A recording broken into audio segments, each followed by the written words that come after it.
Good morning, good afternoon, good evening, depending on your location. Please listen to the gospel of truth from Chukwuokika Abiyama, and your life will never remain the same again.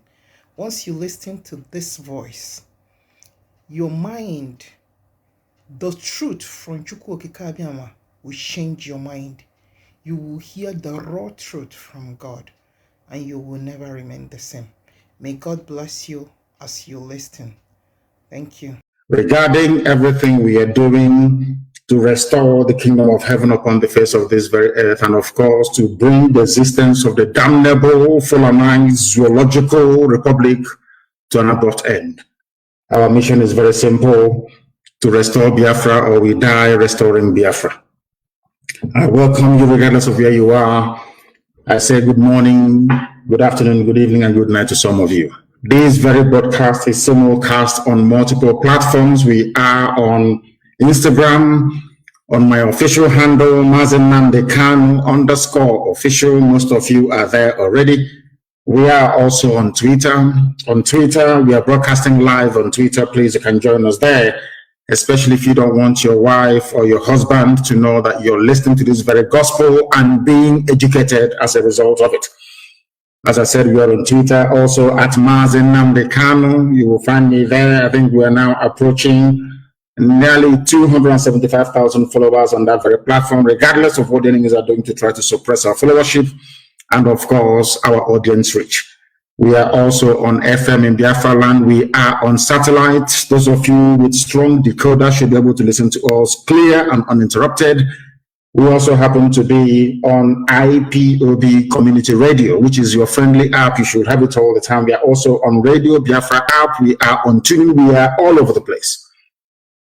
And I'm sure that some people are streaming this very broadcast live on Facebook this very evening, morning, noon, or night, depending on where you are.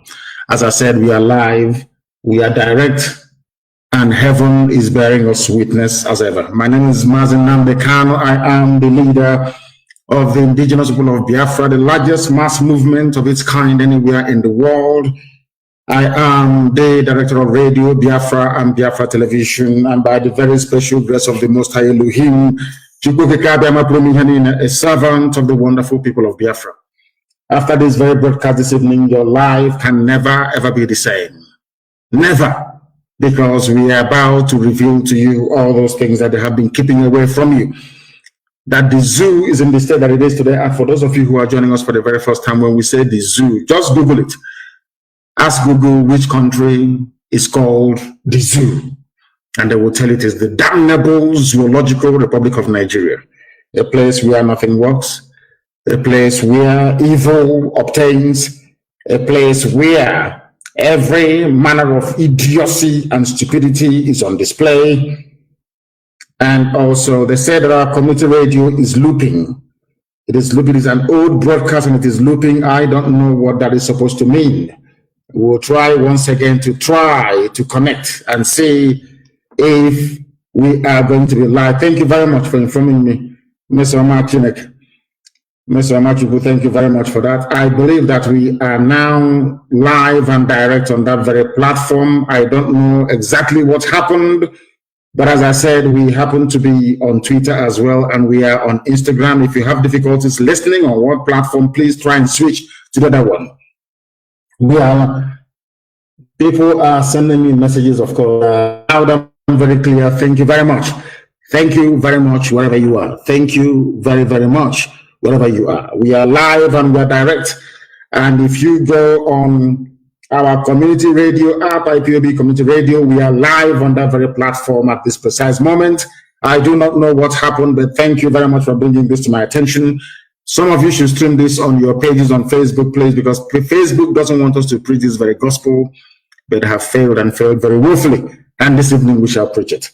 But before we proceed any further, and as it is customary with us here, we must hand over our proceedings to the Most High, the creator of the heavens and the earth, the same God that created Israel, the God that created Biafra, the same God that created Russia, the same God that created Germany, the same God that created the United States of America, the same God that created England, the same God that made Scotland and all the rest of the natural nations upon the face of this very earth.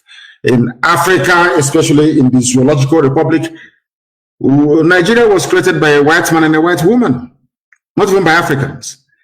Nigeria is the finest example of the stupidity of a black man. They never created their own country, and they are willing to die for the creation of a white man. That tells you the extent of their stupidity and idiocy, but we're here to cure it this evening. After all the raging agitations right across Nigeria is as a result of that led by IPOB. Without IPOB, nobody will be talking about freedom as boldly as they're doing today. We are the trailblazers, and we are happy to say that this very enlightenment, this very teaching, this very impartation of knowledge to those who hitherto we are very ignorant is pivotal to the collapse of the zoo as it is now happening before our eyes. We must pray, because I believe that all our platforms are now okay. Let us hand over ourselves and our proceedings to the Most High. And we must pray, of course, in the ancient language, in the oldest language upon the face of this very earth, that incidentally nobody has come out to try to dispute. That is why they are called Ndibo, ancient people, very old people. We must pray, because that is the language of heaven itself. Right now, the angels, including those of them that we fondly refer to as unknown gunmen, they are worshiping Elohim, because they are spirit, of course. They are worshiping Elohim in this very oldest language known to man. Chineke nna nke pụrụ n'ihe niile, onye ebere ya na ngọzi ya na-adịgide ma ruo mgbe ebighị ebi, onye ọ bụ naanị ya mazuru ihe niile, onye dị ngọzi site n'ebighị ebi ma ruo n'ebighị ebi, nke mere ndị gboo ji wee na-etu ya aha na ọ bụ naanị ya bụ ebighị ebi. Nna ndị nsọ, onye anyị dabere, anyị na-akpọku aha nsọ gị n'uhuruchi ụtụtụ ehihie abalị, n'ihi na ụmụ gị gbasasịrị ka ụkpaka ụwa niile gburugburu, wee na-arịọ gị ma mma gị na ebere gị, amara gị na ọmịiko gị ebe ndị gị nọ, ka iru gị wee chaa n'ebe anyị nọ, ka i wee mere anyị amara. Anyị wee na-arịọsi gị ike sị ka ha arabụ ndị kụziri ka ha wee megide anyị, nna nke ebere dị ngọzi, na aka nsị ndị dị etu agabakwa ha ọnụ, na ka ha arabụ imirikiti bụ ndị kụziri wee sị na Biafra agaghị abịa, ndị dị etu agaghị adị, n'ihi na ọ bụ gị onwe gị bụ onye kpebiri na Biafra ga-abịarịrị. Ị bụghị mmadụ, ọ bụ naanị gị bụ Chineke, na ọ bụ naanị gị ka anyị na-efe wee na-aja mma.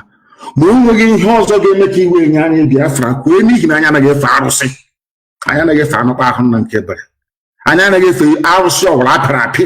O nweghị ihe ọbụla bụ nke aka mmadụ mere nna nke igwe nke anyị na-akpụ isi ala nye. Ọ bụ ya mere anyị ji wee na-asị na ọ bụ naanị gị bụ Chineke nna nke pụrụ ihe niile, ọ bụ naanị gị bụ eze. Ọ gbalịrị ka anyị na-arịọ otu ka anyị na-eto gị, nsọpụrụ ka anyị na-asọpụrụ gị mgbe niile ebighị ebi. Anyị wee na-asị gị nna ndị nsọ, biko lekwana ụmụ gị bụ ndị IPOB n'ụwa niile, ezinụlọ Biafra ebe ọbụla ha nọ, nna nke ebere, ka ngọzi gị wee chọta ha, ka i wee were anya ngọzi nke gị wee lekwasị ndị dị etu a, n'ihi na ndị iro karịrị akarị. Lekwa ebe niile nna nke igwe, ka ndị iro wee jide ụmụ gị wee gba ha okirikiri, kama na anyị mana mmeri bụ nke anyị, n'ihi na Biafra bụ ihe gwara anyị na nkwa na ọ ga-abịarị na mgbe nke anyị nna nke igwe. Ọ bụ n'elu nkwa nke ikwere anyị ka anyị kpọkwasịrị okwu wee na-akpọkwa ha nsọ gị n'abalị a, wee na-asị na ọ bụ naanị gị bụ Chineke nna nke pụrụ ihe niile, ka mara gị na ebere gị, ịma mma gị na ọmịiko iwe ezu ụka n'ime ndụ anyị, ka i weleta ezinụlọ bụ IPOB n'ụwa niile, bụ ndị gị onwe gị rụpụtara sị na ha ga-agara gị ozi, na ha ga-agbasa ozi ọma nke gị nna nke igwe, nke ga-eme ka alaeze gị wee si n'eluigwe wee lọta n'elu ụwa nta, ka ụwa niile wee mee ha ọnụ wee si n'ezie n'ezie na ụmụ Biafra bụ ụmụ Chineke. Anyị wee na-eto gị wee na-aja gị mgbe wee na-agọzi aha nsọ gị, na-asụ n'ụtụtụ niile na nsọpụrụ niile, iji ama niile mbuli elu niile ga-abụ nke na-agba mara mgbe niile ebe ka ise, the very language of heaven itself.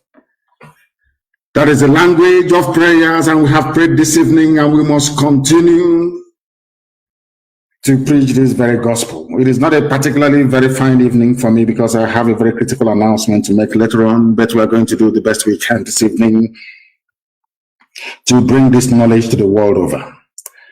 Before we proceed, I want everybody to go to Google. Those who can, go to Google, please, and Google this very news if you want, because every news that we analyze, every issue that we bring to your attention is verified, not just verified, but carried by zoo newspapers and media in general. By zoo, I mean Nigeria, because Nigeria is not fit for human habitation. Not even animals can live there. This evening, I'm about to prove it to you. I want to showcase to the entirety of humanity the stupidity of your average Nigerian. I want to prove to the world that your Nigerian, so to speak, is lower than an animal. I want to prove it to you. That anybody you see shouting one Nigeria, our country, let's move the country forward. I want to prove tonight with facts and figures coming from Nigeria itself that that very person is lower than a dog. I want to prove to the world that Nigeria is the embodiment of the stupidity of a black man. The existence of Nigeria lends credence to the fact that black people are inferior to white people. This evening I shall prove it to you with facts and figures. As most of you may know, I am not a sentimentalist. I don't believe in all those useless sentiment. If you claim that black people are equal to white people, that God made every man equal, then you should be able to reason the way that Caucasians reason. You should be able to do the things that they have done. You should be able to should I say, build and organize your societies the way that they too have done. We have never ever done any of these things. All we do is we beg, ask for handouts. When they are killing us, we run to the white man. When we cannot feed ourselves, we run to the white man. When things are going wrong, we run to the white man. Even the zoo, everybody is waiting for Britain, Daddy Britain, to speak before we know, should I say, the importance or the inevitability of the realignment of the political structure of Nigeria itself. Everybody's waiting for the Queen to speak, waiting for Boris Johnson to speak. Black people in Africa cannot do it. Everybody's waiting for a white man. And now let me prove it to you why I say that anybody calling him or herself a Nigerian is the most idiotic idiot in the world. Google this news, please. Leah Shuaibu gives birth, that's her second baby, in Boko Haram captivity. Leah Shuaibu, her name is Leah, L-E-A-H, if I'm not mistaken. Her surname is Shuaibu, I think S-H-U-A-I-B-I, or Sharibu as the case may be. Just Google Leah Shuaibu. She's a Christian girl from the same Middle Belt. I want you to follow what I'm saying this evening very sequentially and methodically. If you don't have a pen and paper, you shouldn't be listening. I'm telling you, if you don't have a pen and paper this evening, I'm telling you the truth. You should not be listening. My contention is that as you're Googling this very name, Leah Shuaibu gives birth to her second baby in Boko Haram captivity. I want you to have this thing at the back of your mind. That's Nigerians, wherever they are, they're like Leah Shuaibu. Who is Leah Shuaibu? She is a Christian girl from the Middle Belt. By Middle Belt, I mean where Gowon comes from. The man that rejected restructuring, the man that could have preempted everything now happening in Nigeria. That idiot, to call him an idiot is to insult the animal called idiot, because he's lower than that very idiot. His name is Yakubu Gowon. He was the one that went to Aburi to go and negotiate a new Nigeria, so to speak, in 1967. He went to that very place. Britain asked him not to agree to the terms that he had previously agreed in front of Ankara, who was then the Ghanaian head of state. He agreed as a gentleman. They call him an officer and a gentleman. But that idiot idiotically came back to Nigeria and reneged on all the agreements he reached with Ojukwu at Aburi. And that is symptomatic of what is happening in Nigeria today. And I want people to pay very close attention to what I have to say. Leah Shuaibu was abducted from her state, Yobe State, Dapchi. According to, of course, everyone knows that. There is this people, because the reason why you hear about her is because a lot of white people in America have taken up her cause. And I think that Reno Omokri and all the rest of them have been fighting to put her name out there in the limelight so that the world can understand what is happening. They call her a heroin Christian. People must pay attention. A lot of people will be very angry this evening after this very podcast. But as you know me very well, I don't give a damn. She's a Christian. The Pope has not called for her release consistently. The Archbishop of Canterbury, these are all Christian, frontline Christian leaders all over the world. None of them have consistently called for the release of Leah Schreiber because she is a Christian. And the lives of Christians do not matter. Only the lives of Muslims. Only Muslims matter.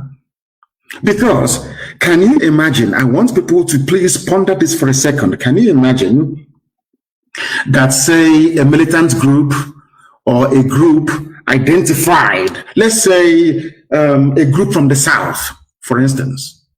Imagine that a group operating in the South went to a school or went to one Gariki market somewhere and abducted a Muslim virgin girl who is Fulani.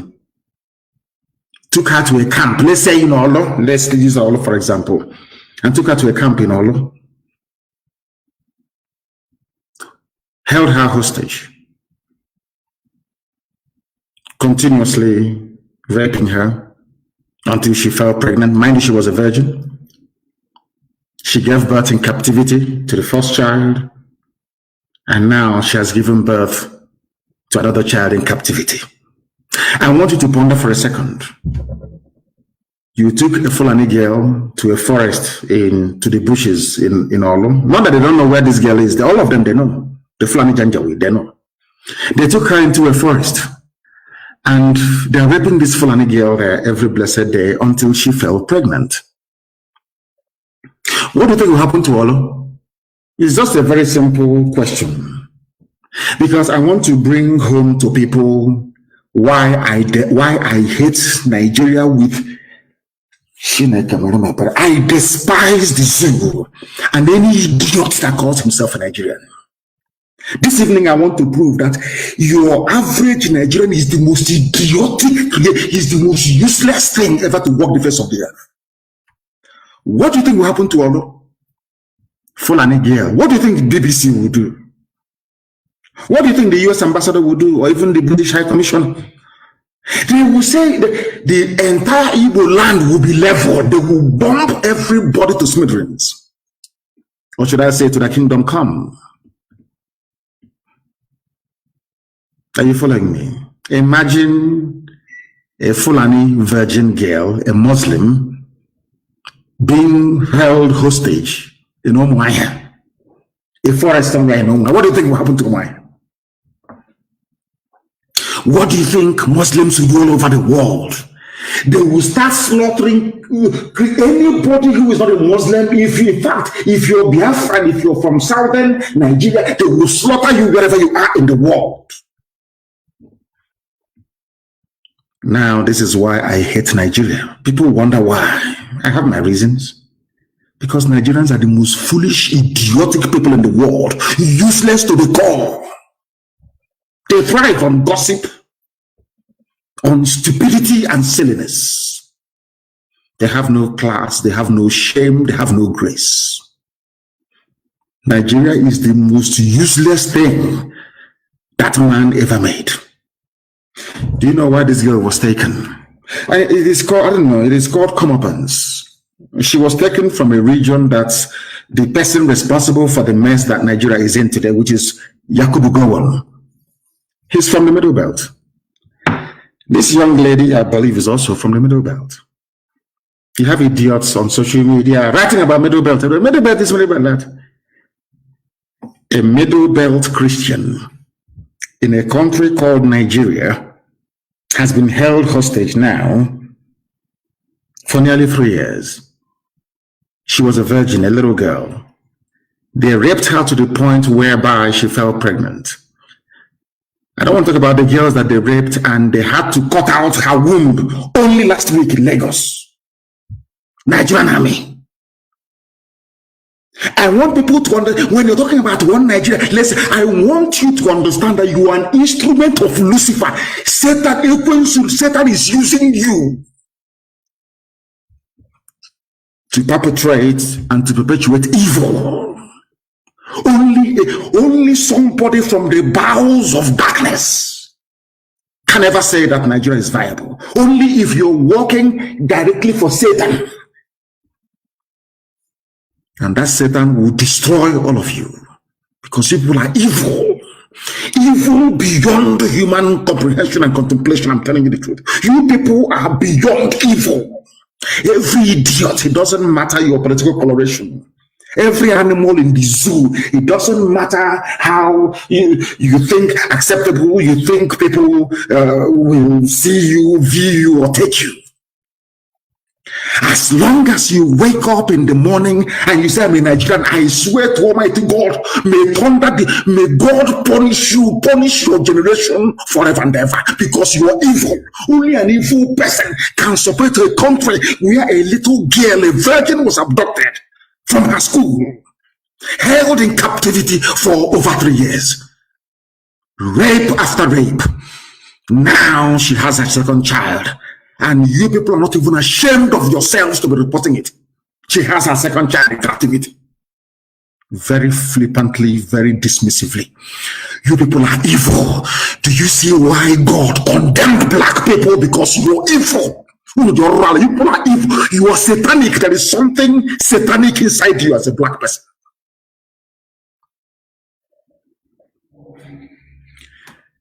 No wonder the white man painted the devil black. You people are wicked beyond human reasoning. Because she is not a Muslim. The stupid Pope, Roman Catholic Pope, that idiot, I don't know where he comes from, cannot talk about Leah Shuaib. But he was busy praying and campaigning for Rohingya Muslims to get justice. Those fools in Canterbury, that idiot, Archbishop of Canterbury, those fools there that you contribute your money every Sunday and send to. Leah Shuaibu is a Christian. They cannot speak because Muslim interests hasn't been threatened. The whole world is there. American ambassador is in Abuja, a woman. I don't think she has any children, because you cannot tell me that people that wield such influence, that has such clout, will keep quiet and a little girl. But they can find American soldiers who were kidnapped, or American aid workers. They can send Delta Force to release them, but you cannot send Delta Force. The US ambassador, a woman, cannot write to her government to say, we need to free this little girl. She has done nothing wrong. A very brave girl. She said, I will not renounce Christianity, my faith. Because of that, she's being raped by Muslim Islamic terrorists. And people are reporting the news as if it is just a joke. Leah Shuaibu now has second child. If God does not destroy Nigeria beyond recognition, I will stop believing in God. I'm saying it tonight. What I'm saying is terrible, it is awful, but I'm telling you the truth. Nigeria is the creation of Satan for the habitation of evil people. The highest concentration of Satan, the highest concentration of the most wicked people on the face of the earth are Nigerians. They are in Nigeria. They are in Nigeria. Some of you, when your stupid BB Nigeria will come, you watch it. Sometimes when I look at these people, I say to myself, why did God even bother creating these people? God shouldn't have created black people. I think it was a waste of time. People without conscience, you have no conscience. Nobody is saying, how about if this little girl is my daughter? Nobody is thinking, how are the parents feeling? No. She be telling me, one Nigeria, let's work for our unity, everyday unity. It was the same one Nigeria that put Leah Shuaibu where she is. Without your stupid, idiotic one Nigeria, what happened to her could not have happened to her. You ask me why, and I will tell you. Because had Nigeria been divided, or there was this kind of understanding that independent ethnic groups should coalesce to form whatever federation or nation that they like. What right does a Fulani Janjaweed from Senegambia to come all the way to Yobe State, and by the federal government of Nigeria, yes, they said it with their open mouth, they said it themselves, the guns given to them by Nigerian government to come and kidnap a Christian girl, to hold her in captivity, raping her every blessed day. Now she has given birth to a second baby, to a terrorist, basically. Had Nigeria not been one, do you think, it's a very simple question, do you think anybody will have any idiot, Fulani idiot can come from Mali to come to your village, to your forest, to stay in your forest, telling you what to do? You have Mieti Yala, a terrorist group running the country? It's a simple question. I want those fools, both those who are illiterate and those that claim that they are academics. I want them to reason for once, because they are foolish. That's why they don't have no electricity. They have no good roads. They have no hospitals. Every day they lament. They lament. All they do is they lament. Do something to get yourself out of the mess you're in. You cannot. You have a bunch of idiots with decorated fingernails every day. Three simple felony on Arise News. One idiot or a couple of them. Three simple, everything is still felony. Well, how do you classify or quantify the crime against Leah Shuaibu and Christianity at large in Nigeria? That is why this evening I am calling for the disbandment of Christian Association of Nigeria. It shouldn't exist. It should not exist. It has no role. It has no purpose. It has no meaning. Christian Association of Nigeria should be abolished. And I would not have Christian Association of Nigeria hold any meeting anywhere in the East. They cannot hold, from what we have done to Hanese, we are going to do to Khan because of this little girl. Leah Shuaibu. Leah Shuaibu is the personification of everything wrong with Nigeria and Christian Association of Nigeria. You can go to your churches and pray, do whatever you like in your churches, that's fine. But you cannot gather under the umbrella of Christian Association of Nigeria anywhere in the East. Try it and see what will happen to you. You people are fools. Your foolishness is beyond foolishness. You claim you're priest, the man of God. You people you are leeches, you are criminals. And God will punish all of you. You are criminals.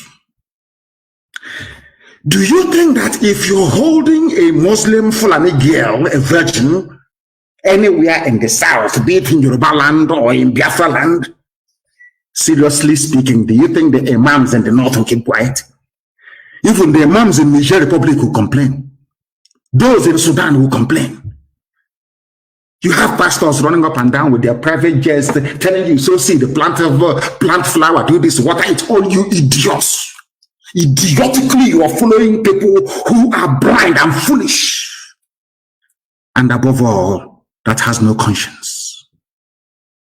No conscience whatsoever.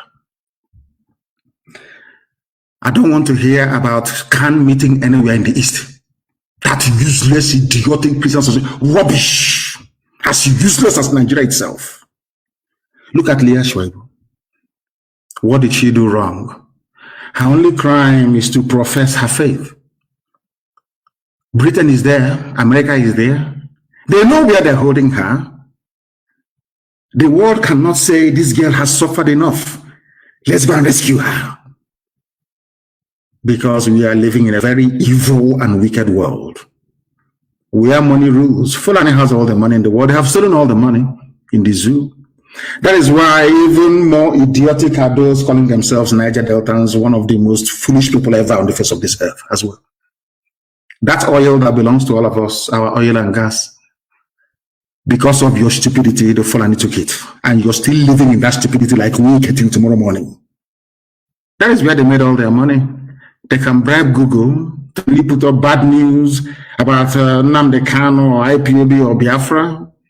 They go to America, they buy over the whole of Capitol Hill in America, identify corrupt US politicians and give them money. And when we talk about the pain and suffering of the likes of Leah Shuaibu, they say it happens everywhere. They go to Britain and the EU, they buy them over.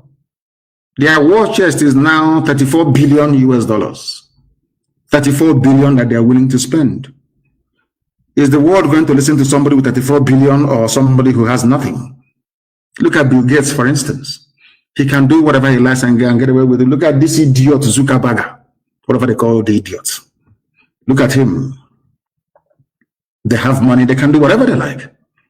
They can give you culture, a virus in a lab in Wuhan in China and give it to you and still sell the vaccine to you because they have money. I'm asking you, who do you think the world will? I want all these idiots, I'm Niger Delta, I'm from South. I want you to, in your foolishness, to understand what you're doing to yourself. Oh, because of your bickering, I'm this, I'm separate.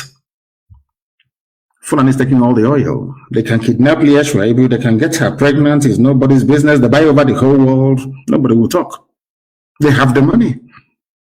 Britain will just say to them, oh, these are the guys with the money, these idiots from the north that are the ones with the money, and they go to them. And that's what's happening to you today, isn't it, in the zoo? That is why Leah Shuaibu is there. They're holding her. She has given birth to her second child. A world without conscience. Human race right now is just not fit for purpose. Not fit for purpose. All that people are concerned about is that let us legalize gay marriage. Let us, how can I put it? Let Islam continue to advance unchecked. That's what I'm concerned. The life of this little girl that is innocent. They said it was a virgin that gave birth to Jesus. This girl was a virgin. Destroyed. Completely destroyed. And every Sunday, every Saturday, we go to temple, to the synagogue to pray. Every Sunday, we go to the church to pray. Some of you in Islamic faith with conscience, every Friday, you go to pray. How many of you remember this girl? This girl is like you. The same way that terrorists are holding her hostage is how Fulani Caliphate is holding all of you hostage. You are like Leah Shuaibu. The world can see what is happening to you as an average Nigerian. You have no hope, you have no future. Everywhere you go to, if you're a high-ranking officer in any parastatal, they remove you, they put Fulani there. They put Fulani there. All of you are looking sheepishly talking rubbish every blessed day. 2023, from Nigeria, from South, our oil, our gas, all these idiots everywhere. Fulani have done their homework. And you're dancing to their tune. You're like, every Nigerian is like Leah Shuaibu. All of you, you are being held hostage. The world can see that you are no longer in control of your future. But there is nothing you can do about it. Are you telling me, tell me where else in the world that this will happen? CNN will have it on their front page every day. Ask yourself, why are the likes of CNN, CNBC, Fox News are not carrying it? Because they have taken money from Fulani. They know how to share money very well. And you're telling me that this world is fair. You're telling me, can you even imagine what the parents are going through? Some of you with children, if you have a little girl, go back to your bedroom. I'm sure some of them are sleeping. Look at that, your little girl. Imagine that somebody invades your home and takes the little girl away from you. In the next 3 years, you hear that your daughter, your 14-year-old daughter now has 2 kids. Not by high choice. How would you feel as a father and as a mother? That is how the parents of this girl is feeling this evening. Spare a thought for them. All of you shouting one Nigeria, one Nigeria, one Nigeria, one Nigeria. Have you seen the mess you put this girl in?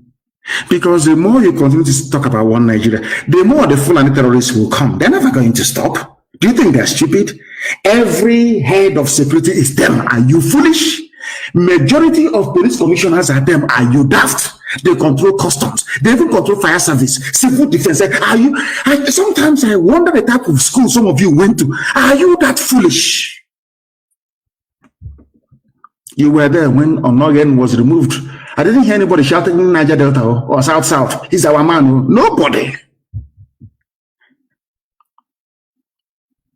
Every person who says that he is a Nigerian, believe you me. In fact, no idiot. I have never seen anybody. When I was in the US, I was when I see somebody, oh, I'm from Oduduwa, I'm Yoruba. Nobody said I'm a Nigerian. Nobody, not a single soul. I travel extensively all over the world. I have never met anybody say, oh, where are you from? Say I'm a Nigerian. Never. They tell you the ethnicity where they come from. As God intended. They are busy convening, the convener of the US Nigeria law group. In a country where there is no law, you have lawyers. Isn't that a shame? In a place where there is no law. Are you telling me that should CIA or MI5 or MI6 put their mind to it, they cannot tell you where Leah is? Is that what you're telling me? That you managed to find an American hostage, they cannot find where Leah Shuaibu is. And Leah Shuaibu is being held by people who come out openly to say that they own Nigeria. You even today, I'm coming to the news. Mietiala said, yes, we are the bandits. But a chief of army staff cannot go after them. Oh, no, they want to come to the south to look for Nnamdi Kanu, Sunday Igboho, and whoever they say they want to look for. And all of you read the paper like a bunch of clowns and idiots. None of you will ask yourself this question. Why don't you go after those holding Leah Shuaibu? Why don't you go after them? All of you are you see, I think that Nigeria has a way of turning some of you has turned all of you into both those that with Nobel Prize and those who professor, everybody is a fool in Nigeria. He's a complete idiot in Nigeria. Complete fool in Nigeria. Look at Leah Shuaibu. Can this nonsense happen elsewhere in the world? I'm asking you. Can this rubbish happen elsewhere in the world? Every Sunday, you go to Catholic Church, you contribute money, you give to the Pope. You go to Anglican Church, you donate money, you give to Archbishop of Canterbury. You go, you give Methodist Church, they send it to heaven knows where. Baptist Church, God knows where they send it to. Pentecostal goes to the pocket of the idiot standing in front of you, shouting, God, Jesus, Leah Shuaibu, where is she? She is in captivity because of her faith. What have you done? Nothing. Has there been any protest for her? All these bishops, all these men of Satan, monk, where are they? Can do nothing. All they want is money, using the word of God to deceive the idiots and the gullible. All of you are there in the zoo answering Nigerians. I hate you people with them. I don't want to see you. You're a fool. You are a creation of Lugard and what's her name? Shaw. What's her name again? Flora Shaw. You are the creation of your fellow human being. I feel sorry for you people.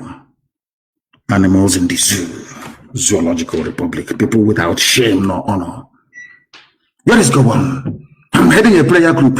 Abdul Salami Abubakar that looks like a Calibos monkey. He's busy telling you I'm a reconciliation of reconcile what? So Fulani can take my land. So you can conquer me. Then you one Nigeria. That is the only purpose that Nigeria serves. Is to head. It's like, have you seen where those, they call them the shepherd dogs, where they're heading sheep into a pen or into a circle? Go and Google it. I used to watch it on BBC. On Country Life program, they train the dogs to be shepherding the sheep. Only one dog will be heading a whole sheep up to 50 until they get them into the pen and they lock it.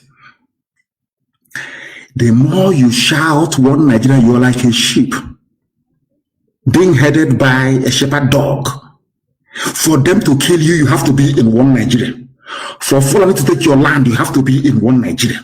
For Fulani to destroy your future and your hope, you have to be why don't you understand it?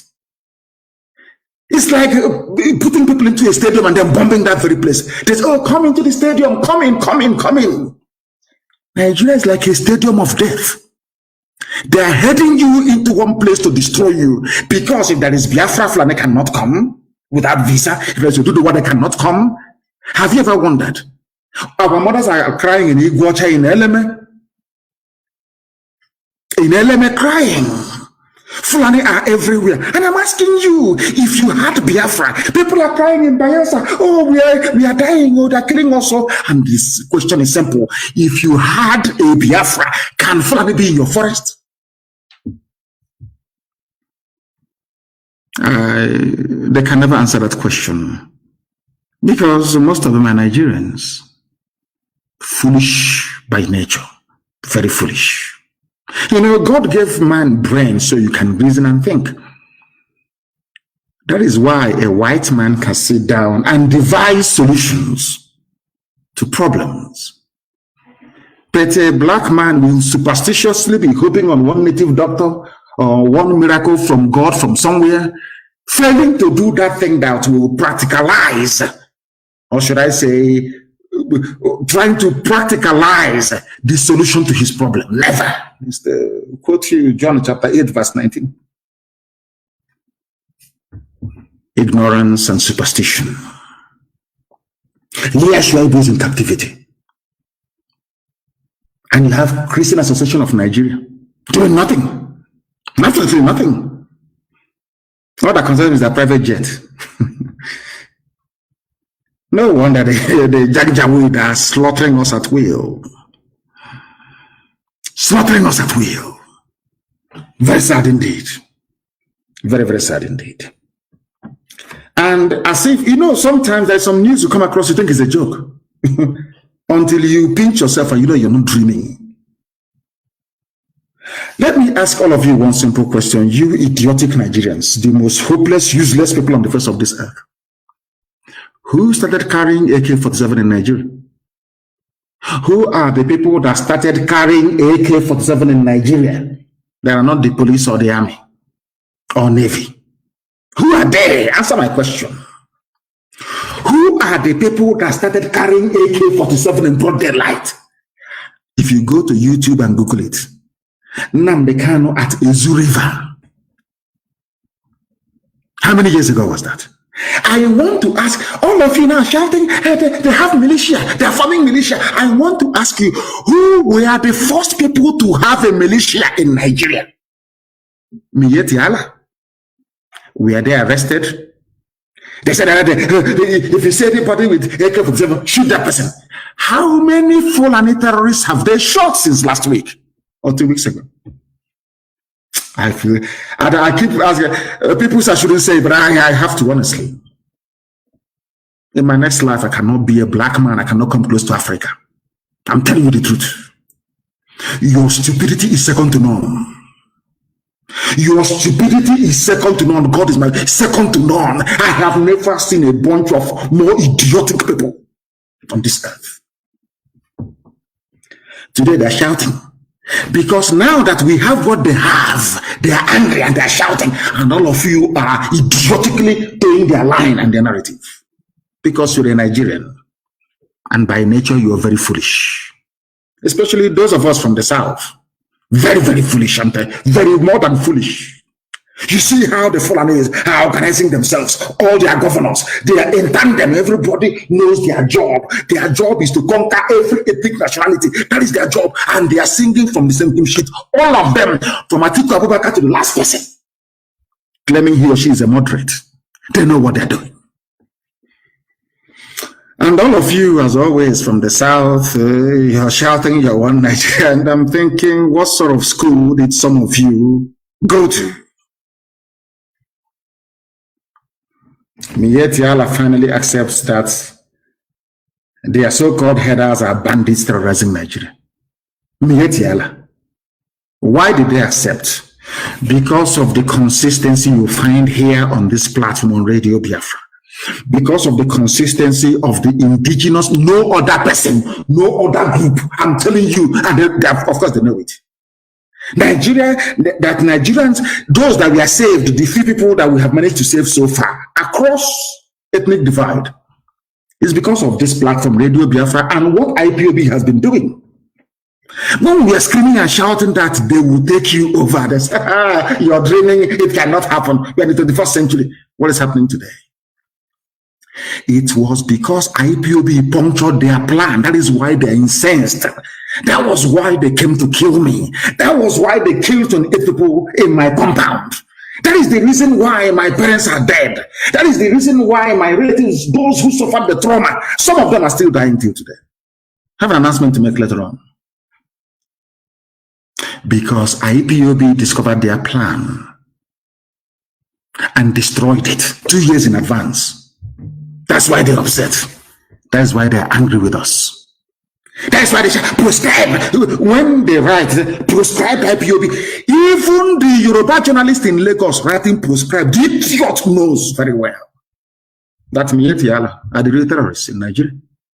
You know, in those days in Aba, when we see as children, we used to observe people were shouting, hey, Tifo, Onyoshi. They want to stone or kill that very person. They want to met out the kind of a mob justice against this individual. The individual will turn around and starts, I will now join the mob to be shouting, Tifo, catch him. So you don't know who is the thief anymore. That was the game, the clever game that Fulani Janjaweed played on all of you. Once you rise up to point them out for who they are, they say, no, he's Nnamdi Fulani, kill him. And all of you from the south, as idiotic as you always have been, because had Azikiwe and Awolowo got their acts together, this nonsense will be happening. The same idiocy then is now, of course, we've destroyed it. It's no longer happening. Do you understand? Are you now beginning to see why I told you that tonight's program is like no other? You know me, I don't take prisoners. I don't give a damn. I don't give a toss what you think, what you might gossip about tomorrow. That is your useless business. It's not mine. You know, I don't give a damn. I don't care.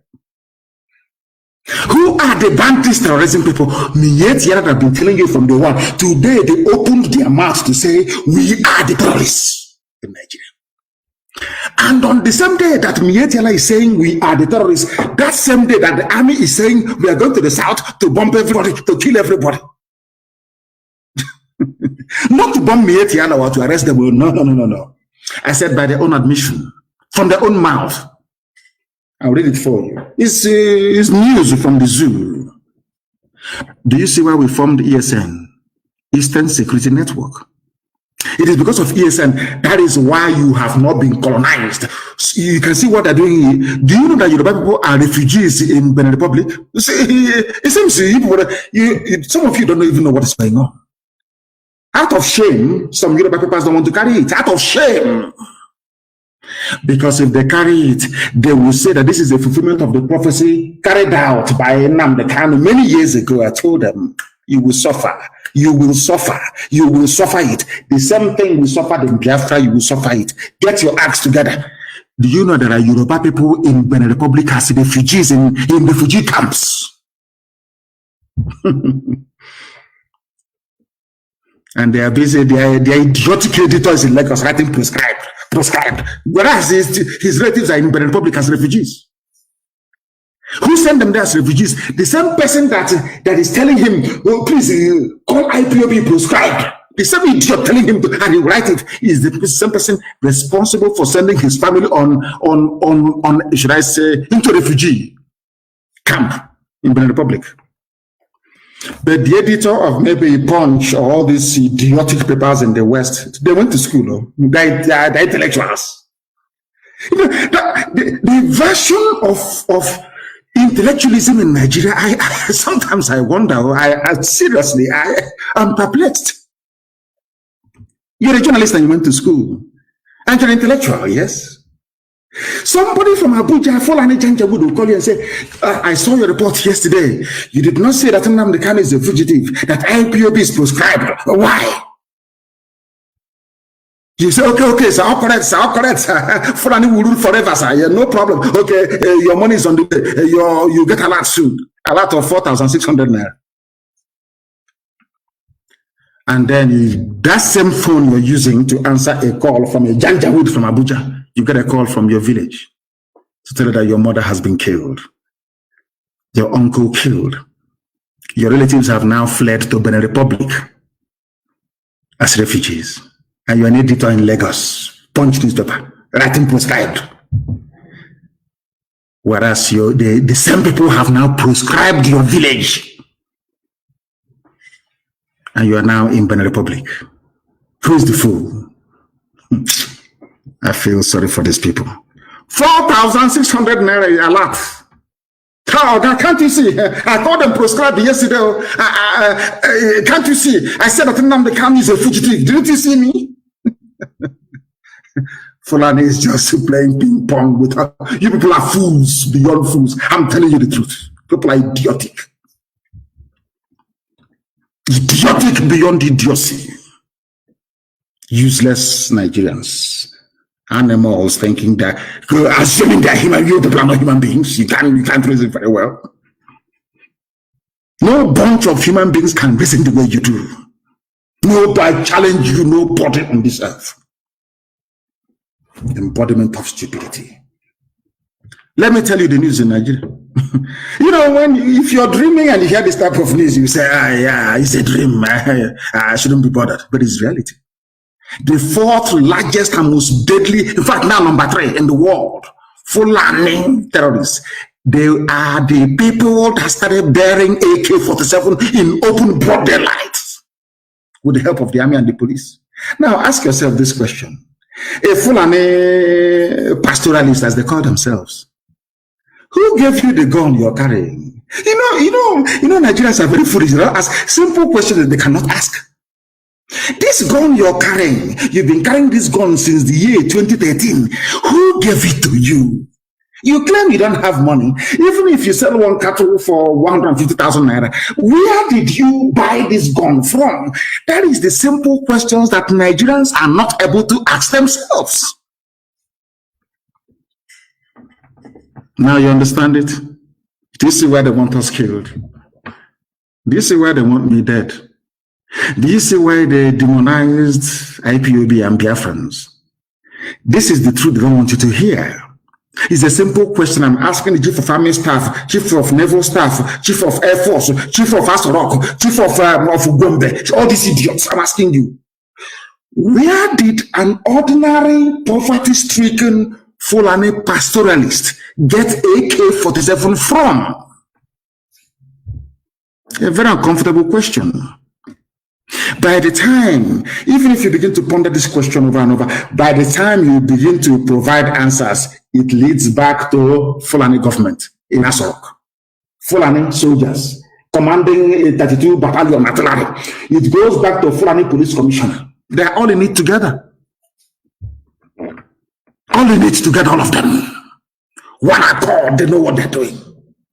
You see, one intellectual, not calling you talking rubbish. Speaking grammar, they don't understand. Whereas Fulani is in their forest. I warned my Yoruba brethren, stop supporting Fulani. They said, no, you're a rebel rouser. You're hitting up the polity. You're a rebel. You are a tree. The action is treasonous. The grammar, treasonous. But now there are Yoruba people in Benin Republic as refugees. Who gave them this new refugee status? Is it IPOB?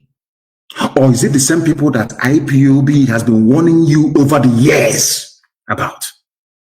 Now, who is the fool? Who is the idiot in the house? These are the things that Nigerians don't sit down for 1 second to ponder. Just think about it for a minute. Who sent Yoruba people to Benin Republic as refugees? Who? Those people are the real terrorists, isn't it? Let me read it for you. The umbrella body of headsmen in Nigeria, the Miyetti Allah, Kotal, Hore, whatever that means, or Horror, I should say, says herders are facing so many challenges from hostile host communities, including vigilante groups and other criminal elements who rustle cows in the country. Now listen, the group said some displaced herders in the country who were dispossessed of their cows end up becoming bandits. You see how that's trying to justify it? You know the way that Britain tried to justify the slaughter of 5 million Biafrans.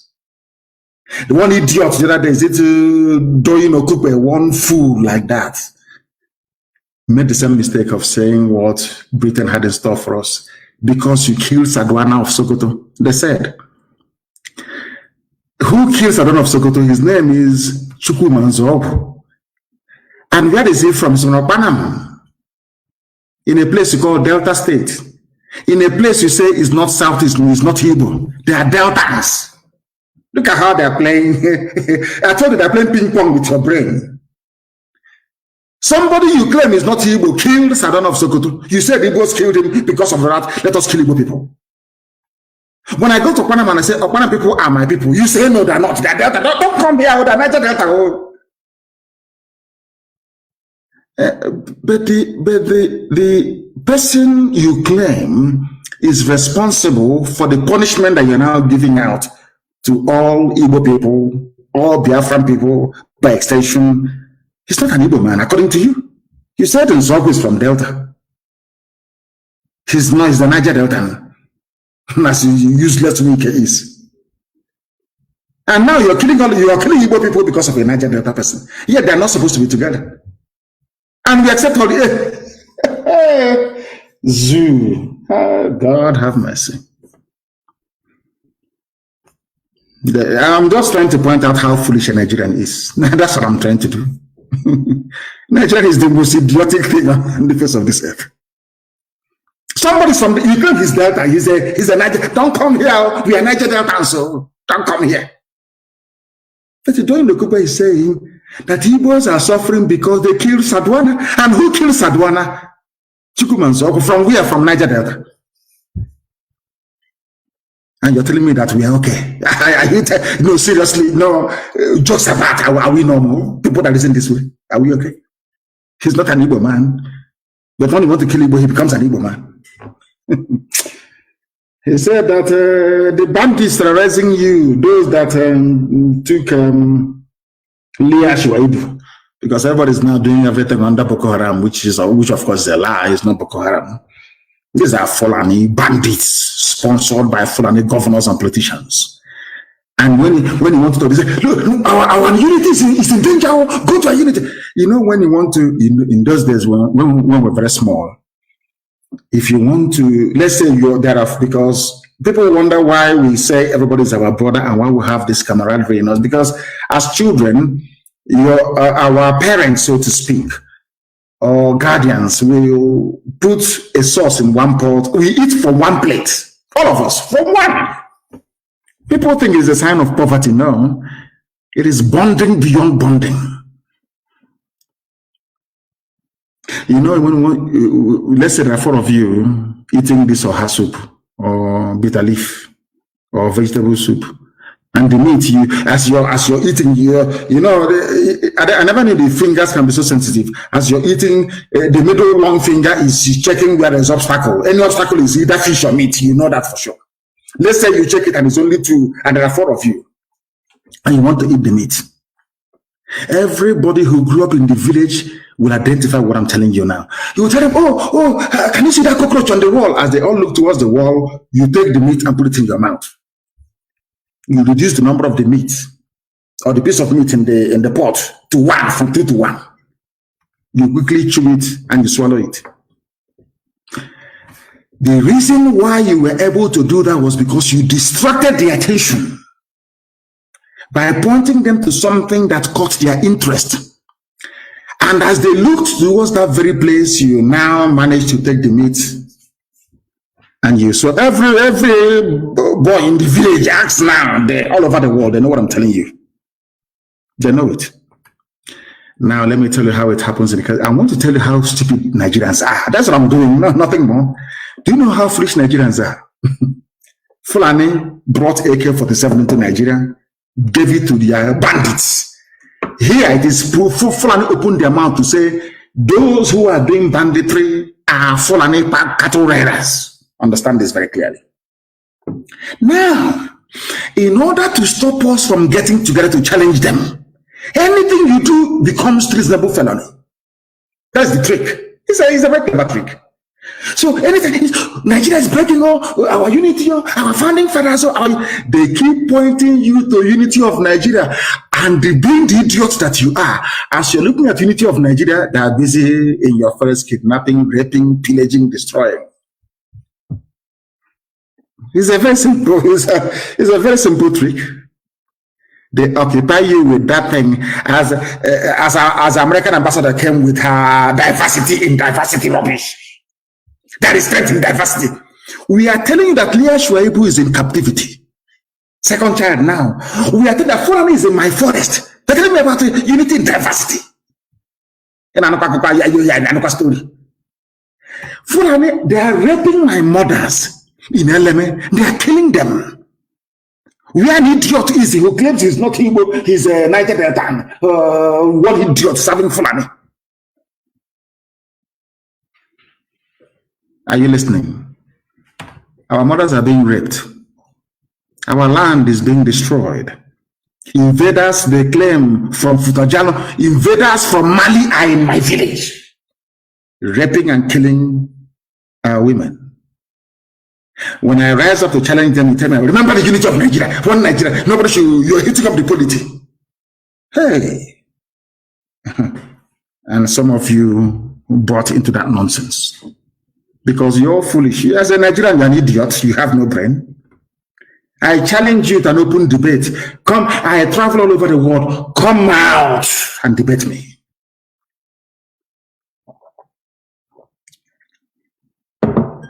Shoyinka never uttered a word against Fulani bandits until their cattle ate his cabbage and carrot.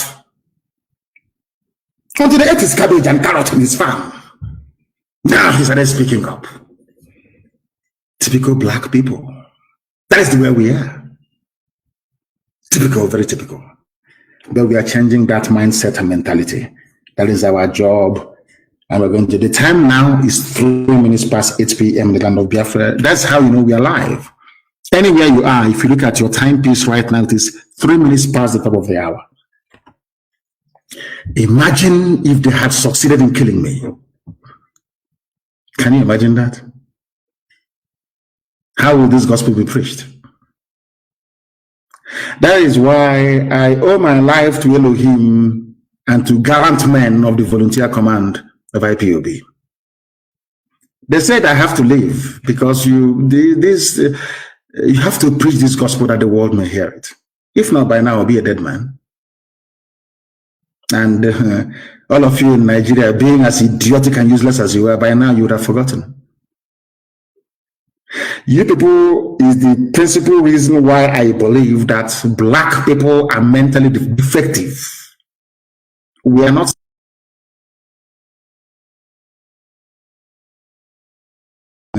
All of you in Nigeria, being as idiotic and useless as you are, by now you would have forgotten. You people is the principal reason why I believe that black people are mentally defective. We are not sound mentally. You may cry and curse and complain. In the next 6 months, you come back and tell me, oh, but you're right, oh. Nigeria is the reason why I believe that the black race is cursed. Because the bundle of stupidity in the brain of somebody who calls him or herself a Nigerian is enough to convince me that black people are useless. Children are listening, and I want parents are going to answer difficult questions tonight after this program. Your children will ask you, but daddy or mommy, what are you doing? What did this little girl do that is being held in captivity now for nearly 3 years? What's her crime? What will you tell your child? It's the crime of Leah Shuaibu. What did she do wrong? What crime did Leah Shuaibu commit? Her only crime is to be born a Nigerian. That's her only crime in life. And those responsible for her plight are the ones telling you, don't break Nigeria, because they know if you break Nigeria, Fulani will have no hold over you. Do you understand? It's a simple trick. Fulani understands. Britain, that is working for Fulani, they understand. Once Nigeria breaks, a Fulani man cannot come from Timbuktu to Izombe forest. It's not possible. How? These are the things we've been trying to get you to understand for years, for very many years. But your idiocy and your natural black stupidity will not allow you to. Some of you will be upset tonight. You know me now. Do I give it us? Does it bother me? You can, maybe tomorrow you gossip, or course one be. You can never be me. Not now. Not even in your next life. If you don't know, let me tell you. Mietiala are the terrorists. They said it. And the Southeast will support any policy by the government that seeks to stop the clashes between, because we have said enough is enough. That was why we formed ESN. Enough is enough. We're not going to have it. Now they are saying we will abide by any law. And we are saying it is too late. I don't want to see Fulani moving cattle around, no. They will be chased and they will be destroyed. It's an order, I'm saying it. Copy me and send it to the whole world, I don't care. Anywhere, my order to ESN is this. Anywhere you see Fulani in the open grazing their cattle, destroy them.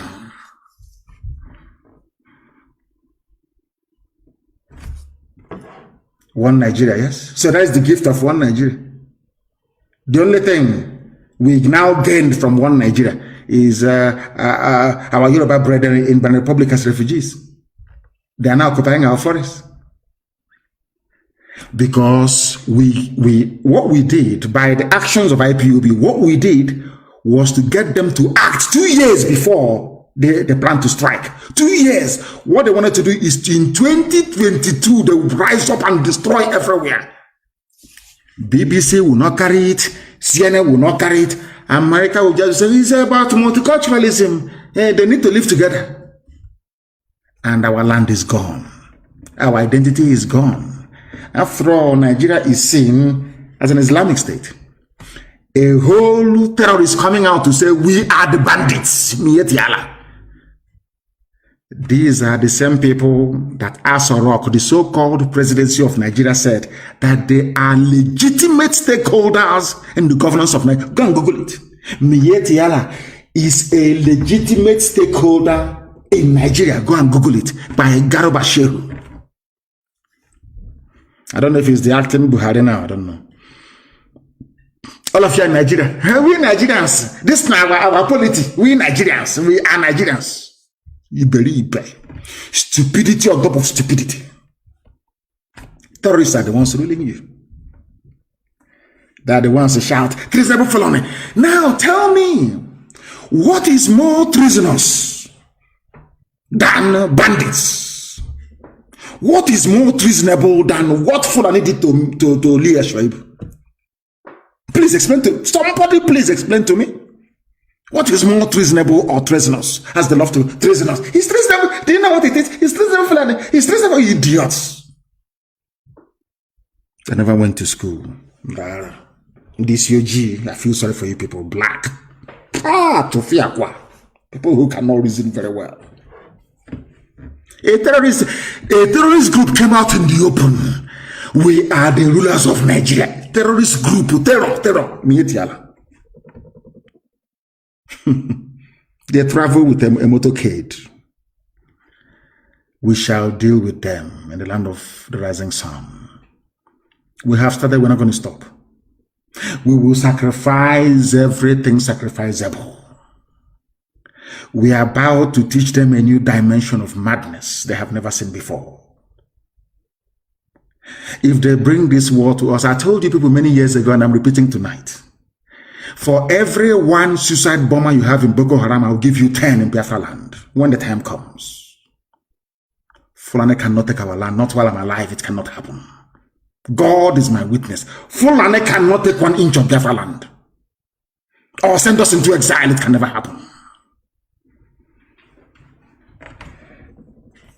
Terrorists are in charge of your lives, and you're busy speaking grammar. They're treating us because you're on television. They like a retired prostitute with her finger painted on the Arise TV talking rubbish. Treason level. Is that not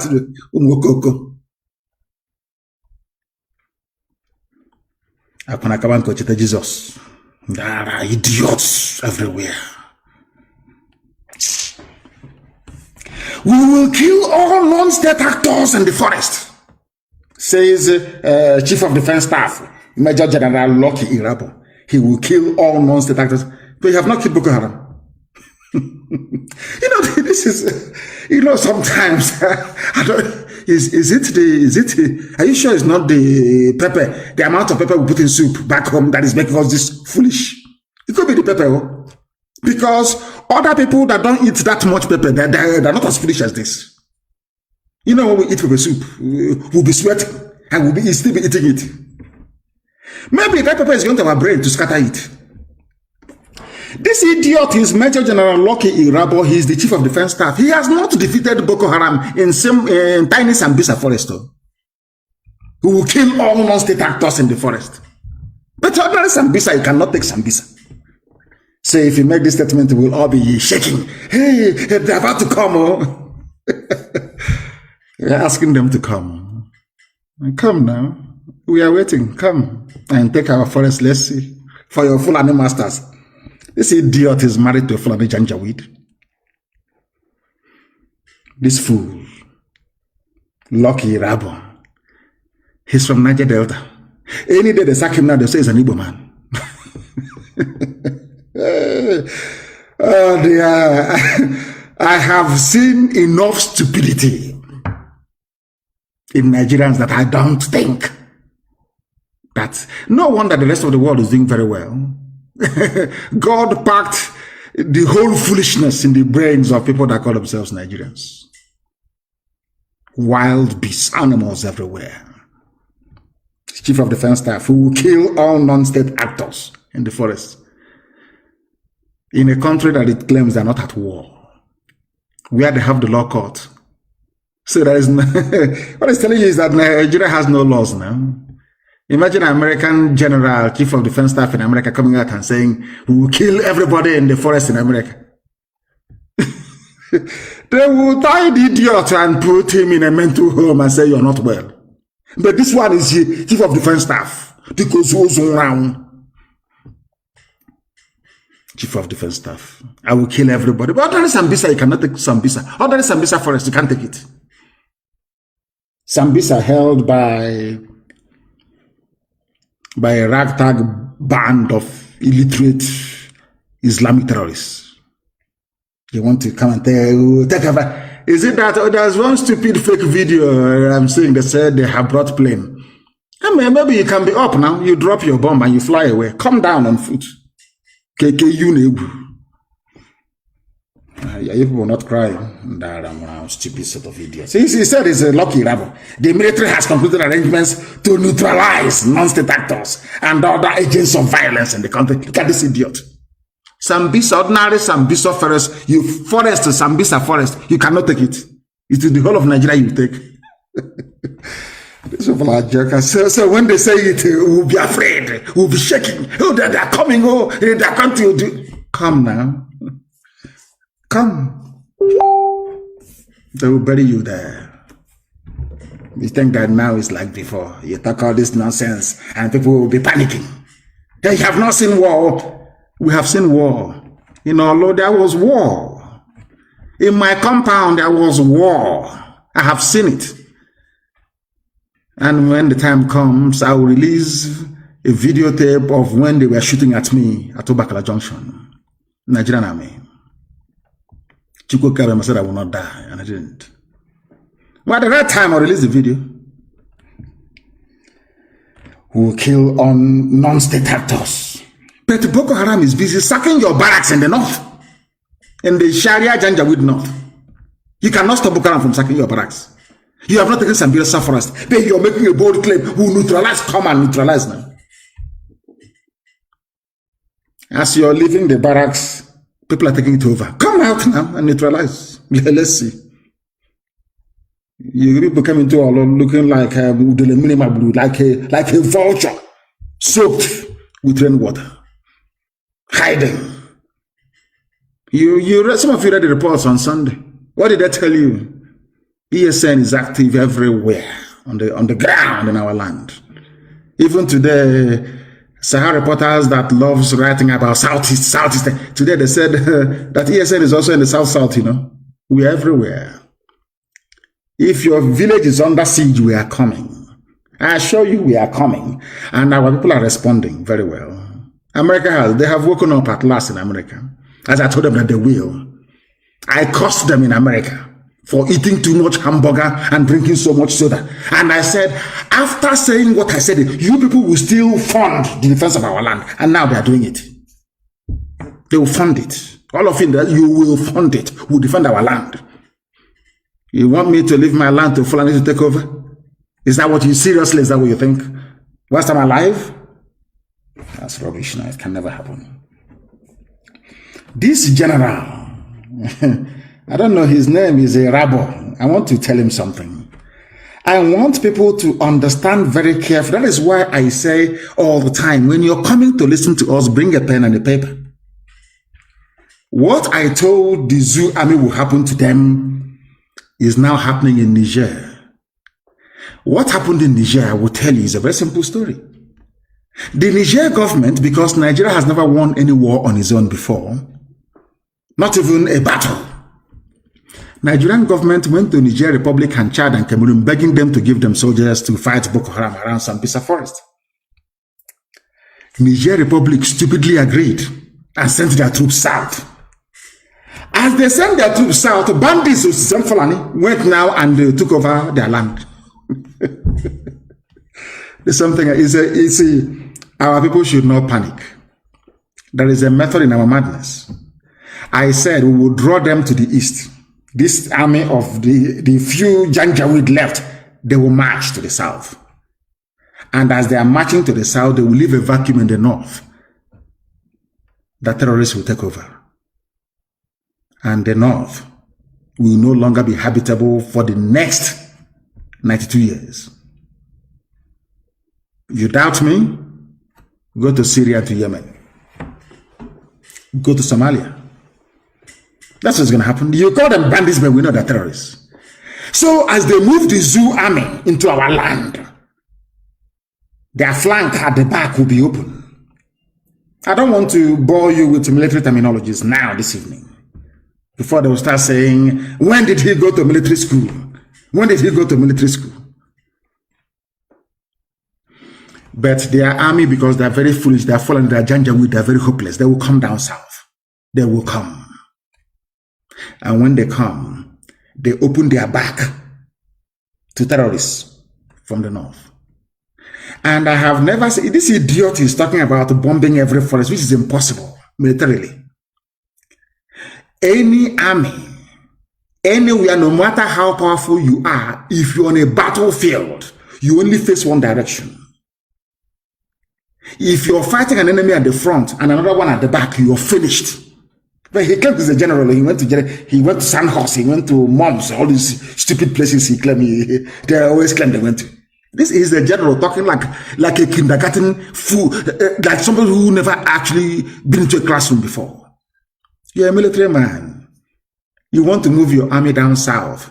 When you have a formidable Boko Haram at your back, you're coming to meet us in the east. You are coming. You will see us. Of course you will see us. You meet resistance in the west. And you are in the middle. Boko Haram is chasing you from the north, from your rear flank. We are chasing you from the east. Odudu is chasing you from the west. And you claim you are an army that you will survive. And you're a general. Dear. I know that Nigerians are stupid, but your generals are even more stupid. You can drop bomb from air, that is true. But also as a general, you know you must commit troops on the ground to win any war. You can drop as much bombs as you like from the air. You must come down. You must place boots on the ground. That's why we're waiting for you. And you come. We are waiting. I said before that people think I'm just fighting for Biafra, no? The strategy we're deploying is very simple.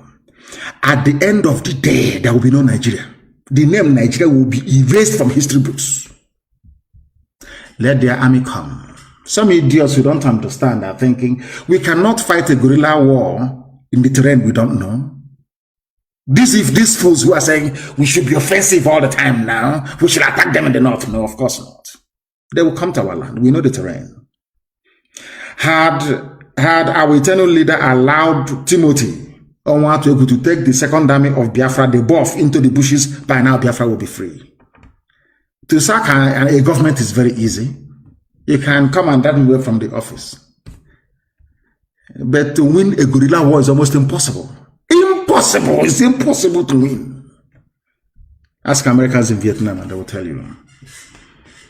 And as the French diplomat said during the war in 1968, a white man said, I have never seen a more braver army than the army of Biafra. The French deputy ambassador. Go and ask, Google it. Before I came here, I was told that Biafrans fight like warriors. But having been to Biafra, I can tell you that warriors fight like Biafrans. As Nixon said, had you people stayed on for 6 more months, America would have come in. But everything is for the will of God to prevail in our lives. But our time has come. If we miss this opportunity, as a race, we are finished. Remember when I told you that they will come? None of you believed me. Or most of you did, of course. IPOB, this very wonderful family did. I said they will come. If we do not rise up now to kill Nigeria, Nigeria will kill everybody. That is why I commend what the Duduwa agitators are doing. It's the Middle Belt. They've been ravaged now. They have been ravaged. I don't know what God wants to do with Middle Belt. Maybe he wants to destroy them completely. I have no idea. The time is also now for them to rise up and join the moving train. Look at Niger Republic, so don't panic. When they write all this nonsense, we are coming to bring this stupid army. Bring it down, let us see. Don't you bleed as well? Don't you bleed? I'm asking them. You will die. Niger Republic made the mistake of coming to the Lake Chad region to come and fight alongside Nigerian troops against Boko Haram, which they cannot even defeat. They left their back open and bandits moved in because nature abhors vacuum. That is why every sensible person must invite them to come. Let them come. There will be no more Fulani. You see the Sultan, it's the same bandits that will kill him. Sultan of Sokoto, bandits will kill the idiots. They think they are smart. We are live and direct. The time now is 24 minutes past the top of the hour, regardless of where you are. We are preaching the gospel of heaven, that the truth may prevail. I asked you a simple question from the beginning.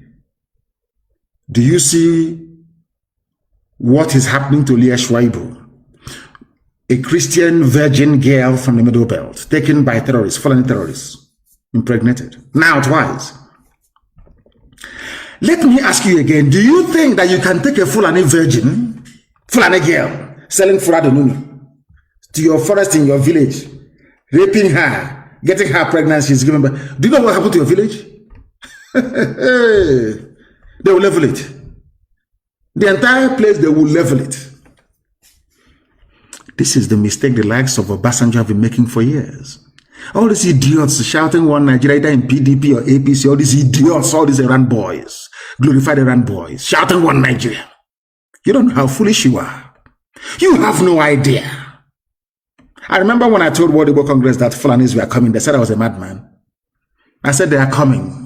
They said, oh, he's a madman, he doesn't know, he's trying to cause war. He did not see the war. He was a child during the war. He did not go to war. Has the war not come to you now? Has it not come to you now? Who is the fool? But of course they are not anymore, because World Igbo Congress is doing very well to support the efforts we are making on the ground. Biafrans all over the world, everywhere. You heard about evangelism in Akwa Ibom. Evangelism, hey, glory be to God in heaven. Everywhere the message, the gospel, we are preaching it, either on radio or on the streets. Those that received it gave their life to Christ, and they're with God now for judgment. I raised the dragon flag. People don't know the meaning of it. Some of you don't understand the meaning of the dragon flag. You don't have no idea. From the day we raised the dragon flag, from that day we stopped writing to UN about what they're doing to us in the zoo. Because the world doesn't give a damn about you. They have bought over, almost every diplomat in Nigeria has been bought over by the zoo. All corrupt, all of them. US ambassador has been bought over. UK ambassador, UK, all bought over, all of them. All corrupt human beings. Very corrupt to the core. We write letter. Bring my evidence, you bring my evidence. Bring my evidence, we bring. Bring more, we bring. Okay, I want to see live interview. We show them. Bring more evidence. Bring the girl. We brought the girls to them that the army raped. Nothing till today, nothing. Which means, if you don't know what to do, please stop coming to us. And now, we know what to do. We have come to die for what we believe in. Are you prepared to die for Nigeria? Then come down to where we are. Stupid idiots. You think now it's 1967? You must be dreaming. They send their fake news. Army killed 16 IPOBs, Eastern Security Network operatives in Abia. A lie. So if you write it now, so we'll be panicking. Oh, they're killing us, so let us stop. Oh. Let me tell you one thing about us you don't understand. The more you kill us, the angrier we become. You see, that is one thing that these idiots don't understand. Let me tell the Fulani one thing they don't know because they are foolish. They are not sensible. Leave all these things that Britain is doing. If the only reason why it appears as if the Fulani Janjaweed are doing very well is because of the foolishness of people from the south. Very foolish set of people. That's all. If not, Fulani can. Let me say something you don't know. I want to let Fulani understand something this evening. You see your hand. Take your right index finger. Look for any part of your body. Use your finger to be rubbing at that same spot all the time. Keep rubbing it every blessed day. Keep rubbing that. Keep disturbing that very place. After a while, that place will become harder than the surrounding skin. It's in nature. I repeat, use your right index finger, not your thumb, index finger, the second one following it. Be rubbing it on any part of your skin you like. Every day, keep rubbing that same spot. Keep rubbing it, keep rubbing it. After a while, your skin will rebel and say enough is enough. It will develop hardness. It becomes very tough. That is why, even when you're putting on a shoe, maybe a new shoe, and that shoe keeps rubbing at a particular place on your foot, after a while, that place will grow tough skin to meet the challenge that the shoe is bringing to it. That's how life is. So all these years you were killing us at Tumpo, at everywhere we go to, you shoot us, we die at Haba National High School. Oh, you thought that will make us become cowards and we'll run back. Ah, no, you're mistaken. It's human nature. We rise up and we fight back. And we are coming with a force you don't even understand. And I'm saying it on live broadcast to the whole world. By the time we are finished with you, your children will also die. You don't know the amount of hatred you have built up. People think we're just doing IPA out of normal, that we are normal. No, we are not. Not anymore. The level of anger inside us, you cannot fathom. You don't even begin to understand it. You have no idea. The more our people die, the angrier we become. The reason why we surrendered after the war, or should I say, Obasanjo came and said he took surrender was this. Let me tell you one thing you don't know, or people don't know about the Biafran war. The reason why we gave up was because we felt that God had abandoned us. Because some of you are, of course, most of you are very young. You don't know, there's a song called Nkosinwam. It was played after the war. I can't find it anymore. It says in Kosinwam Obogeni Kinebe Aquarere. Because our people sat down and felt that God had abandoned us, that God cannot be in heaven and such a thing is happening on this very earth. That was what we gave up during the war. But God knew what he was doing. Then we were not ready, mentally and spiritually. I didn't say physically. I said mentally and spiritually. But now we are. And that is why Biafra will come. All these lies. If they like, let them publish tomorrow that they killed 40,000 ESN operatives. Babash. Instead, they're the ones who are dying. And they'll continue to die. Ndara. And as I said, I'm warning them now. You see all those your children schooling abroad. Some are in the UK, some are in the US. We have people that will go to prison in the US waiting for them. When I give the order, you will hear what will happen. When I give the order, you will hear what will happen. We have reconnected on our app is wobbling because they are panicking.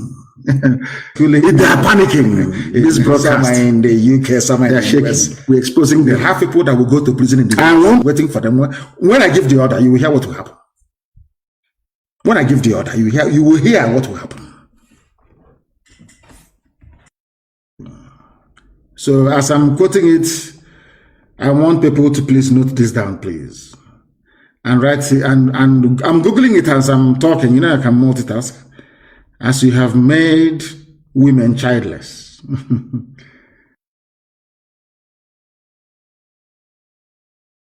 Because we are children of light. Anything we are doing, Elohim, is the book of Samuel. Because we are First Samuel, children of light. Chapter 15, verse 33. Elohim. That is this, the book of Samuel. First Samuel, chapter 15, verse 33. That is this, every day.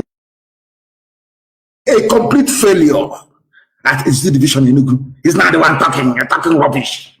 As if we don't know him. A complete failure. He went to fight Boko Haram and came back in disgrace. Is the way they made him from his staff and he's talking nonsense. That is the scriptures. I want to read a verse in the Bible, something that in the Torah, the original Bible, something that Samuel said. Not this one, the Europeans added their own to it. The original word of God, the Torah. And Samuel said, as your sword has made women childless, so will your mother be childless among women. And Samuel put Agag to death before the Lord at Gilgal. I want Fulani Janjaweed to understand, as you have made many mothers childless and turned women to widows, so shall you also be childless. Your children will bear. As I said, you see, by the time we are done with what we are doing, the world will record IPOB and Nnamdi Kanu as mad people. That's what I want. You people are about to see madness, the type you've never seen before. All that money you're saving, you're accumulating and stealing and depositing in Dubai, UAE government will eat it. All the money you have stolen and put in England, the Bank of England will take it. Your children cannot eat it. Oh, you think you can kill other people's children and you're only walking about very free? You people are jokers, honestly. You people, you are mad. You are insane. We don't forgive. We're not going to forget. You see, everybody you killed at Mpo, National High School, at my house, Isiama Faruku, everybody you killed, we are going to avenge all of them. We are going to avenge all of them. That you may see madness. And then after that, let your children come and enjoy now. Let's see. You think you're smart, you can kill other people's children and your own will be enjoying going to Cambridge and on stolen wealth. You must be dreaming. Let me tell you what Samuel said. Shmuel, of course, correct pronunciation. As your sword has killed the sons of many mothers. I think the New Living Translation is better. And I want this quotation everywhere, tonight, all over the world. The first book of Samuel, chapter 15, verse 33. Use the New Living Translation. This is for Fulani generals and police commissioners in our land. As your AK-47 has killed the sons of many mothers, now your own mother will be childless. Ponder over it. Very, very important. As they are doing all this, their nonsense, they're saying the North cannot be threatened. These are the people threatening us. That is one thing sometimes I wonder the type of journalism you have in Nigeria. The people threatening us, they're in our forest, killing us, and now turning around and saying you cannot threaten us. Zoo, they're called the Northern Elders Forum. It's from their news today. The North can't be threatened into submitting to separatist agenda. That foolishness of IPOB, everybody is now foolish. That thing we saw many years ago, and they killed us for it. They campaigned against us for it. Now everybody has seen it. Isn't God wonderful? Do you see why I say that IPOB, they are the only chosen people? I'm being honest. They are the only people who we saw many years ago, or some of you are saying it just last night. The Northern Elders Forum has said no amount of political maneuver by secessionists in parts of the country will threaten the North's political fortune ahead of the 2023 elections, which means they are telling you that we hold the key to Nigeria. That's what they're telling you. People who are in our forests, raping and killing our people, they are telling us that we're the ones threatening them. And newspapers will carry this junk. No, his name is Dr. Hakim Baba Ahmed. And my name is Mazi Nnamdi Kanu. We're not relatives. I don't know who this man is. By blood, by genetic disposition, by religion, by culture, by social inclination, I don't know who they are or where they came from. Just that Britain decided that we'll say a bunch of monkeys in Africa. Let's put them together as one country. That's what happened. He described the wave of irredentism.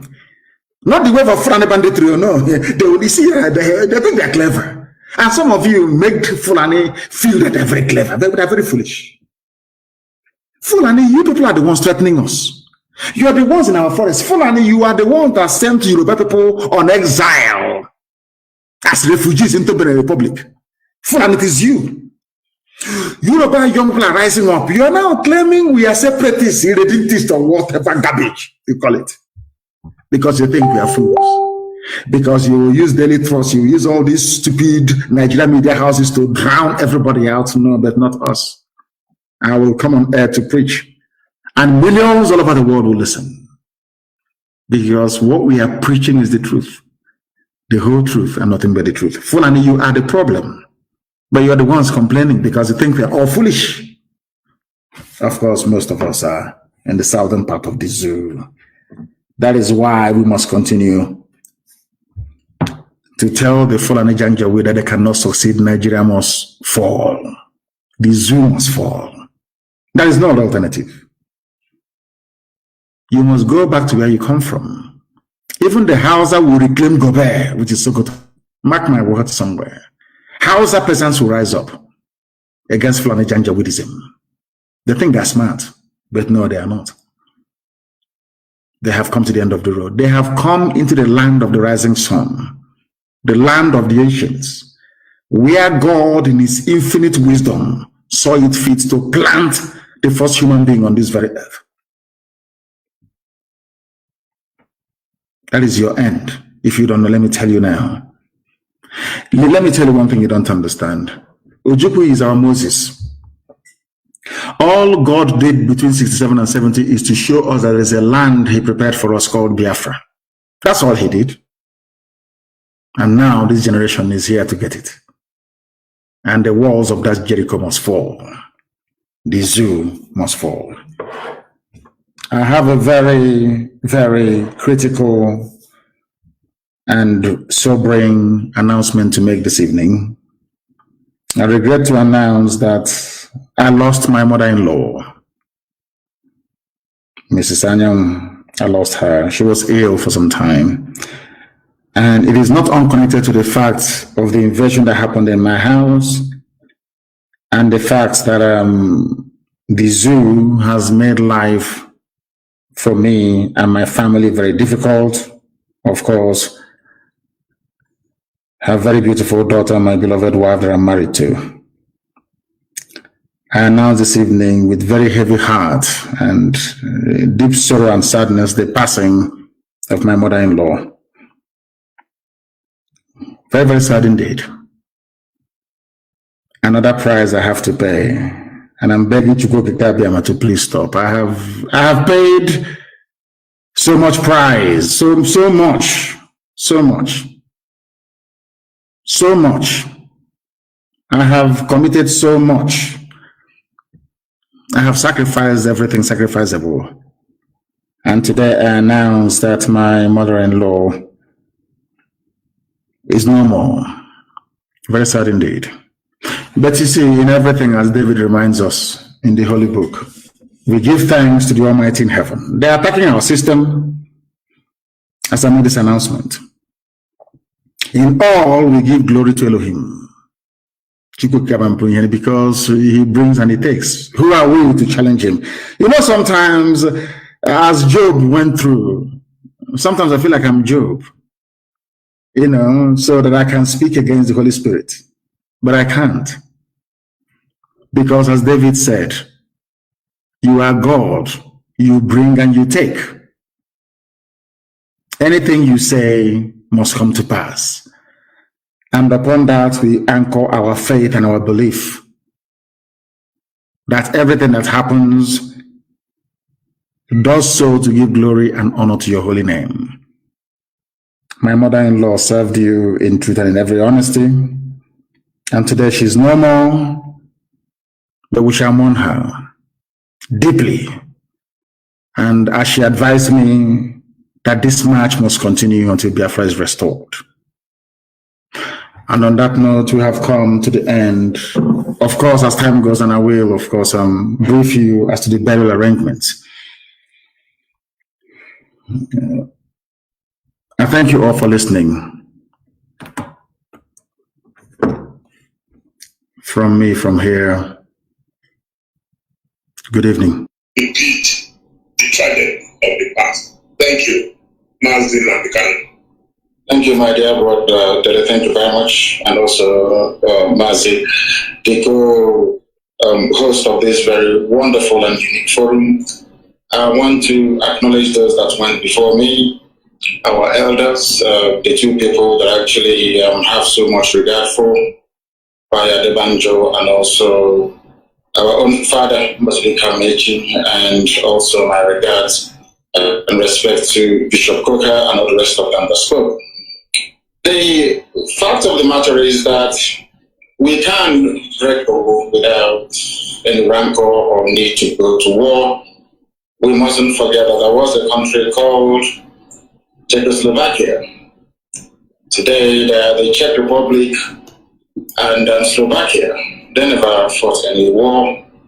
And for us to properly contextualize this never again theme or scenario that people are talking about, we must go back to how we were before the white man came. There was no war between Biafran people and the Oduduwa people before Lugard came. There was no war between Biafran people and, say, the Fulanis from the north. Everybody minded their own business until the white man came and decided otherwise. Decided otherwise in such a way that even Igbo land itself is carved up into heaven knows how many states, even some of them in the north as Christians.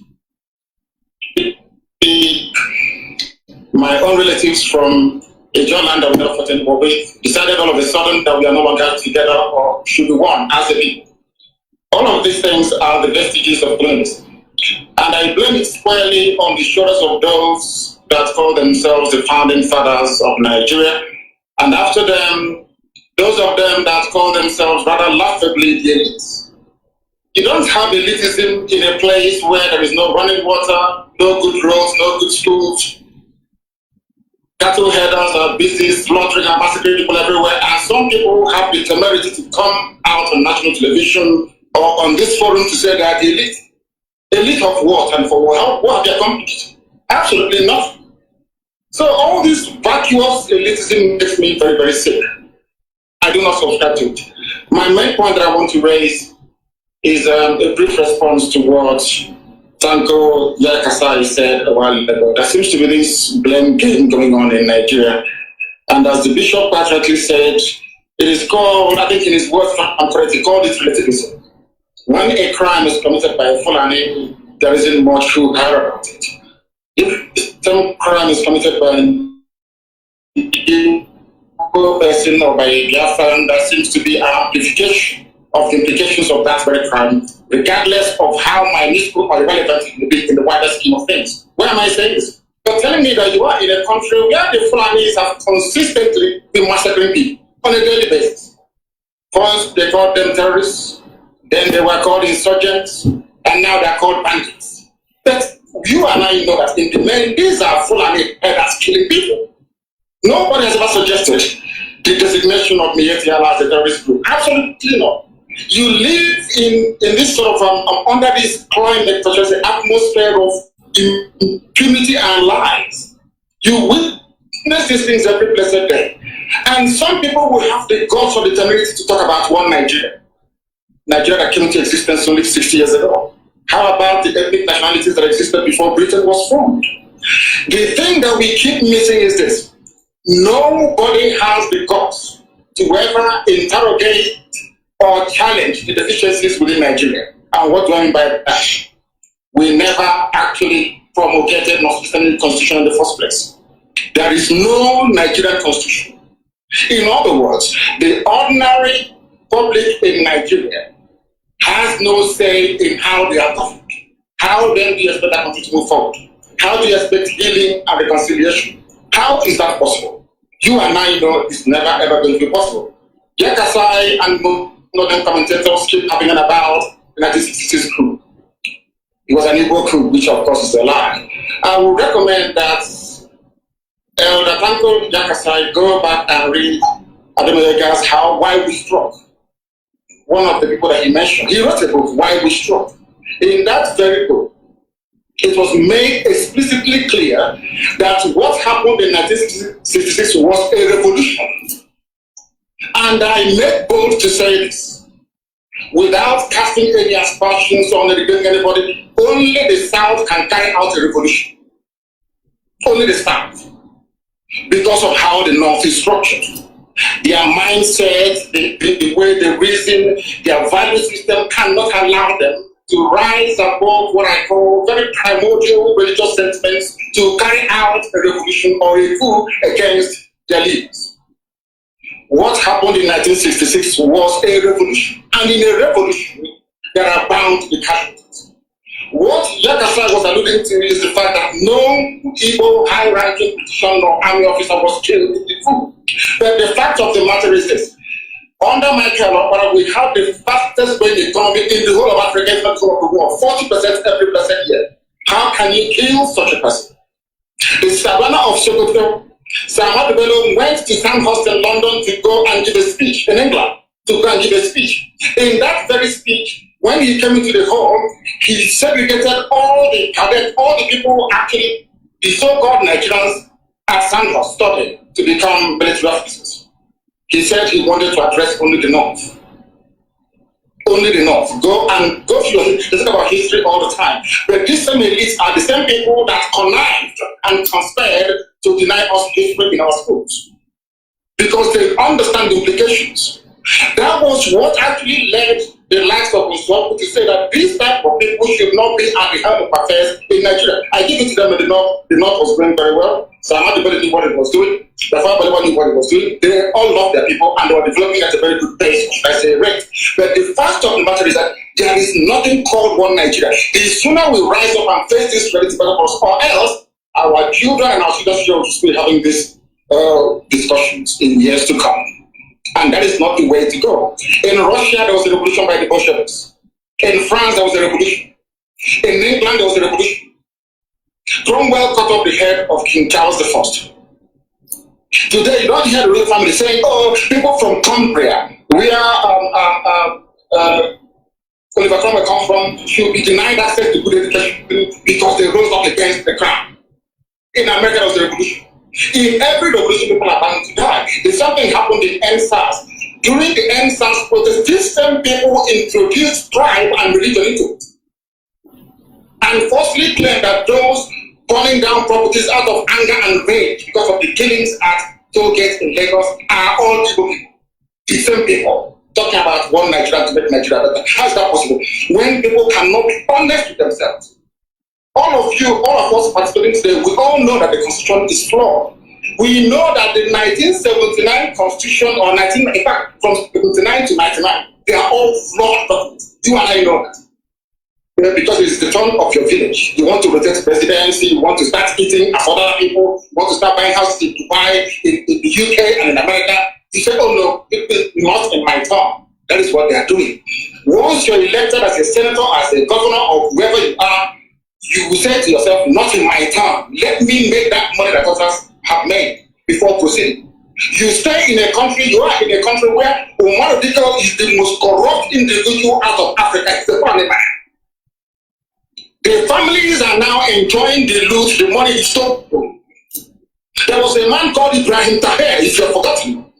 This man burnt Nitel down at Makrena after stealing all the money. And we are here pretending that somehow this can be better. It can never ever be better. There is something called a referendum or a plebiscite.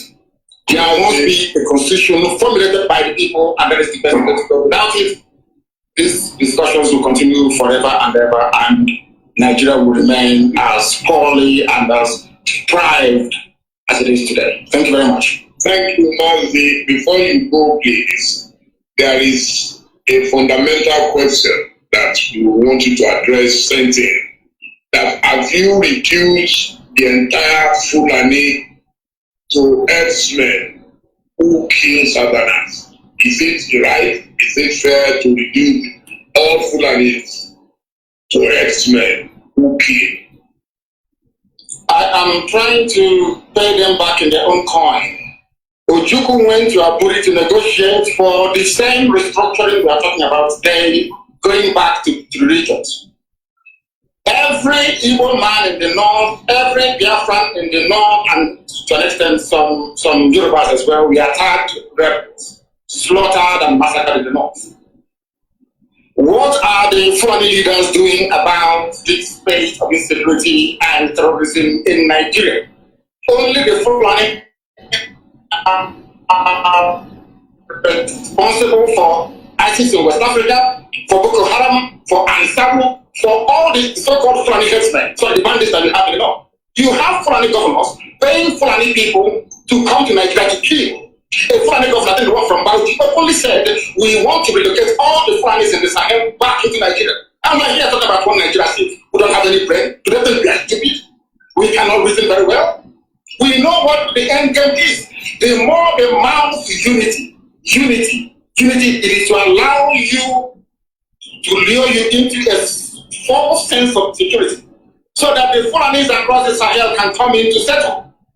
Are you not aware of the speeches that the Kaduna State governor made at the height of the slaughter of the innocent people in Southern Kaduna? What did anybody do about it? Absolutely nothing. You did nothing. When they hastily tagged IPOB a terrorist group with no evidence, all of you kept quiet. Nobody did about it. But Miyet is busy negotiating the bandits, killing and raping people, and everybody's quiet. That is why we are different, and that is why we see that the Fulanis are in conclusion as to what is happening. So they want to take over the entire country and make it the home of Fulanis in West Africa. Go and do your research very well, you see it there. And we are not going to allow it. Mazi, more Northerners are killed today. More Northerners suffer more from banditry than the South. So how do you explain that? In fact, now, the cry in the north is that we are insecure. So, which negates this theory or thesis that the Fulanis are killing the rest of Nigeria.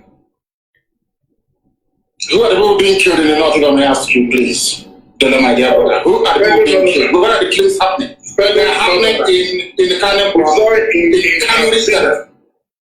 We saw in Katsina the other day how many students were abducted. We saw in Borno, the most popular one, the Chibok girls.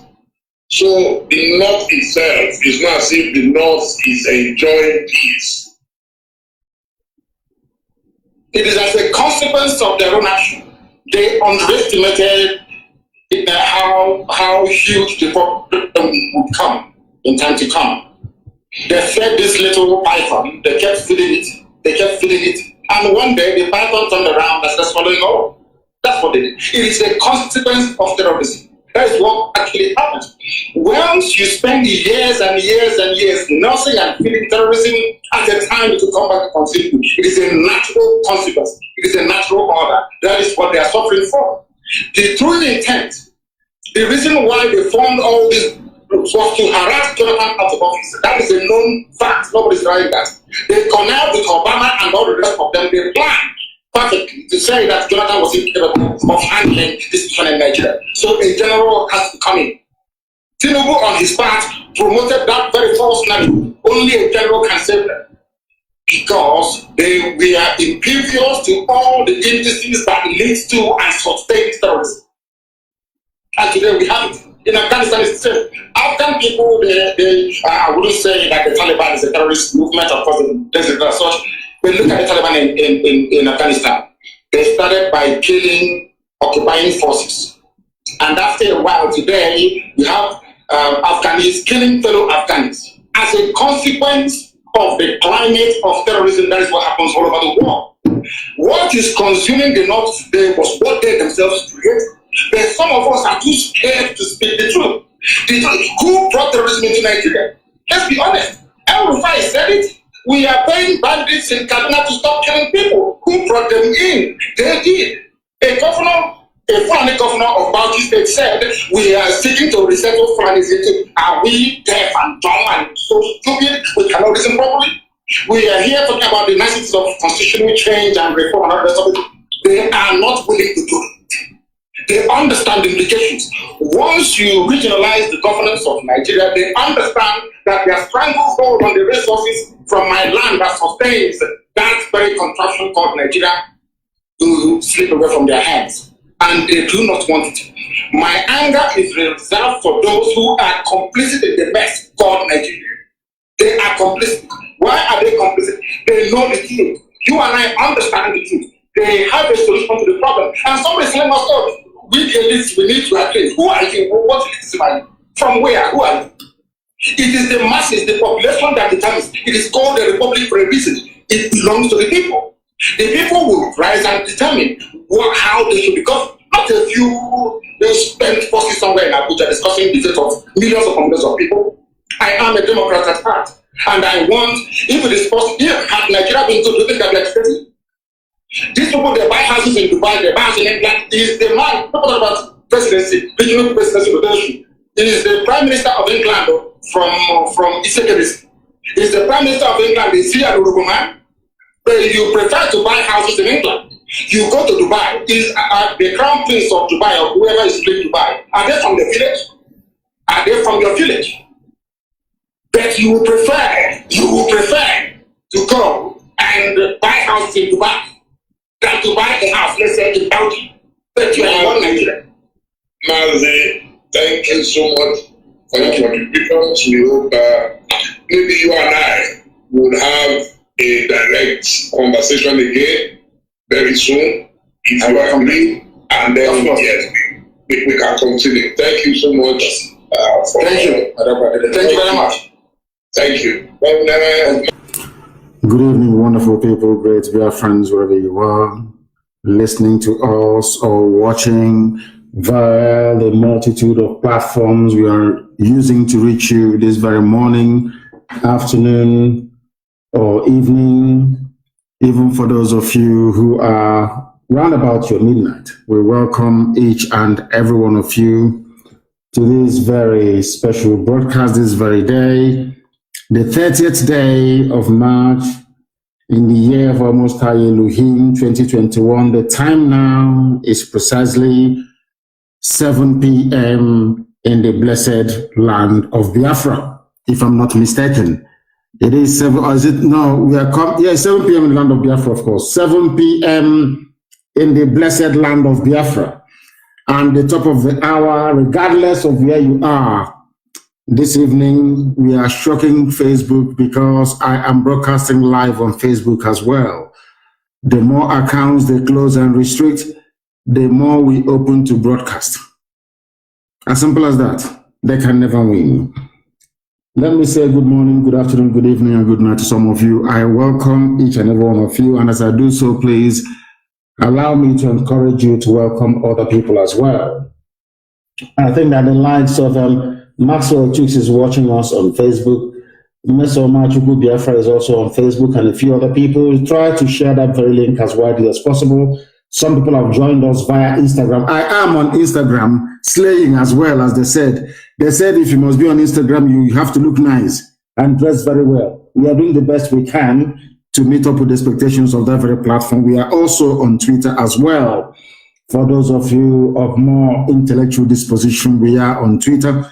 We are streaming live on Twitter. We are streaming live on Instagram. We are live on Facebook. We are also live, of course, on the very venerable and veritable IPOB community radio app. If you have not downloaded the app, please try and do so, please. Especially for those of you who love listening to us whilst hiding from your wife or your children, you can download IPOB community radio app. We are also on Radio Biafra app, of course, because this is a live Radio Biafra presentation. We are also on University of Radio Biafra on Facebook. On Facebook, we are called University of Radio Biafra because here we teach you, or we bring to your attention and knowledge those things that the zoo won't dare teach you. We happen to also be on satellite this very evening. We are on FM across Biafra land. Wherever you go to, of course, people are listening on multitude of platforms this very day, because this very broadcast, as they say to me, has been overdue, and we must of course preach this very gospel as we have been mandated to by heaven itself. Once again, we are live and we are direct. How do you know we are live? The time now is 3 minutes past the top of the hour. Regardless of where you are, that is how you know that we are live and we are direct, and the whole world, I believe, is listening. My name is Mazi Nnamdi Kanu. I am the leader of the largest mass movement on the face of this very planet Earth. I am the director of Radio Biafra and Biafra Television, and by the very special grace of the Most High, the creator of the heavens and the earth, God Almighty in heaven, I shall now and always remain a servant of the wonderful people of Biafra. Before we continue this evening, as is always and customary with us, we must hand over our proceedings to Almighty God in heaven to come and take charge, to come and take control, but above all, to open the minds and the brains of our people to understand the need, to understand the importance of what we are trying to accomplish in their lives. We must pray. And I'm also going to pray in the language of heaven. That is what we do all the time. We pray in the language of the ancients. The same way somebody reminded me the other day, the same way that, or should I say, early Christendom used to pray in Latin.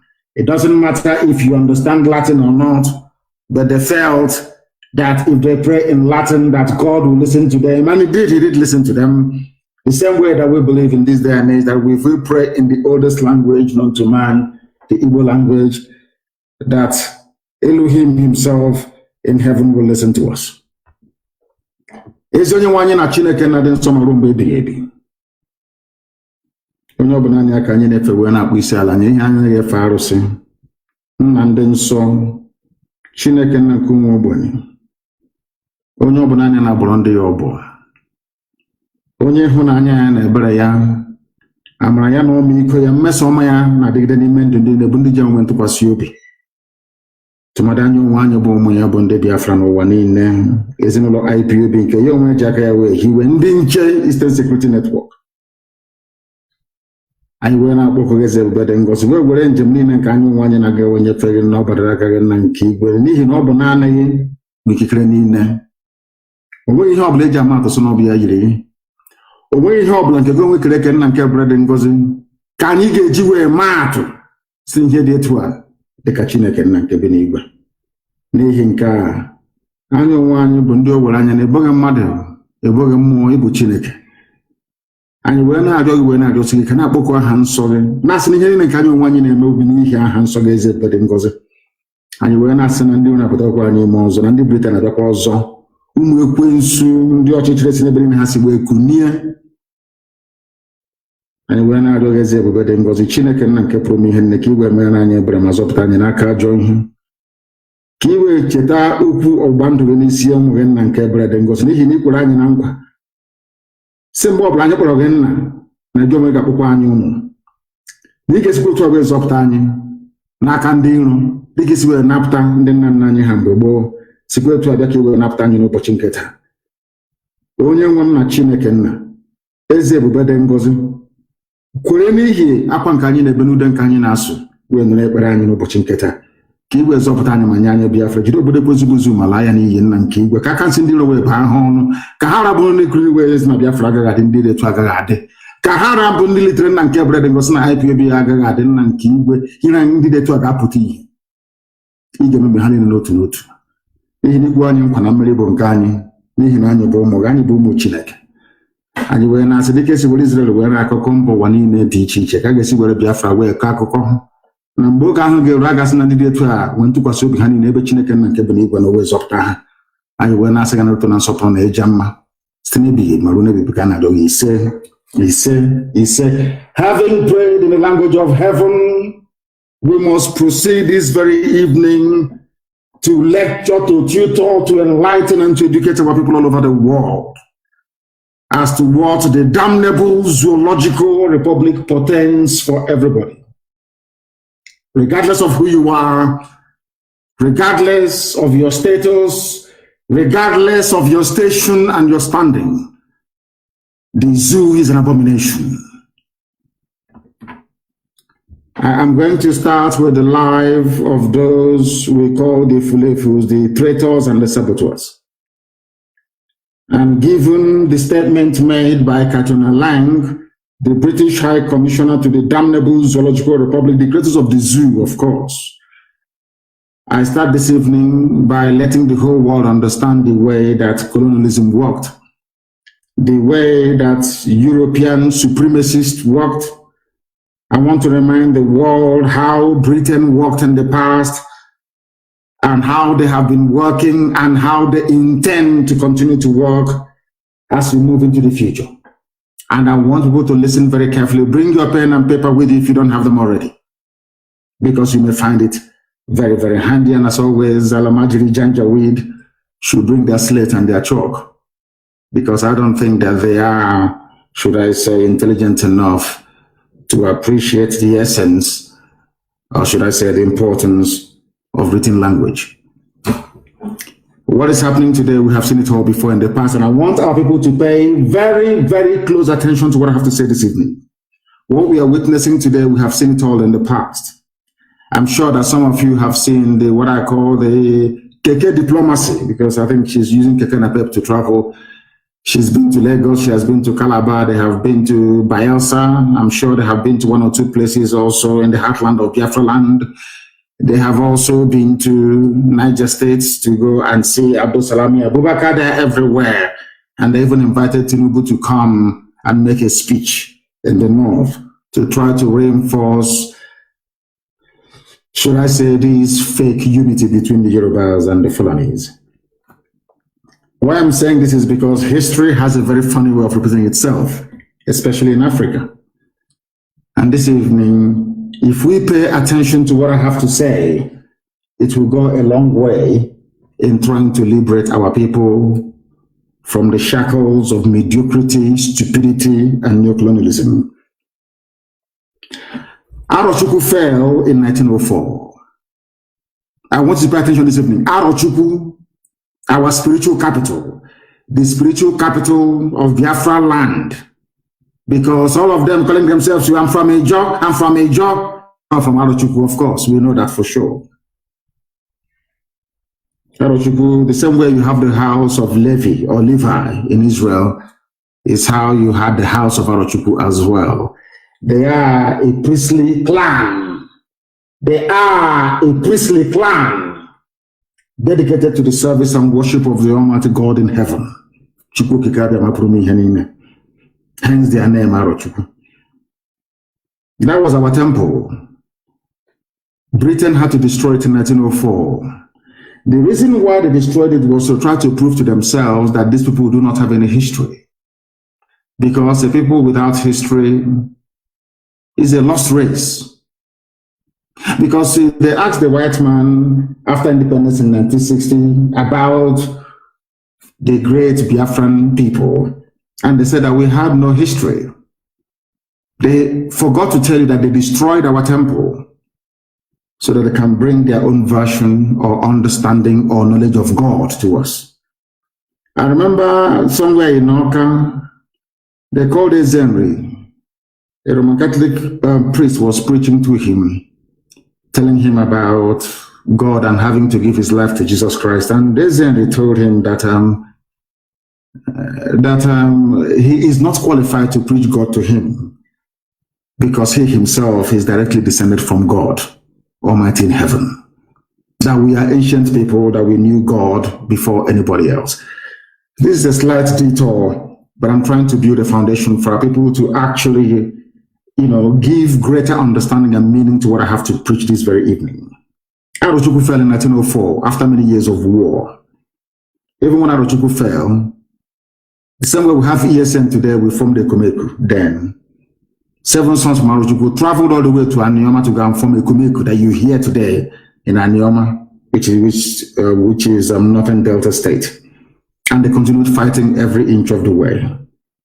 But let me tell you something. Before Nigeria was formed, Britain had to destroy the one spiritual center that brought enlightenment to the people. Without the fall of Arochukwu, there wouldn't have been anyone in Nigeria, because barely 10 years after the fall of Arochukwu, the zoo was created. Effectively, the amalgamation took place, giving birth to this so-called one Nigeria in the year 1914.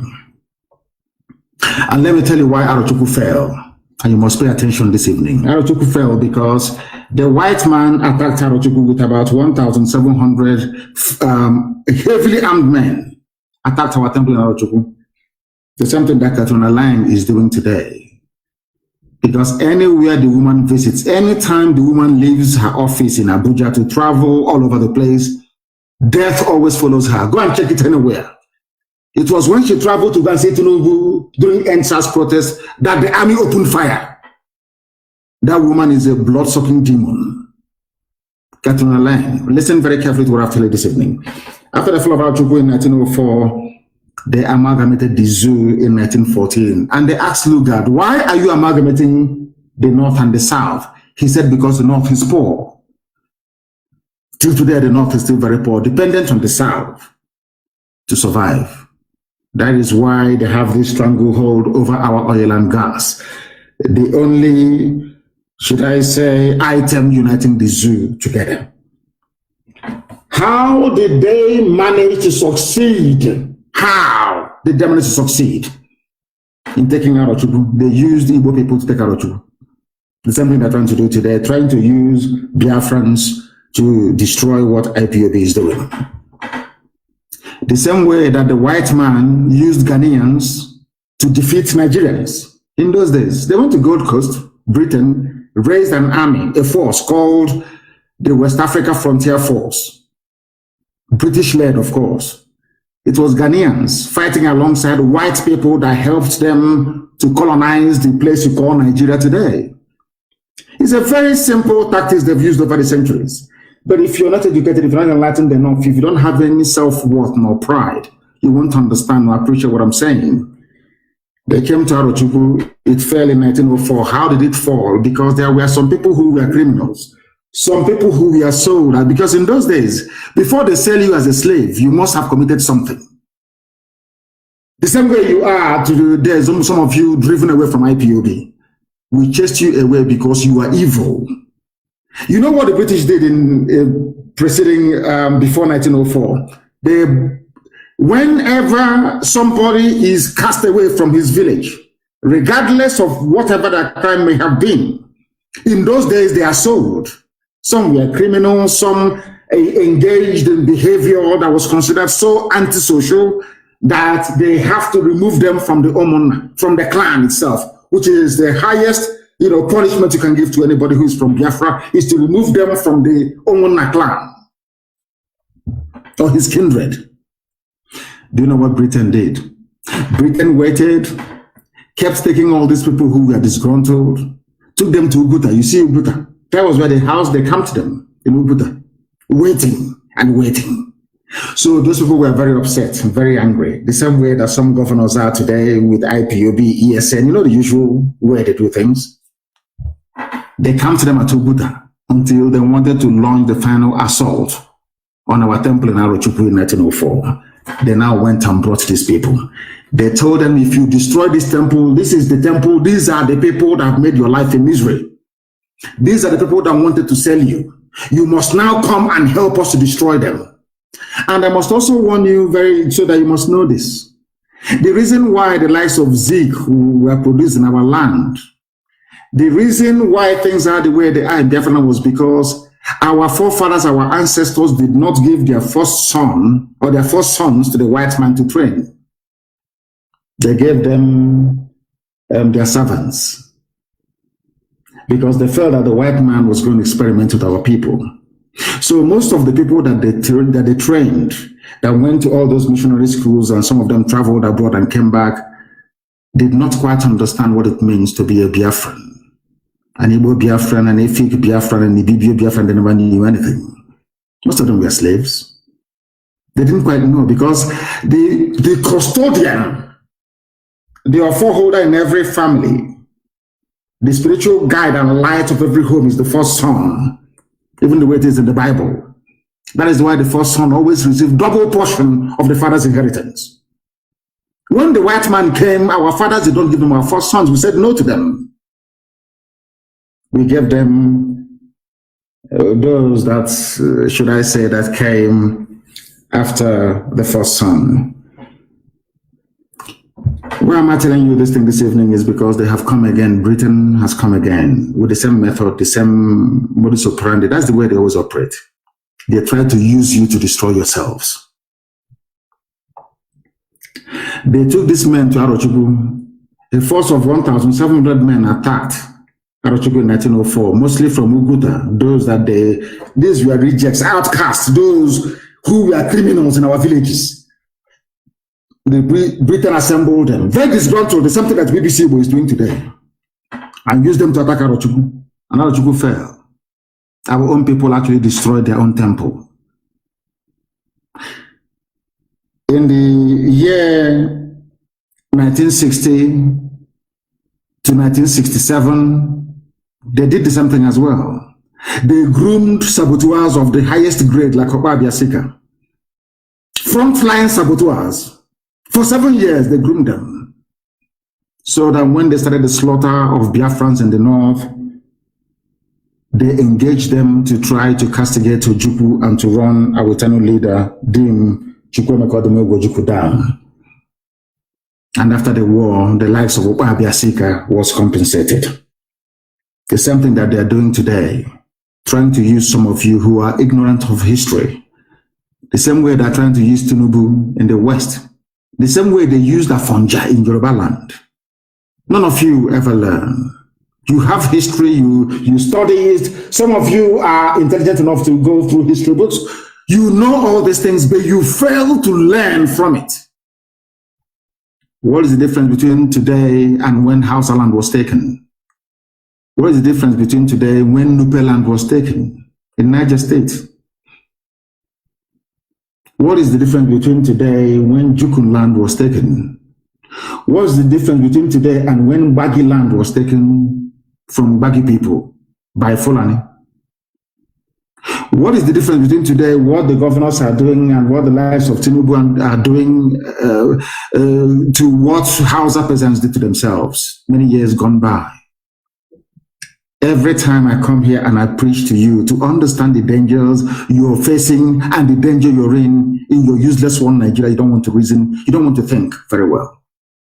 I have told you severally, if you stay in one Nigeria, you become Fulanized. They will take you over. Fulani will emasculate you with the help of the British. Because Britain they need idiots to be in power in Abuja for them to continue to take our oil and gas for free. It's a very simple program they have. All the oil companies are in it together.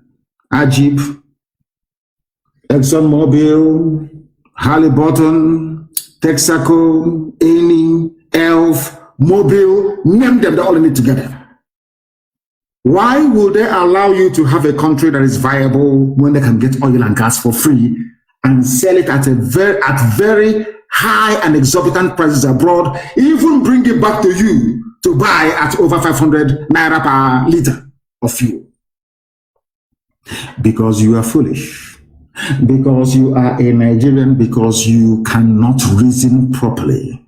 That is why they try to engage some of you, idiotically of course, to fight the very noble cause that IPOB is championing. My happiness today is that most of you have now woken up. Most ethnic nationalities are now rising up to say that they want to also be free. They too want to be free.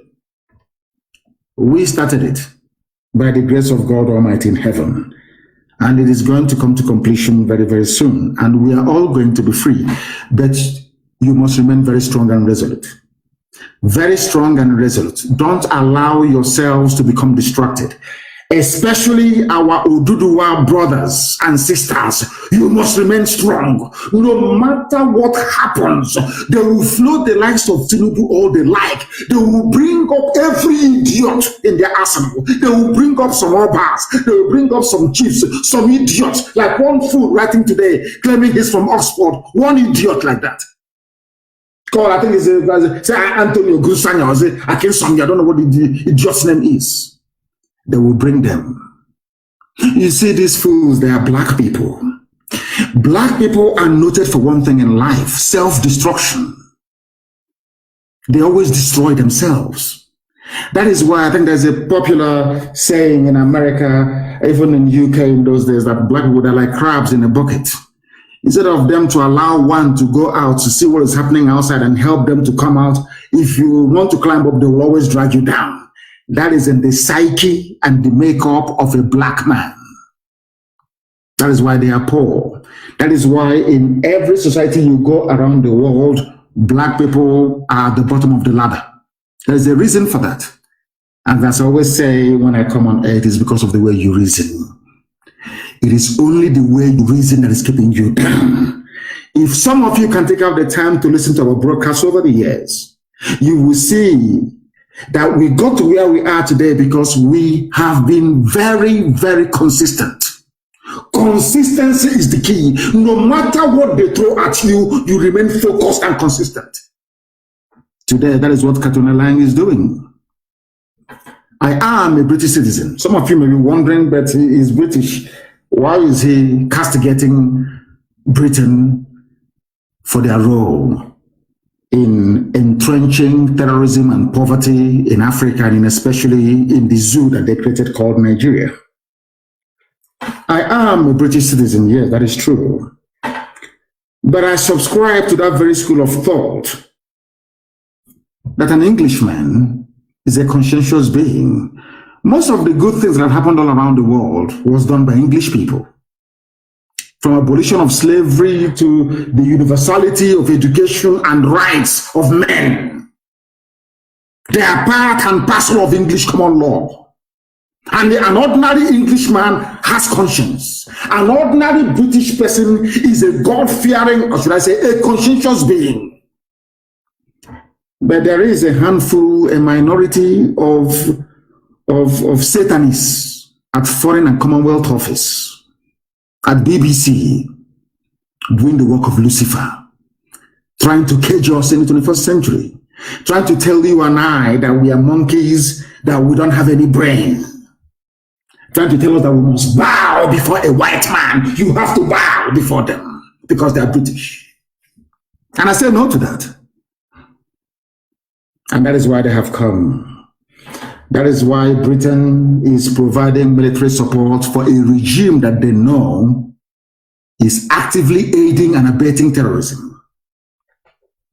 This is something that the world must understand this evening. The British government, led by Boris Johnson, who incidentally is a Jew, very sad indeed. In other words, his ancestors, his forefathers knew persecution. But Boris Johnson is presiding over the reign of evil and terror in Nigeria, courtesy of Katrina Lang, the British High Commissioner to the zoo called Nigeria. And why am I saying all these things? I'm saying all these things because the Fulani people are attacking us in Enugu and in Ebonyi State. They did so yesterday and also today. This comes as a time when Katrina Lang invited the British Army to come to the aid of the Nigerian Army in order to tackle the resistance we are putting up against Fulani encroachment into our land. Over all these years, Britain never for once provided any technical or strategic partnership to Nigeria in order to defeat Boko Haram and Fulani banditry. Never. Now that we have said that enough is enough, that Fulani will not take our land from us, they have now come to provide help as usual. That is the reason why yesterday the Nigerian Army and police were providing cover for Fulani headsmen carrying out attacks in our villages, especially in Ebonyi State. The Ebonyi State governor is there. His name is Dave Umahi. Dave Umahi is in support of the slaughter of his own people. By people they claim are from Mali, from Niger Republic, from Senegambia. Britain is providing military and technical assistance to the Nigerian army that they know are complicit in the reign of terror going on in Nigeria today.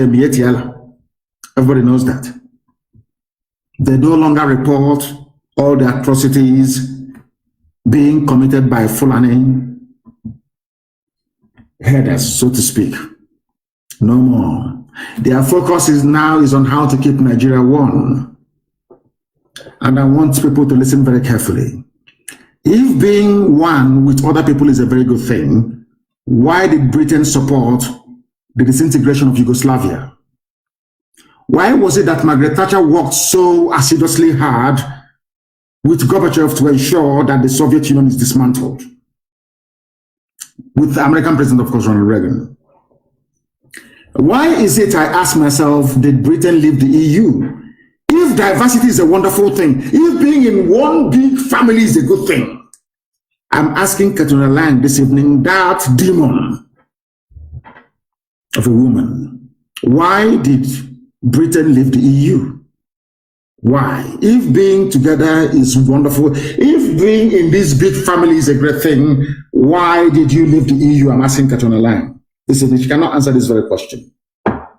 But what they have done is to continue to provide cover for Fulani terrorists and killers to come into our land to try to take over the land of our ancestors. And it's not going to happen, not under my watch. I've said it before. It doesn't matter how many Fulefus you groom. It doesn't matter how many saboteurs you pay. It doesn't matter what BBC does. It doesn't matter what Yoruba corrupt journalists do or write about. Is irrelevant to us. It doesn't concern us. We're moving ahead. We are going to defend our land, and we're doing so very, very tenaciously. Anybody with any doubt should go and see what happened in Enugu and also in Ebonyi. We are not going to concede an inch of our land to anybody. I'm saying this evening so that all of you are aware of what is about to happen before it happens. I am placing it on record this evening, morning, noon, or night, depending on where you are, that Fulani Army, with their Fulani Police Commissioner in Ebonyi State and in Enugu State, respectively, they are the ones providing riding shotgun for terrorists to attack our villages. Nigerian Army. I want you to understand this very carefully. I want you to understand this. All of you idiots, some of the fools, writing and talking rubbish all the time. I want you to understand this very clearly. In our villages right now, as I speak, in Ebonyi State, Nigerian Army are the ones providing armed escort for Fulani murderers to come to our villages to slaughter people I hope you understand it very clearly. Because when you hear the news, later on, don't be shocked nor surprised. Because we can't fold our arms and all this nonsense will be going on. Pakistan never supplied any aircraft to the zoo at the height of Boko Haram insurgency or at the height of banditry. I want you people to, I don't know how to explain this to people so they can understand it. You need to know this. Do you know that this evening, before we came live on air, it was reported that the main person who is instrumental, or should I say who was instrumental in the bringing of Fulani banditry and terrorism into Nigeria, Governor El Rufai of Kaduna State, he withdrew his children from school because of the fear of bandits that they may kidnap his children. Are you aware of that? This evening, before we come live on air, Britain will not see that. Catalan will not see that. No. What concerns them is we must do everything within our powers to ensure that Biafra will not come, because we want to keep on taking oil and gas for free. But unfortunately, some of you that claim you went to school, you cannot see all these things. I don't know if it is if you're naturally daft or because you're blind. I don't know what the type of disease afflicted some of you. I have no idea. Let God have mercy upon your wretched souls, I'm telling you. Ask yourself this question. Before BBC will convinces you to work for them, before Katrina Lang, working for British intelligence, convinces you that Nigeria should be won, ask yourself this question. What are their arguments? What arguments are they putting forward to validate their insistence that Nigeria should be won? I think it is that there is unity, there is strength in diversity. All this nonsense. Then ask Katrina Lang, are you a British woman? Then says yes. Why are you not in the EU? Why did you hold a referendum to leave the EU? Simple question. That goes to tell you that this position they are holding cannot stand any rigorous scrutiny. It cannot stand it. Can never stand it. You saw Tinubu running all the way to Kaduna, telling you they are doing Arewa and the Yoruba are one. Tinubu forgot to tell you that somebody behaved exactly the same way that he did many years ago. And that was the reason why Yoruba people lost a lot in the same behavior. You people, you don't know anything. Well, look at the likes of Dave Umahi and all these stupid, idiotic governors you have in the East. All of them. The weakest of the idiots talking rubbish. They don't know what they are heaping in store for their children. They have no idea. And I have said this before. If you want to know what your lives will be like in the next 50 years without Eastern Security Network, without IPOB, look at Hausa people. Look at Hausa people.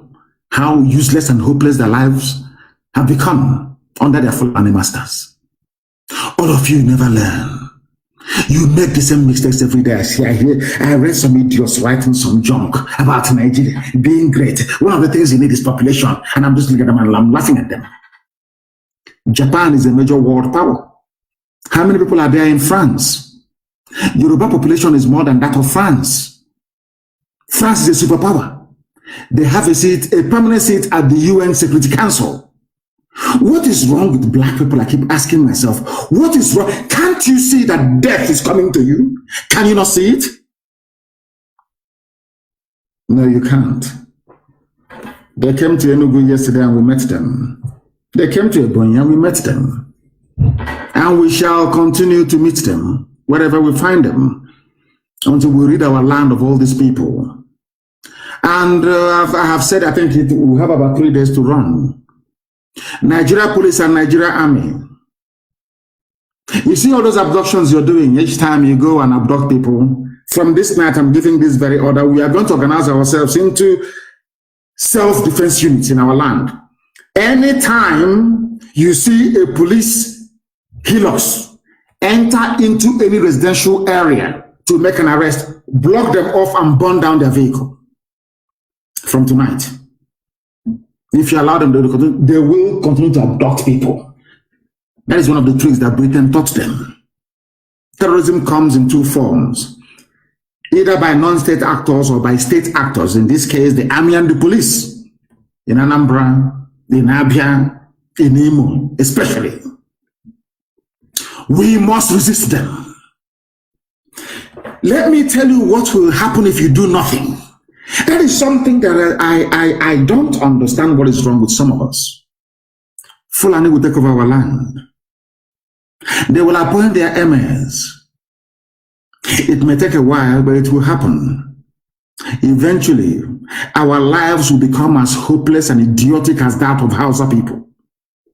That our land that our ancestors gave to us, that very land that God gave to us, will be given to other people.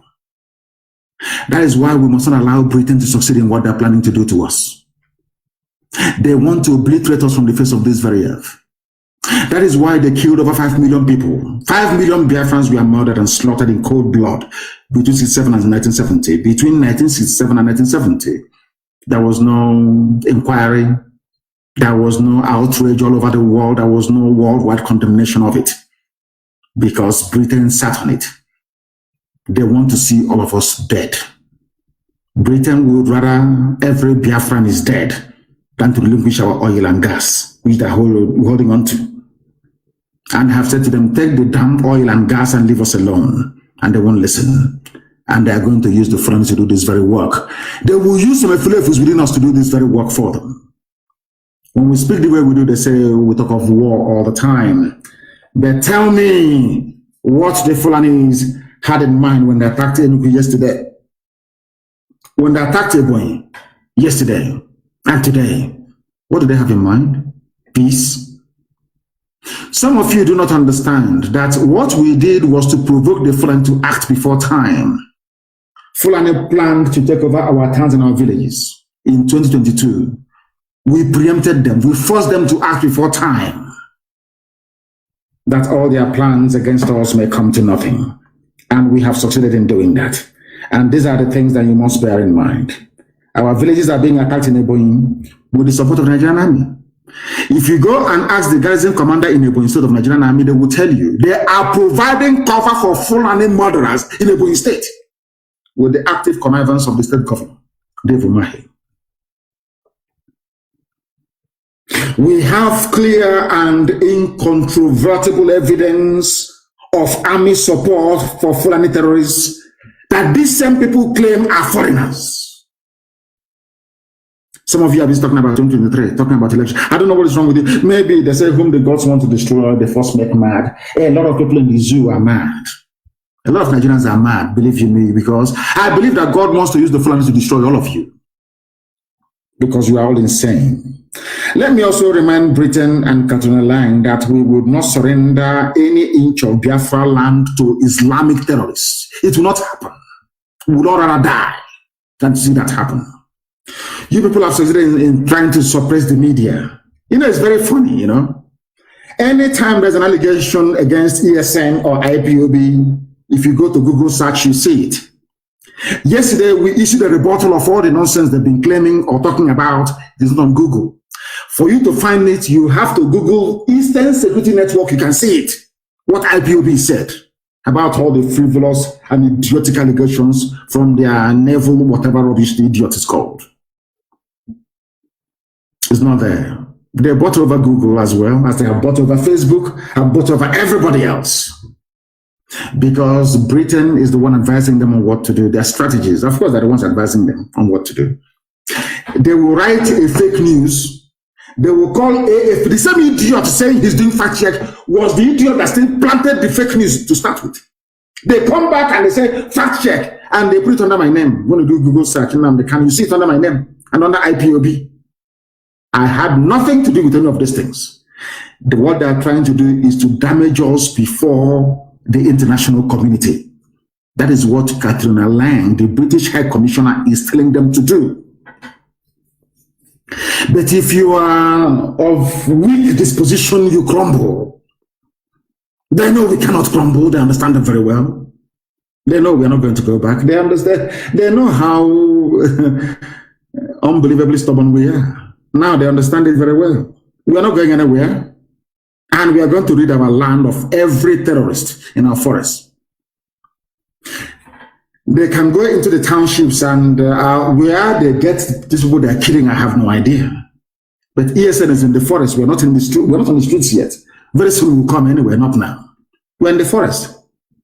You go set up roadblocks and checkpoints and you arrest people and you kill them and you claim they're ESN. And the zoo useless gutter media are busy writing rubbish. ESN is in the forest. You see the way we kid when we parade. That's how we are in the forest. The army cannot come into the forest to look for it because they know they will die. If they come there, they will die. They understand that very well. So they engage themselves by harassing innocent people, arresting them and murdering them in cold blood, claiming they are ESN. You arrest pastors, you torture them, and under duress you give them a statement to read, and they read for you. You think we are all foolish? All the years of Boko Haram rage, no imam was arrested. But you come to our land with the help of idiotic governors, you arrest whoever you like, you torture them into submission, you rape our women. Let me ask you this very simple question. Has Katuna Lang ever commented about the rape of the victims, of the women? How many Yoruba newspapers wrote about it? I said, how many? How many? Because they're not Yoruba women. That is the country you want to belong to. That is your one Nigeria for you. Very sick people. The army came to our villages to attack. Those of you who are still sleeping, one day you wake up to realize that what you have done to yourselves is irredeemable. One day you wake up from your stupidity, your hopelessness, and your slumber to realize that IPOB have been right all along. Fulani will take you over, will kill you and slaughter you. Britain will support them by providing help for the Nigerian army. That's very useless army that never won any battle in their history, never defeated any enemy, except with the help of foreigners. They are not ashamed of themselves. I say, oh, Nigerian army will come. I say, Britain, leave them to come alone. Britain, Pakistan, leave Nigerian army to come to the forest of the East alone. You saw what we'll do to them. But they rely on, they go to Chad, they go to Niger, they go to Britain, they go to Pakistan, they go to Turkey, they beg everybody to fight for them. Shameless people, come alone, come alone. That we may show you how fanatical we are about our freedom. I'm sure some of them detest it now and again anyway. All of you in your military uniform in our land, killing, abducting people, you are going to die there. That I can assure you. It doesn't matter who you have as your godfather. You will die in the land of Biafra. I can assure you of that. Our governors, so-called governors, do not have the balls to stand up to defend their own people. That is why all this nonsense is happening. I have not heard any state governor come out to condemn Fulani headsmen attack on our communities in Enugu State. I have not heard Dave Omahi come out to condemn what is happening in Ebonyi. And these are our frontline states. It's only ESN who is fighting and dying in the process of trying to defend our land. Some of you do not understand what we go through on a daily basis. You have no idea.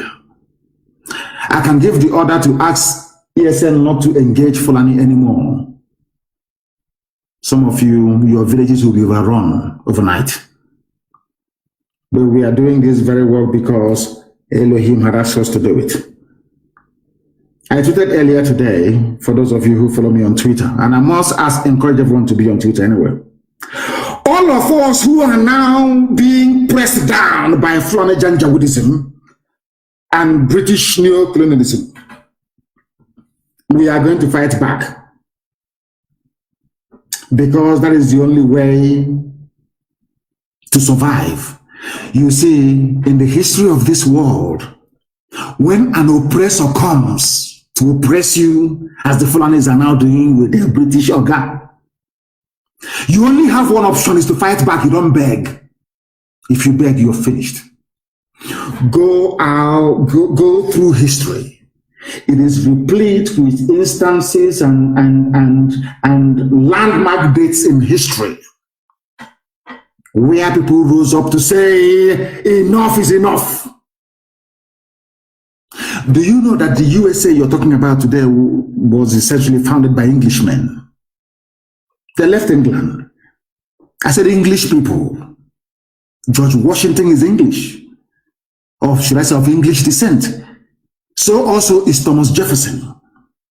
All the great people of the United States of America's independence are all British, all English blood, English. One day they said enough is enough. They are English. They said enough is enough. We must be free. They went to war, they fought, and they became free. Everywhere, even the pathetic so-called independence in Africa, they said enough was enough. All the nationalists say enough is enough. And that is what we need to do now to be free. If you go throughout history, people only became free by rising up and saying, enough is enough. And that is what we are calling for right now, for everybody to stand up to say, enough is enough of this Fulani nonsense. How can we stay in a country, president is Fulani, judiciary Fulani, army Fulani, navy Fulani, everywhere Fulani, police Fulani, everything they have taken over. They are the most corrupt, yet the anti-corruption agencies are headed by Fulani people. Can't you people see all these things? Are you that foolish? Some talk about restructuring because they do not understand what lies ahead for them. There must be disintegration and partition of Nigeria. The same way it was with Yugoslavia. That is how it's going to be. Britain cannot support the disintegration of Yugoslavia, and when it comes to the zoo that they created called Nigeria, they say no. They cannot. We won't let them. The same thing that applied to Yugoslavia must apply in the zoo that they created. Some of you talking about one Nigeria, you have no shame. You were created by a white man and a white woman, no African, Frederick Lugard and Flora Shaw. You are busy trying to defend what is in essence indefensible. All of you defending one Nigeria, I want you to go to Europe, anywhere in Europe tomorrow morning, and tell them that you want to create a country in Europe. They'll put you in a mental home. They'll say you're mad. Go and try it. But all of you are willing to die to defend what your ancestors did not create. Yet you go and pour libation. I say some of these idiots, the Obas and the so-called Ezes and chiefs, you go and you pour libation, you take hot drink. You pour to your ancestors. After pouring libation for your ancestors to bless you, you say, God bless Nigeria as well. Those your ancestors you're pouring libation for, did they create one Nigeria? That is why all your prayers go unanswered. You're pouring libation, hot drink on the ground, wine, praying to the spirit of your ancestors. Some of you do that every day. After pouring libation, you come back to defend one Nigeria, something that your so-called ancestors you were praying to did not create. Can you see how flowery your idiocy is? Who created the heavens and the earth? God. That's why we worship him. You worship what creates you. Why do we love our mother especially? Because our mother, in essence, gave birth to us. God created us through our mothers, through their womb. Isn't it? Who created Nigeria? Frederick Lugard. I have asked this question so many times. Black people, you as a black African, are you not ashamed of yourself? That you're defending what you did not create. You're defending what a white man created, a company, United Africa, a company that they called a country afterwards. You are defending what is indefensible. I keep asking them, all these people saying one Nigeria, let us not allow Nigeria to break. Did your father create Nigeria? The answer is no. Never did. Your mother never created Nigeria. Your ancestors never did. Now ask yourself, what is the motive of the white man and white woman that created Nigeria? They created Nigeria as a British business enterprise, not to serve your interest. That is why when you're being killed, Britain will say nothing. That is why during COVID-19 lockdown, palliative, they stole all the palliatives, Britain said nothing. They only come out because they know that once Nigeria divides, there will be a country called Biafra. They will pay for the oil and gas they are currently stealing for free. That is all. That is why they want one Nigeria. That is the only reason why. But fools don't understand. Some people like the Fulanis connect with them because Fulani also understand that their fortune lies by supporting the British in what they're doing. And this is what I call neo-colonialism. That's what it is. How many times does all the ambassadors of St. James in London go about visiting the whole of England, asking them to, in fact, let me put it this way, during the debate on Brexit, did you see the Greek ambassador or the German ambassador touring the whole of UK, going to Northumbria, going to East Anglia, traveling all the way to the coast in the south, or to Wales to campaign for Britain to remain in the EU? But there is a German ambassador in London. There is a French ambassador in London. Let me ask you again. Let me make Nigerians understand how foolish they are. Let me let the world understand why black people are considered inferior. I want to let the world know this evening that blacks are inferior because of the way black people reason. Black people do not reason like human beings. Let me ask you again. Katrina Lang, the British High Commissioner, is an ordinary ambassador. Ordinary ambassador. She is touring the whole place, telling us to be in one Nigeria. I want to ask Katrina Lang, during the height of the Brexit debate, did your counterparts, did your Japanese ambassador to the court of St. James, that's what they call it, to Her Majesty's government, did the Japanese ambassador ever tour the whole place saying, oh, we need the EU market for our cars that we are manufacturing in Sunderland? The Nissan we have in Sunderland, we need to sell in the EU market. You must join them. Did you hear that the Japanese ambassador was touring the whole of the UK, trying to compel them to remain in the EU? The answer is no. Then why are you allowing Katrina Lang to do the same thing in your land? Because you are black, because you are inferior.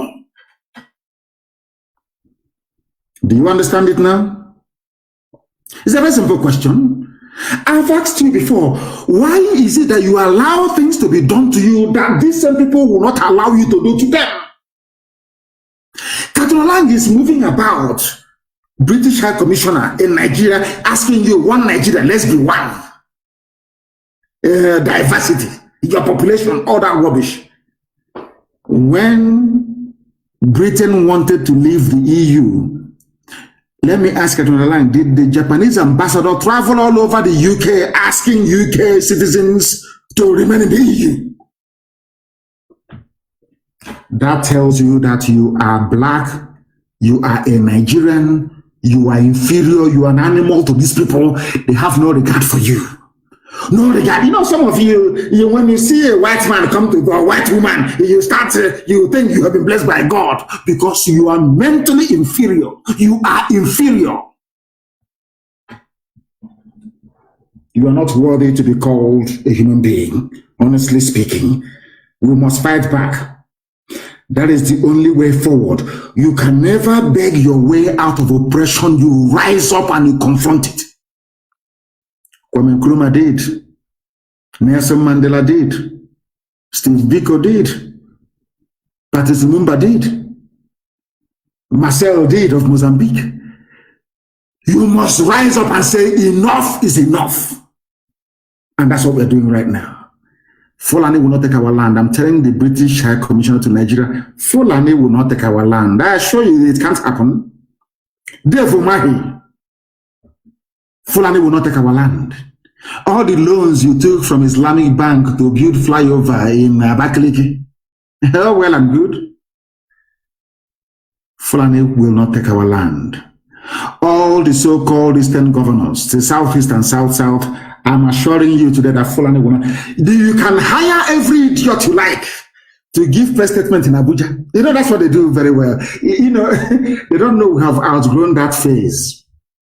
Aborigine of Cross River, Aborigine of Akwa Ibom, Aborigine of Rivers, Aborigine of Bayelsa. They said are not Biafra.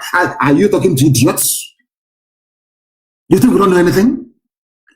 Of course, published by Daily Trust, a Fulani paper. They will not write about the fact that today El Rufai have withdrawn the children from schools in Kaduna because of the fear of bandits. They will never tell you that, will they? Nigeria is sinking every blessed day. Some of you, they continue with restructuring. They fly, restructuring, let's say do force major, constitutional force rubbish, nonsense. When that doesn't work, they say, oh, remember Jagaban is running in 2093. But the people in what's his name again? Tifnubu, in his campaign, the same people, the same Yoruba journalists writing rubbish about Tinubu, his presidential ambition. They won't tell you that the Yorubas who are in refugee camps in Benin Republic as a result of Fulani terrorism in Yoruba land. Are you understanding me this evening? Some of you will not understand, but majority, they do follow what we are saying. That is why they said you proscribe. That is why they said, oh, you're a terrorist group. They understand that we are the only people capable of matching them. I say it without any apologies to anybody.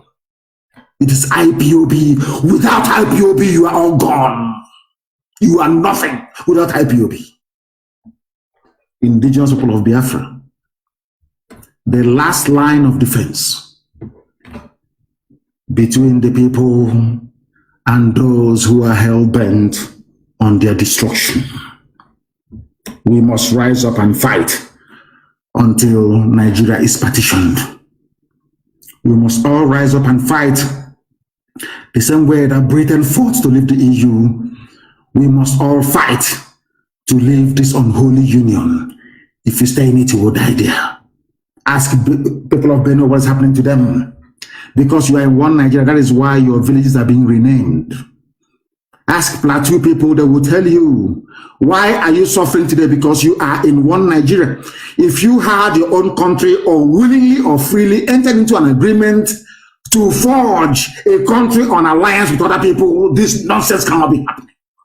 If you remain in one Nigeria, every Fulani in the Sahel, every product of darkness that the Fulani race has ever given birth to will descend upon you. And you are gone, and gone for good. Why do you think they bought over Facebook? They understand what they are doing. They know what they are doing. And before you realize it, will be too late for all of you.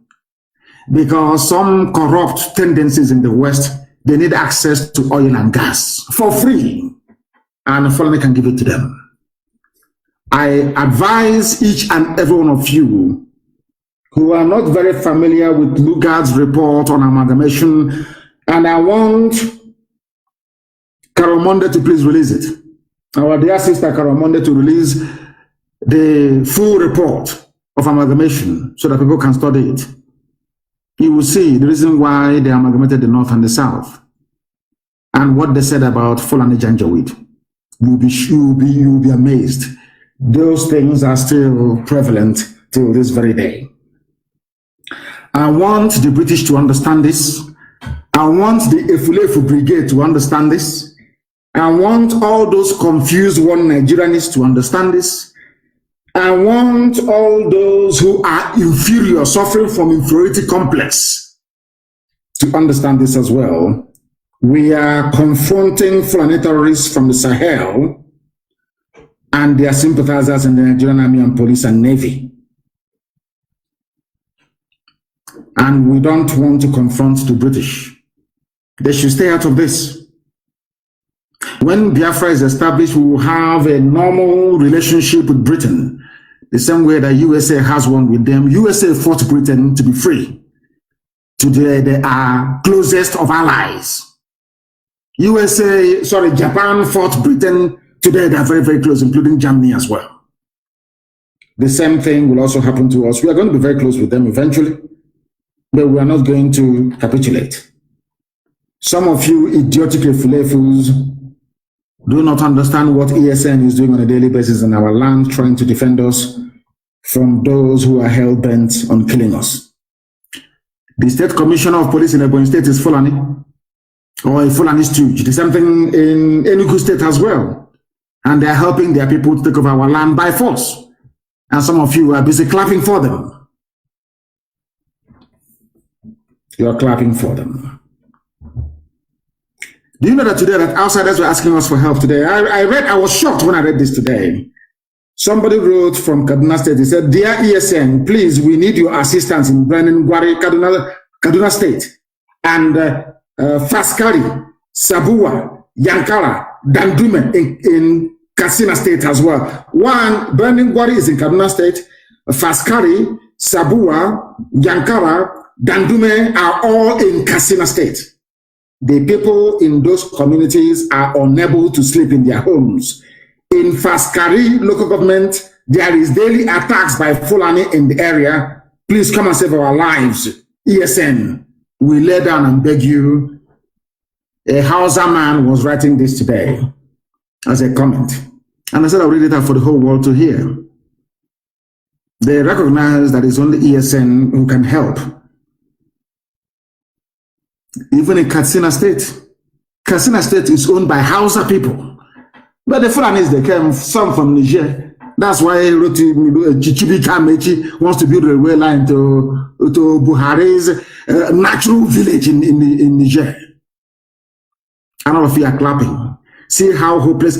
As I keep saying, I don't want to get upset and say things that Elohim may hold against me sometime in the future.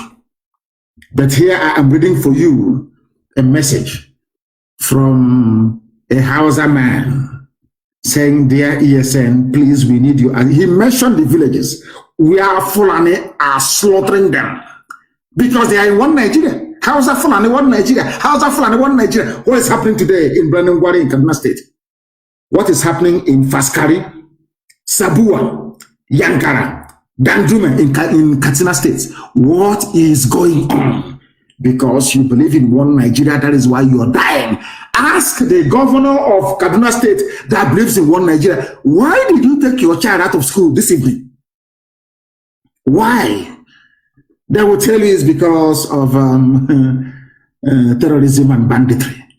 Who brought the terrorism and banditry? The same Kaduna State governor, El Rufai.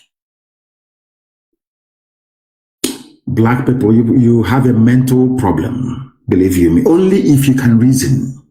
Only if black people can reason. Only if things won't be the way they are today.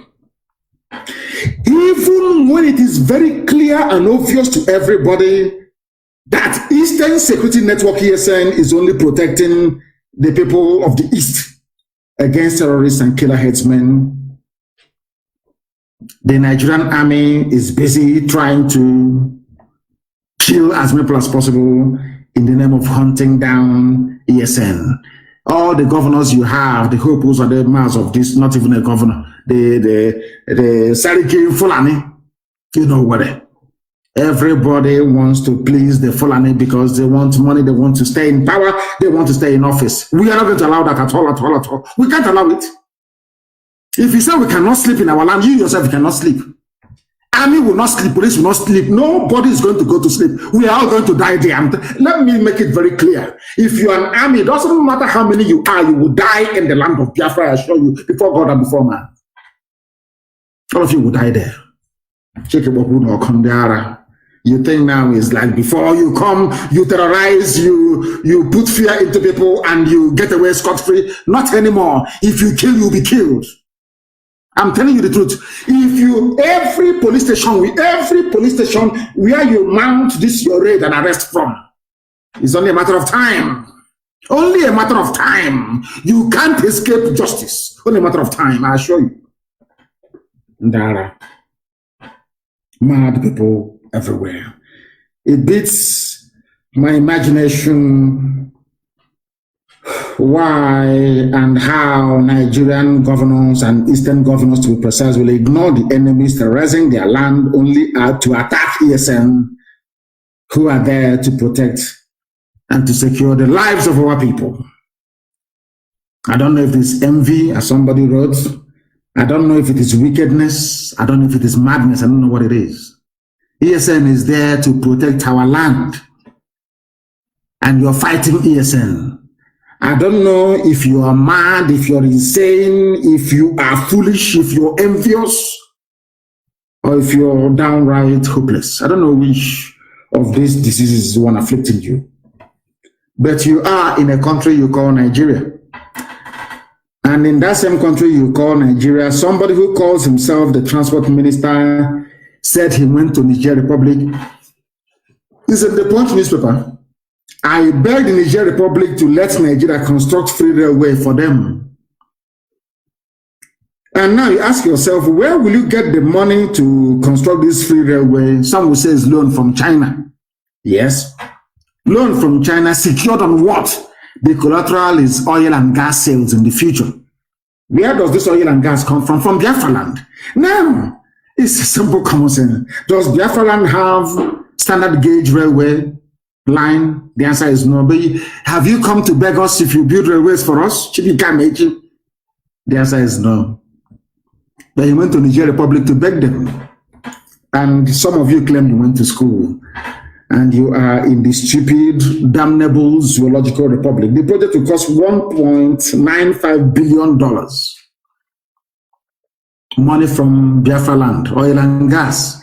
That's when Britain sees this, they say, no, we need that money. We need that gas and oil. And that's why they are talking rubbish about Nigeria becoming one. And you, in your black African idiotic way of life, of reasoning, of course, you allow them to do whatever they like. Now is the time to rise up and say enough is enough. Let Niger Republic take care of itself. Every day they come to us with war, talking about war. You can't break Nigeria without war or bloodshed. But did Nigeria become independent by going to war? Britain owned Nigeria. They could have done with Nigeria everything the world damn liked. Nobody could have done anything about it. You can't break Nigeria without war or bloodshed. So that means that Janjaweed and Majiri, Arewa Consultative Forum, they know nothing about referendum. They are telling us that we're a conquered people. Because if we are in a union, as Britain and America is claiming that Nigeria is a union, then you ask me what I want. Not to tell me I have to go to war. If I want to, if I want to exercise the will of the people, I have to go to war. Yorubas are saying that they want to be free. Biafrans are saying they want to be free. Don't not minding what idiots like Ibn Clark are saying, all those fools. In Abuja, Aborigine, count us out of any Biafra who do the one. You believe a warrior. I don't know what this, maybe you go to the north and they give you flour and they put something in it. Some of you drink and you come back and you're talking rubbish. As our dear brother said, Lele Barry said a while ago, anytime you hear we Niger Delta, you know there's no money in their pocket anymore. Who gave us the word Biafra when we all forgot about it? And a German, useless fools everywhere. Who told us about Biafra? Was it a German? Can't a jump out of this Biafra in Abuja when the time comes now? You know there's rain, heavy rain is falling in Akwa Ibom. Yeah, what of that? Heavy rain is falling. Very soon it will fall in Bayelsa. Mwokoko, idiots everywhere. You can't break Nigeria without war. We are going to cripple the zoo. We are going to stand up to fight for our right to be free. We are not subjects of Fulani Caliphate. Fools can subscribe to that. Not this very IPOB that I lead. It can never happen. Not now, not tomorrow, not ever. And they understand it. You know, they used to call us toothless bulldog. They can't do anything. It's online. They're online. They're toothless. And I agree with you. If this toothless bulldog can be doing this thing when it has no teeth, imagine when it grows the teeth, what will happen? They're no longer, I'm no longer, as Marachi wrote today, nobody's having that Nnamdi, that small boy. Overnight, we are now adults. Oh dear, Zoological Republic, they have no idea what is coming. They think if they arrest people, if you parade them in Abuja, if you torture people and get them to confess, if you rape our women somehow, we will say, oh no, let's stop. You are building up more hatred and anger for Nigeria Army and Nigeria Police. Keep doing what you're doing. You tried the same thing in the Northeast against Boko Haram. Boko Haram was a peaceful movement. It was Nigeria Police that kept on killing them until they turned violent. That is the thing that you idiotic Nigerians must get into your skull. That is why I am measured in my critique or criticism of Boko Haram. They were peaceful. It was Nigeria Police and Army that kept killing them to the point where they now turned violent. Is that not the truth? Come and be arresting, parade them all you like. That police commissioner, the day we catch your children, we'll parade them as well. I want to assure you of that. Before I do something, I say, I announce it in the public, so you know it's me. You know who to hold responsible. I warned all of you. The army and the police in our land, you will die there. I swear to God Almighty in heaven, you will die in Biafra land. All of you will die there. Keep arresting and parading. Keep killing innocent people. That is entirely your business. The more you kill us, the angrier we become. The more determined we become. The more fanatical we become. You tried this thing in the northeast of the zoo in Bruno. What happened today? What happened? Are you not running and begging for your dear lives? Keep doing the nonsense you're doing. And you see what will happen to you. Think I have any apologies to make for any of this nonsense? Of course not. Arewa Consultative Forum National Publicity, Emmanuel Yahweh. You know how foolish our people are. When they want to issue all these innocuous statements, they use a Christian, as they used Gowon, who was a Christian, to do their evil deeds for them. As Britain is using Fulani, Fulani is using some of you who are idiotic. Foolish people. Arewa Consultative Forum National Publicity Secretary is Emmanuel Yahweh. He's a Christian, but he's working with the Janjaweed. He is working with Janjaweed. Very, very sad indeed. He said Nigeria is a free country and everyone is entitled to his opinion. I am entitled to mine. You sent me to detention because I freely expressed my opinion. That's all, that I want to be Biafra. I want to be free. He said, send him to jail. Good morning, wonderful people, great Biafrans, wherever you are, this very morning, afternoon, evening, or night. I welcome you to this very, should I say, special question and answer session on this very day, the second day of April, the fourth month in the year. In the year of almost High Elohim 2021, the time now is precisely 2 minutes past 7 a.m. in the land of Biafra. I said a.m., not p.m. I know we are accustomed to broadcasting in the evenings, that is in Biafra land. Therefore, some of you may become confused, but this is a live presentation this very morning. We are live and we are direct on all platforms. I repeat, on all platforms, that we may preach this very gospel to the understanding and hearing of humanity wherever they may be at this time. Allow me to welcome you, and as I do so, may I also encourage each and every one of you to welcome those who are around you. You can listen to us via Instagram, Mazi Nnamdi Kanu _official. We are on Instagram. We are live there. There are a lot of people there already. Eze Chinedu is there. Okpara is there. Shedrack is also there. Kesia is there. Eduardo Chinedu is there. And very many people are there on Instagram. and I want that advertised as much as possible. I want that Best Man is also there. A lot of people are there watching. We are also on Facebook. You know, Facebook with their suppression and restrictions, one of the most corrupt entities in the world. We are also there at Mazi Nnamdi Kanu. I'm broadcasting through a page that is not particularly well known, but I'm hoping this very morning that those of you who are there already will be able to spread this very gospel, that others may be able to join us on that very platform as well. We are on Twitter. If you go to my Twitter handle, official one, there are many fake ones being run by DSS, the Zoo State Police. Mazi Nnamdi Kanu is mine. If you go there, you will see it and you'll be able to join us. I'm sure we are the only ones who are streaming live this very morning on that very place. That's how you know which one is authentic and which one is fake. We happen to also be on satellite this very morning. We are on IPOB Community Radio app, which everybody must have. Everybody must download IPOB Community Radio. You must also download the authentic Radio Biafra app as well, so that you can participate and join us anytime we are live, as we are this very morning.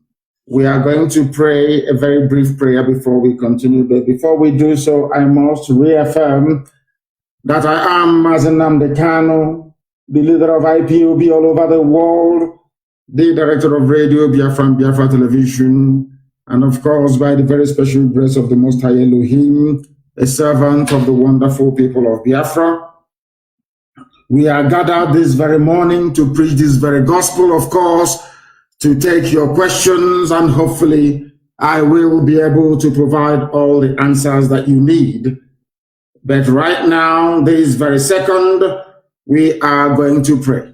And after praying, I will preach very briefly this morning to bring you up to speed as to what is happening with our beloved Eastern Security Network, the battle that is raging right now in and around Nsukka to dislodge terrorists, and what the Nigerian Army and police, and of course in conjunction with British High Commission, are trying to do in order to frustrate our efforts.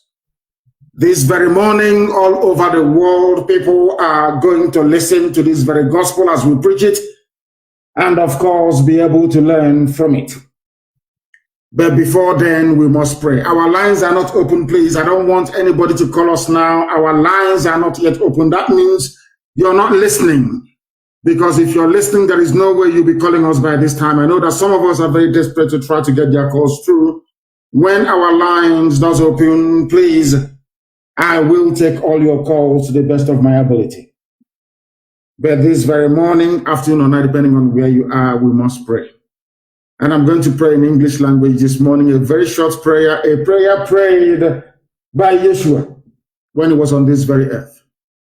A prayer extolling the supremacy and irreducibility of the Creator, in heaven. That upon that very name and name alone, everything that was created was made possible.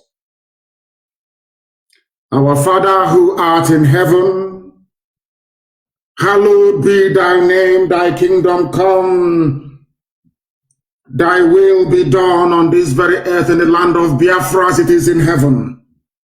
Give us this day our daily bread, and forgive us our sins as we forgive those who sin against us. Lead us not into temptation, but deliver us from evil. For yours and yours alone is the kingdom. All power and glory is yours. This we acknowledge now and forevermore. He said, a very simple prayer, but one prayed by Jesus when he was on this very earth, acknowledging that only God Almighty in heaven is supreme. That was why he said, Our Father who art in heaven. We do not worship idol here. We only worship the one true God, and that is why we are going to prevail, and that is why Biafra will come in our time. This very morning, very speedily before our lines open to take your calls, I have a few things to bring to your attention. And not surprisingly, of course, the United States have now released what they call their country report on this zoological republic called Nigeria. The United States State Department, which is their foreign ministry, in charge of all their diplomats all over the world, including the U.S. mission in Nigeria. The reason why I'm touching upon this very briefly this morning is to bring to your awareness, or should I say, to bring to your attention once again what I have been saying all this while concerning the duplicity and complicity of most foreign missions in Nigeria. I told some of you, but you never listen. The thing about we black people is that we do not listen. We do not reason. We always fail to engage our brain cells each time we are pondering a very complex subject. I told all of you a while back, and consistently so, that the United States mission in Nigeria is corrupt. I told you that the British mission, of course, they are colonialists, that the mission of Britain, which is UK in Nigeria, headed by Katrina Lang, is to colonize all of you. I don't know what is wrong with us. I have no idea what is wrong with us. But I blame all of you for this very report that the United States of America released through their very corrupt State Department. I say it openly, without fear, no contradiction. The people working at the Africa desk at the United States Department of State are one of the most corrupt people on the face of this very earth. Including the US ambassador to Nigeria, she is as corrupt as Satan himself. Why am I saying this? All of you saw the videos of Lekki Tollgate massacre. I was live on air broadcasting that very night as the massacre was taking place. Out of anger, people started to destroy government-owned properties in Lagos. I have been warning you for very many years that anytime you have any ambassador from a frontline country coming to Nigeria, they always bribe them. I warned all of you that the Fulani Janjaweed war chest, what I mean by is the money they have to fight to keep enslaving all of you in one Nigeria, is now over 30 billion US dollars. You thought I was joking. I also told you that they have not only brought over the entire diplomatic corps in Abuja, that they have engaged frontline in top-notch consultancy firms all over the world with the help of the British to suppress every news coming out of Nigeria, to manage every information coming out of Nigeria, to condition the minds of the world that nothing is going wrong. But some of you paid little attention. And this morning, I want you to understand that if you do not pay attention to what I'm telling you, the consequences you will suffer will be very severe. And it has started this very morning. Do you know, after slaughtering and killing people around Lekki Tollgate, on that fateful day, that people, innocent people, were massacred. I don't have the precise date in my head. Despite all the difficulties that we've had with CNN in the past, but at least CNN did something. CNN tried as much as possible to present the truth. There was a CNN documentary, or should I say a mini documentary about Lekki Tollgate massacre. Do you know, surprise, surprise, do you know what happened? The United States of America have now released a report on Lekki Tollgate massacre. Do you know what they said in that report? They said that nobody was shot dead, that people did not die at Lekki. Are you listening to me? They said that people did not die. And this brings home what I have been warning all of you, or should I say all of us trapped in that one zoo called Nigeria. Our liberation is in our hands. The white man will not help us.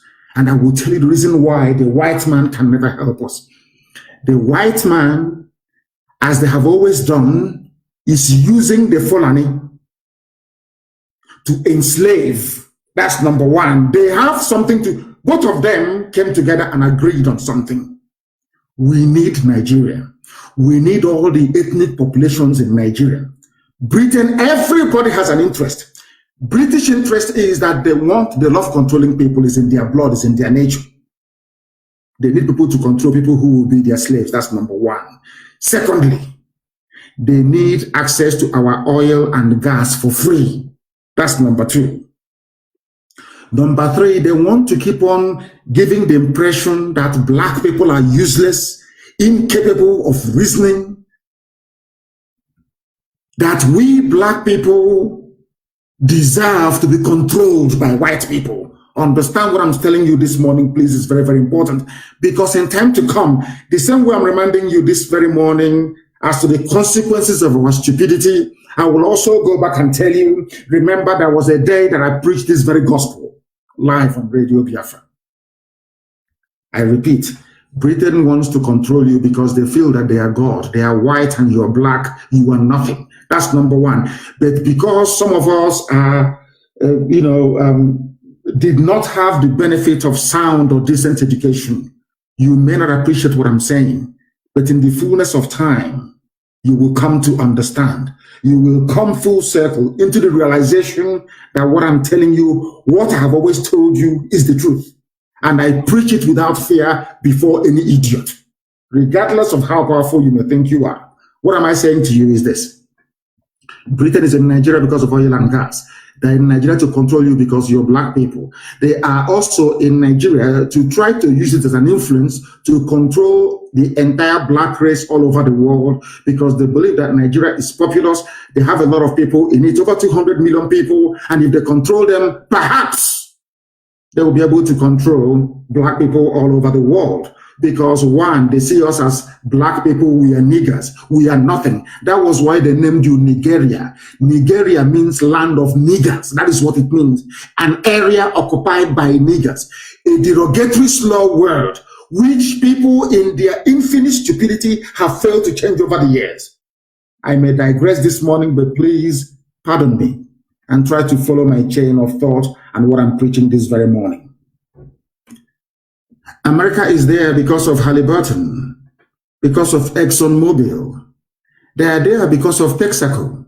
They also need oil and gas. Some of you may remember or may recall when Trump assumed power. That was in about, I think, 2016 or thereabout. He said something that most of his friends go to Africa to make easy money. That he is not one of those people. I now want to tell you the reason why the U.S. State Department released this very abominable report on the killing of innocent souls in Lekki. I also want to prove to all of you this very morning, it doesn't matter how many black people are serving in any administration in America. It doesn't matter. These are people they have conditioned to hate themselves. And they are the ones that sanctioned these lies. I have lived with white people for very many years. I know the way they reason. Some of you may be shocked, saying, oh, why is he saying this morning? Let me tell you one thing.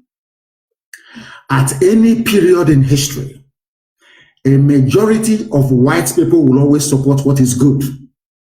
I repeat, at each given point in history, it doesn't matter how dark that very phase is. A majority of white people are conscientious. They hate evil.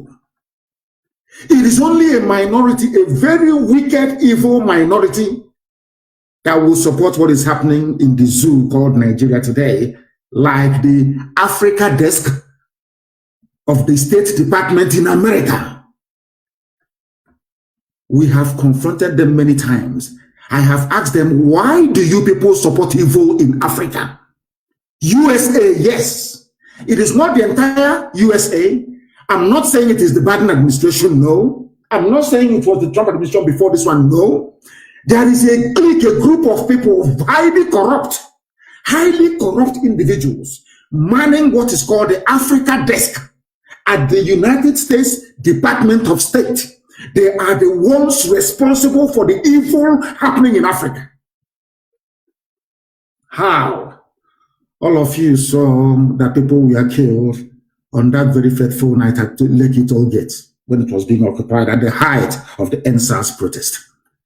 And I also want to bring to your attention this very morning, I'm sorry to say this, that there is something fundamentally wrong. I've been telling you this about black people and the way we reason. This morning, I want to bring to your attention that indeed there is something wrong with us and the way we reason. Let me read this report for you. It was only the Nation newspaper that carried it in the Zoom, saying that United States of America disagrees. They do not agree that anybody was killed at Lekki Toll Gate. Can you believe such things? Who was responsible? I'm not even blaming those in America. This is something I've been telling you all the time, but none of you do not want to reason. You don't want to understand. I said that the report they are given in America is compiled in Abuja by the U.S. ambassador and her team. It is anything they feed Washington that Washington will publish. And she is a woman. Now I'm beginning to understand the reason why, should I say, Eve was used to deceive Adam. I never knew that women can be this evil and wicked. Two women. I am sure, had the U.S. ambassador been a man, such reports couldn't have been issued. What is paining me is that the U.S. ambassador to Nigeria is a woman. The British High Commissioner to Nigeria is a woman. These two women are presiding over the reign of Satan in the zoo. Let me read you the report. I'm going to quote them verbatim. Everybody saw that people were killed at Lekki, but this is the junk that a whole United States of America came up with. Supposedly the conscience of the world. America has the grace it enjoys today because God created the USA to bring a semblance of consciousness into the dealings of man on this very earth. That is why they are the longest running civilization since man came into this very earth. That is why the USA enjoys the preeminence that it does. But it seems to me that Lucifer has taken over America. America is no longer a country that speaks the truth. America is no longer a country that stands up for the poor. USA is no longer a country that stands up for justice and what is right all over the world. America is now effectively in the pocket of Luciferians.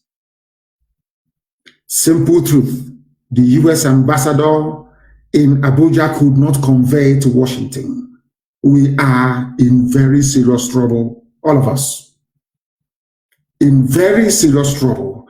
And unless we rise up now in a popular revolution, if we continue to prevaricate, if we continue to dilly-dally, if we continue to waste valuable time, we are all finished. I'll read it for you. The United States Department of State report on Nigeria. This is what it says. On October 20, members of the security forces enforced curfew by firing shots into the air to disperse protesters. America is writing this junk. The Lekki massacre that we all witnessed, America is telling us, they were not there, they're telling us that the army came and was firing shots in the air. I told you that Fulani has $30 billion. They have bribed the US ambassador to Nigeria. That is why this wishy-washy evil report was issued. They are all corrupt. All corrupt, all of them, they're all corrupt. I continue to read for you. Listen very carefully, please. They fired shots into the air to disperse protesters who had gathered at the Lekki Toll Gate in Lagos to protest abusive practices by the Nigerian Police Forces Special Anti-Robbery Squad, SARS. Mind you that SARS was trained by Britain. It was Britain that set up SARS. It's UK that set up SARS under Obasanjo to harvest organs for sale. It was the United Kingdom that set up this dreaded SARS and gave them the training. It was Britain that gave them the training. So it was Britain that trained them to go through your phones, to extort money from you, to kidnap you in front of your parents, to take you to their dungeon, to kill you, to have it, because it was Britain that trained them and armed them. Britain, United Kingdom financed SARS. I want you to understand very, very carefully, please. Now, according to this US report, accurate information on fatalities resulting from the shooting was not available at year's end. A whole America, but you can come to the Sahel and rescue victims. Google can see inside my bedroom where I'm broadcasting from this morning. Google you have Google Map, you have everything. You're telling me the most powerful country in the world with the most resourceful intelligence agencies man has ever seen cannot ascertain how many people were shot dead at Lekki. This is Fulani's $30 billion stolen from all of us speaking. They have the money. It was Fulani, the way they connived and colluded with Britain and now US State Department, that led me to believe that truly money is the root of all evil. It solves a lot of problems, no doubt. But I'm telling you, when you face a man working at the US State Department Africa desk, a civil servant may be earning $2,000 a month, you give him $20 million. There is nothing he or she will not do for you. Their conscience will go through the window. I came this morning to take question and answers, but I saw this thing and I was beside myself with rage. That is the same country now that we are fighting Fulani bandits in and around Nsukka. Everybody can see that the Nigerian army are aiding Fulani bandits. These are the people that went and massacred our people in Ebonyi. We found them where they are, in and around Nsukka. We engaged them. We engaged them. Nigerian army came to fight on the side of terrorists and killers. Nigerian army fighting beside terrorists and killers to kill the victims of Fulani massacre. The State Department in America will not hear this because the US mission in Nigeria is corrupt, highly corrupt. They have been infected by the United Kingdom, infected by the British, highly corrupt. America is telling us this day that they do not know the number of people who were killed as at last year. That's what they're saying to us, that they have no accurate information. Amnesty International, a reputable, renowned, very cautious and conservative NGO, or should I say human rights group, reported that 10 persons died according to this US report during the event, but they did not take what Amnesty said. The US State Department, the American ambassador now in Abuja, a woman, the US State Department Africa desk, not the whole US State, Africa desk inside this, they are so corrupt that they could not even acknowledge the very conservative estimate given by Amnesty International. That is how corrupt they are. Amnesty reported, conservatively speaking, that 10 people were shot dead. Do you know that US State Department basically ignored that very report by Amnesty International? We continue. But the government disputed this report. So because Lai Mohammed, that even the USA knows is a liar, disputed the report by Amnesty International, that is the reason why America will not accept it, that people died at Lekki. Because the Nigerian government said nobody died. That is why they didn't accept it. Unbelievable. They are now quoting the government own report. USA, America. The government reported 2 deaths connected to the event. One body from the toll gate showed signs of blunt force trauma, which means the army did not shoot this person that they acknowledged died at Lekki. That person died as a result of being attacked by those who have come to protest. His fellow protesters or her fellow protesters joined in beating him or her to death. Do you know why they're playing with us like this? This is an example of what they do when they come for their so-called election observance, electoral observance. When they come, they will see blatant fraud.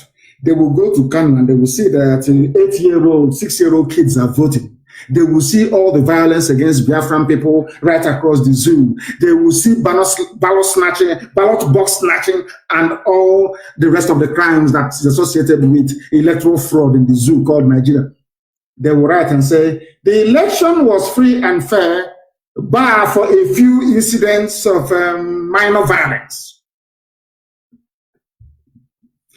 I want to let people understand that if you're from any ethnic group in Nigeria, be you Duduwa, Biafra, or Kwararafa, Middle Belt, or wherever you come, even Hausa, that have been swallowed by Fulani, you must rise up to assert your right. You must rise up now to fight to be free.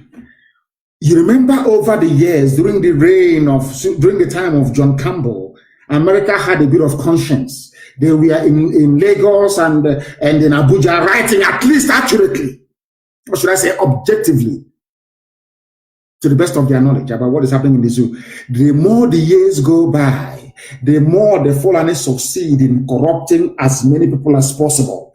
They have corrupted AFP, an independent news gathering organization. They now issue fake news. They now fact check the same fake news that they issued. They are the ones to issue it. They tag Biafra or IPOB to it. The same AFP will now do fact check on fake news that they themselves released. They have bought over Facebook. All of you are aware of that. Very soon they will take over YouTube.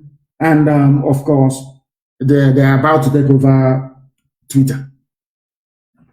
Because each year, black people in Africa, every year, you fail to act to be free. The more deeper the hole that you're digging for yourselves, we can never ever be free.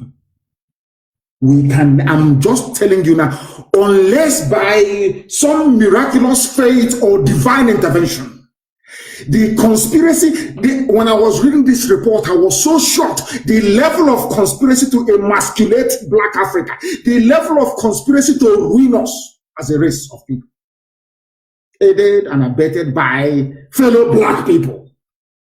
Shocking.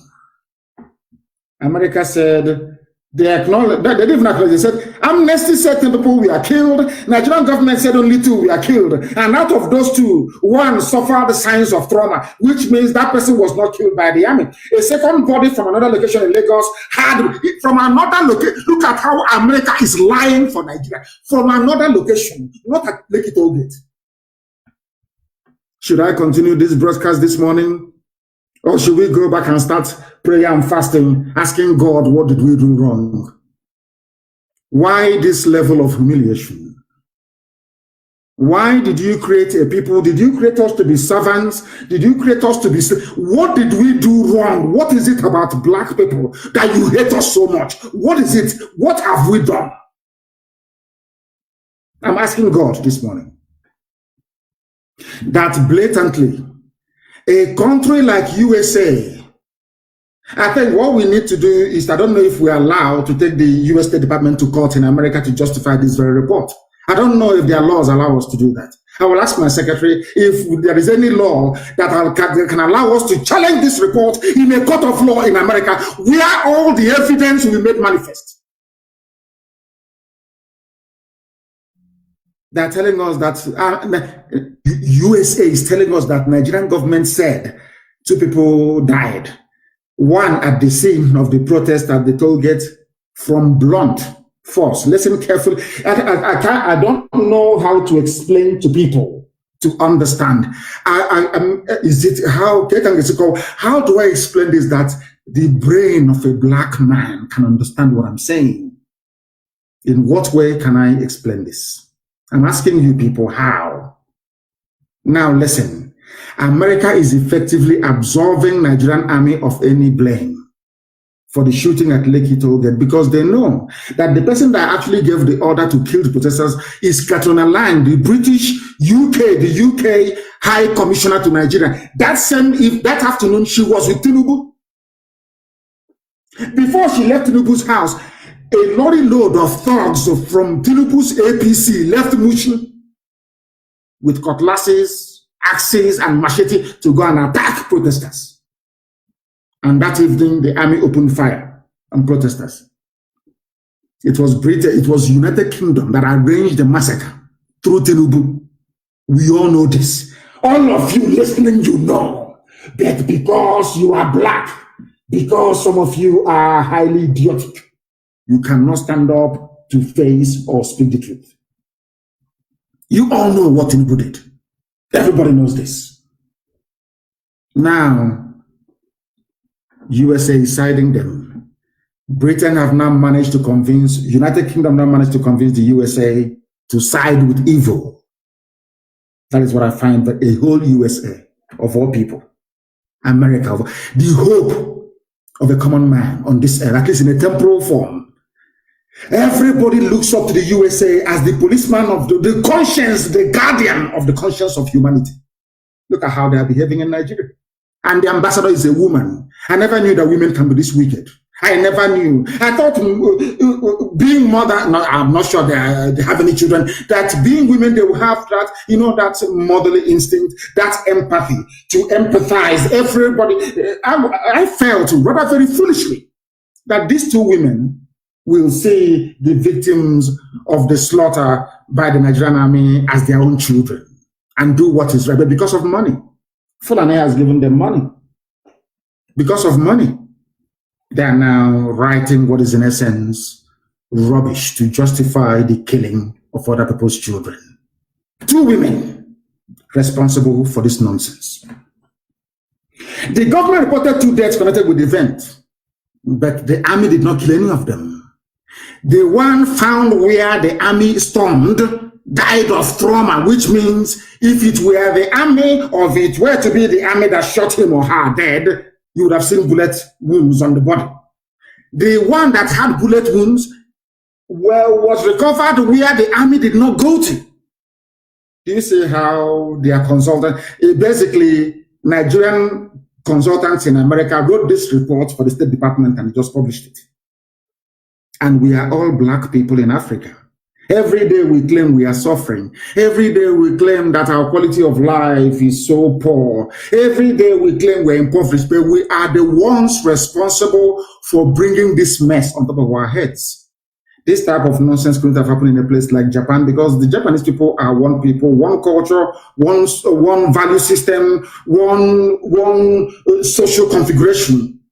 But in Nigeria, you don't have, Biafra is different from Oduduwa. Oduduwa is different from Arewa, Fulani Janjaweed. Fulani Janjaweed is even different from those in the Middle Belt. We are not together, we are not one people. That is why a white man can come in and tell us, after what we have seen with our 2 naked eyes, telling us that what we now saw is different. What you saw at Lekki Tollgate is not the truth. The white man has spoken. I weep for we black people, and I weep for Africa, because the problem is that it's like a black man enjoys suffering. A black man loves to be subjugated. It's like a black man loves to be a slave.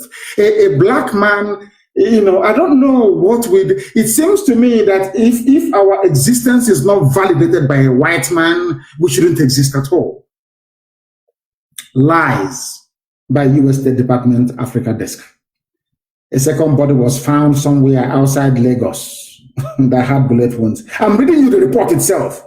The government acknowledged, according to the United States government, acknowledged that soldiers armed with live ammunition were present at Lekki Tollgate. Now, who shot those people that Amnesty said died? Let's say 10, for instance.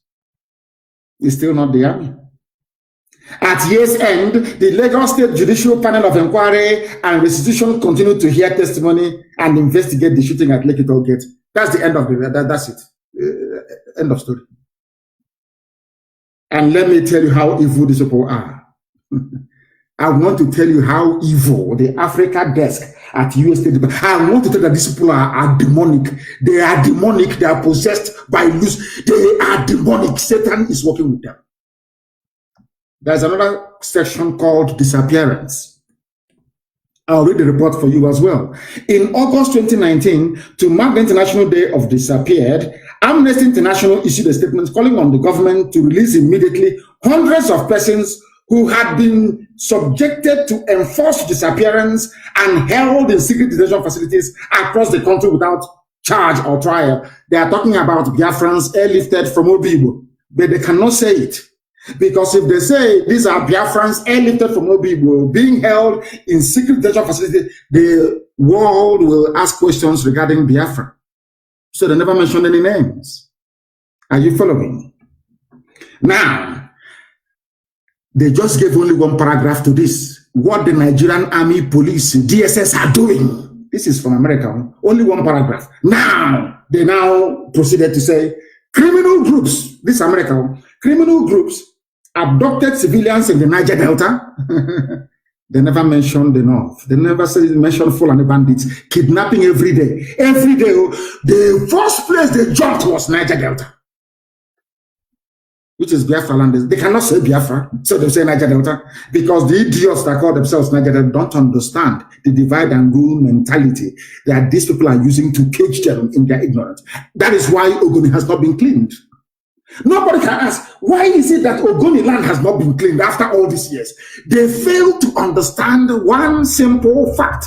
If you allow yourselves to be divided, it makes it easier for your enemies to conquer you. If you're a conquered people, why would they clean Ogoni land if you're a conquered people? Now listen. The one paragraph to what Nigeria is doing, kidnapping, locking up people and executing people extrajudicially. Now they say criminal groups. They never refer to Nigeria as a criminal group of kidnapping people. No, not at all. Once you're kidnapped by the Nigerian state, you are a victim. You are gone. America will not look for you. It's even Britain as encouraged. United Kingdom are the ones encouraging the Nigerian government to do it. To put fear in people so you cannot fight for your right. Now listen. They said, criminal groups abducted civilians in Niger Delta, the Southeast. Have you heard them now? And the Northwest. What Fulani bandits are doing in the Middle Belt, in Benue and Plateau, America did not mention it all. I want you to remember again what I told you before about the $30 billion war chest El Rufai and his team they have at their disposal to bribe anybody bribable in the world. Let's say you are Biden. Are you going to say no to a $1 billion bribe from Nigeria? The answer is no, you will take it. You will take it. I don't care who you are, you will take it. That's what they do. Do you know America said that people in the Southeast are kidnapping people and abducting them for ransom? I want the US ambassador to tell me the day that any group from the East, I mean Biafra land, kidnapped anybody and said pay us ransom. Where? What date? They don't have any.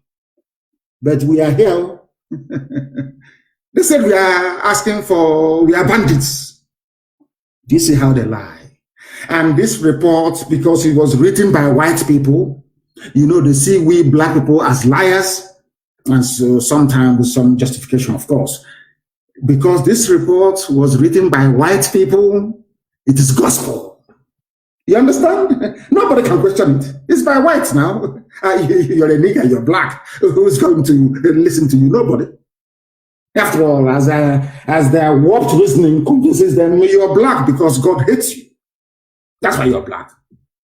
That is why every other race can climb on top of you and do whatever they want to do, because you're black. And moreover, you hate yourselves anyway, and you cannot reason or think properly. America is now saying Niger Delta, Southeast, which is Biafra land, and the Northwest, not Northeast, we are the rages. We are full and banditry is in abundance, often to collect ransom payments. And I want to ask the US ambassador, when did you hear that anybody collected ransom in the Southeast? Or South for that matter? When in the last year? This is your yearly report. When? But you have put us here. So when diplomats are reading this all over the world, they say, oh, there are bandits. Also, Igbos are bandits as well. Now, are you following me? Now, do you understand the game they're playing? You have to be intelligent to understand how these people play this game. Some of you may see it as just a report. It's just a report by a State Department, and you dismiss it. We are not dismissing it. We are taking it very seriously. because we have no criminal groups in the East. None whatsoever. And nobody collected any ransom. None whatsoever. He said, and now, listen carefully, they said, now, for example, they now want to give example. America wants to give you an example of these criminal groups they're talking about in Niger Delta, in the Southeast. For example, they now give an example with what is happening in Katsina State. Not in the Southeast. There is no example here of any kidnapping for ransom anywhere in the South, so-called, or Southeast. None. The example they gave was from the North. And now they came back and they said that Nigerian pirates, listen, they said before there was criminality. And mind that pirates operate in the sea, not on land. But when they were talking about criminal groups, they said that these criminal groups were based on the ground. Now, when they want to give us an example as to what these criminal groups may have done, they gave us an example with piracy in the sea. And piracy is being done by Fulani people in Nigerian Navy. They are the ones doing the piracy.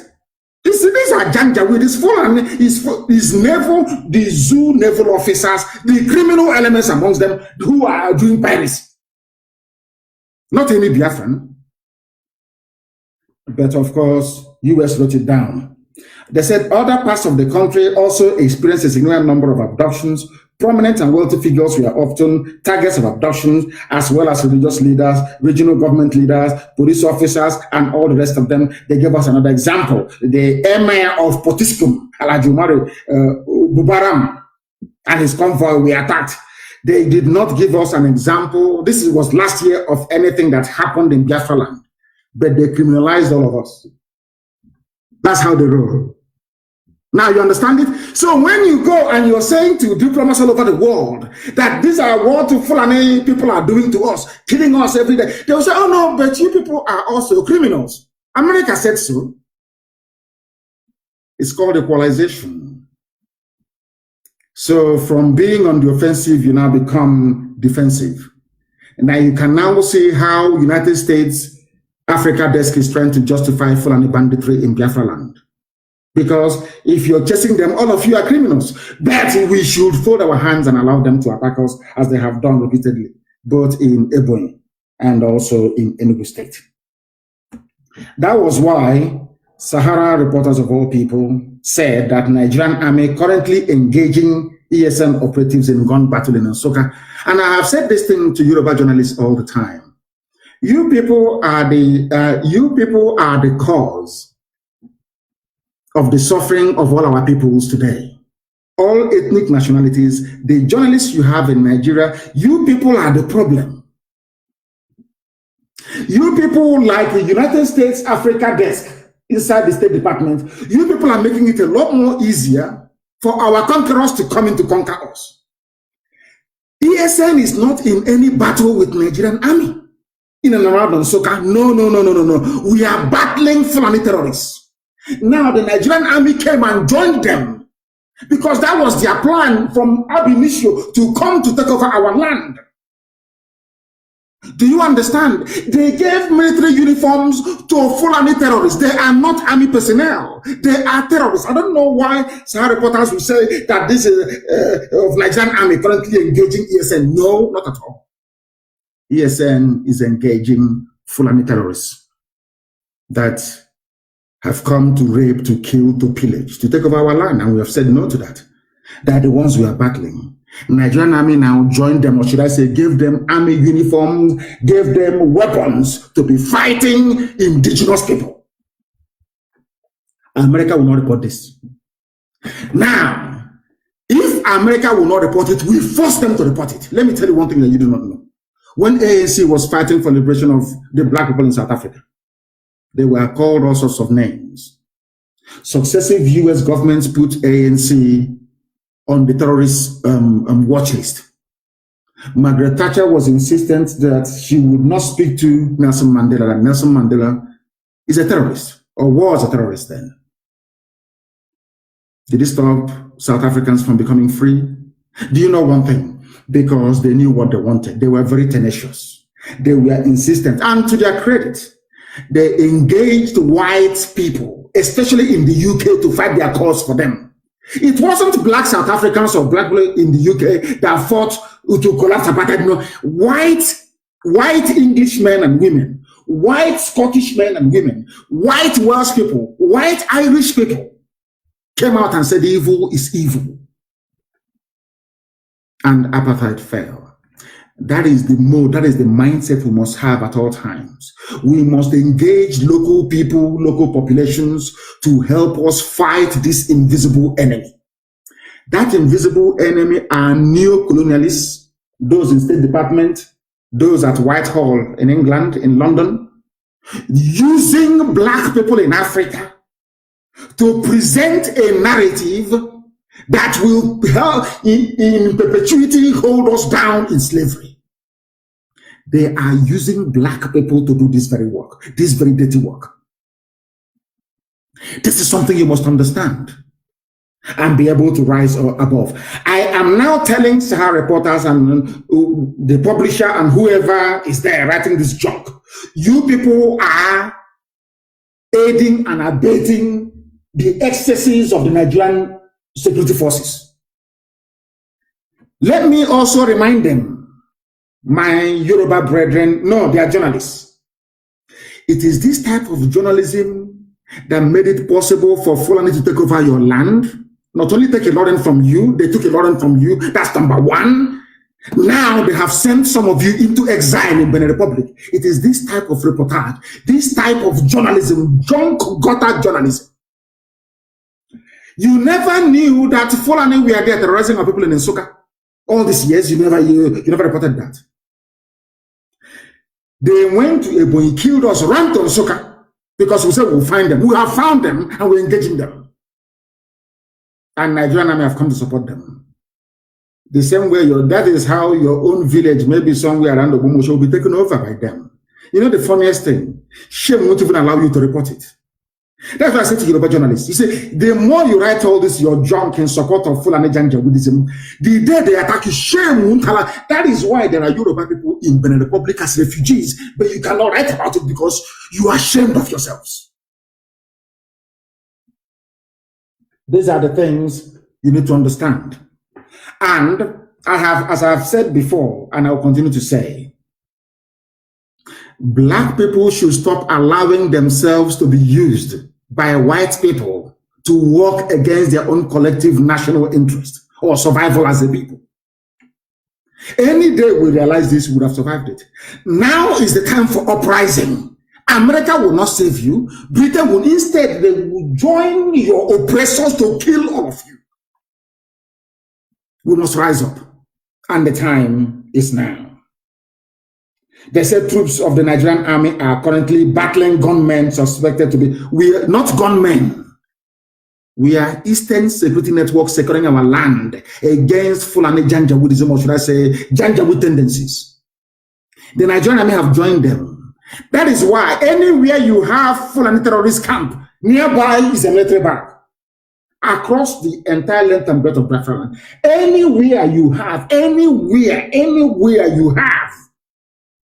the Nigerian army, nearby is a Fulani terrorist camp. And these are people that told us are from Niger, they're from Senegal, they're from Gambia, they're from Chad, they're from Niger. They're not Nigerians, mind you. That's what they told us in the beginning. I don't know where our brain goes to sometimes. I have no idea what happened. Hey, Lord have mercy. I have never seen a more idiotic race. I have never seen. How can will a white man allow himself to be used against his own country? Black people, why can't you reason? Why are you allowing yourselves to be used? Is it because there is something demonic inside you? What is it about you people? What is it about you people that you can never ever understand? What is wrong with you people? I ask. What is wrong with you people? Blacks, what is wrong with you? They can never reason very well. May Lord have mercy upon you. So those of them writing and saying ESN is battling the army joined them, and we need to battle them. You're joining terrorists to come and kill our people in and around Nsukka, in fact, Enugu and Ebonyi. And you want us to keep quiet? You must be dreaming. You must be joking. So we can go on exile to maybe to Amazonia and become refugees inside Amazonia. Is that what you want? As Yorubas are now refugees in Benin Republic. Yoruba journalists, have you seen what you've done to yourself? Out of shame, you cannot report what is happening to your people, what the Fulanis are doing. Out of shame. And it's like a virus. The more you ignore it, the more it's eating inside you. The day they come out in the open, Yoruba land is gone. That is why I support every frontline Oduduwa activist. I support them with everything that I have. I will support them. They are the ones that have realized that you people are in trouble. But an average, corrupt, idiotic Yoruba journalist have still not realized what is happening. They don't know. The Bagani Adams of this world and the Wohos of this world, they have come to realize what is going on. But your average Yoruba journalist is still living in a fool's paradise. In a fool's paradise. That's something you must understand. So I want to correct this stupid thinking that we are battling the army. No, we are battling terrorists. If they're in Nigerian military uniform, if they're in front of us, ESN will battle them. ESN will battle them. All that time they were saying, oh, don't form Amoteku. Amoteku is bad. Yeah, our country, our unity, our unity. They were busy planting Fulani terrorists in Yoruba forests. You don't know that? Has it not come out now in the open? By the time they realized it was too late. Now Amoteku is incapacitated. That's idiot weak. He's saying he's forming a group to defend him. And he went to Nigerian police, the same people who are terrorizing and killing us, aiding and abetting Fulani Janjaweedism are the people that he engaged to defend him. 400 people, only 400. C41, he's a C4I, he's a stupidity is a disease.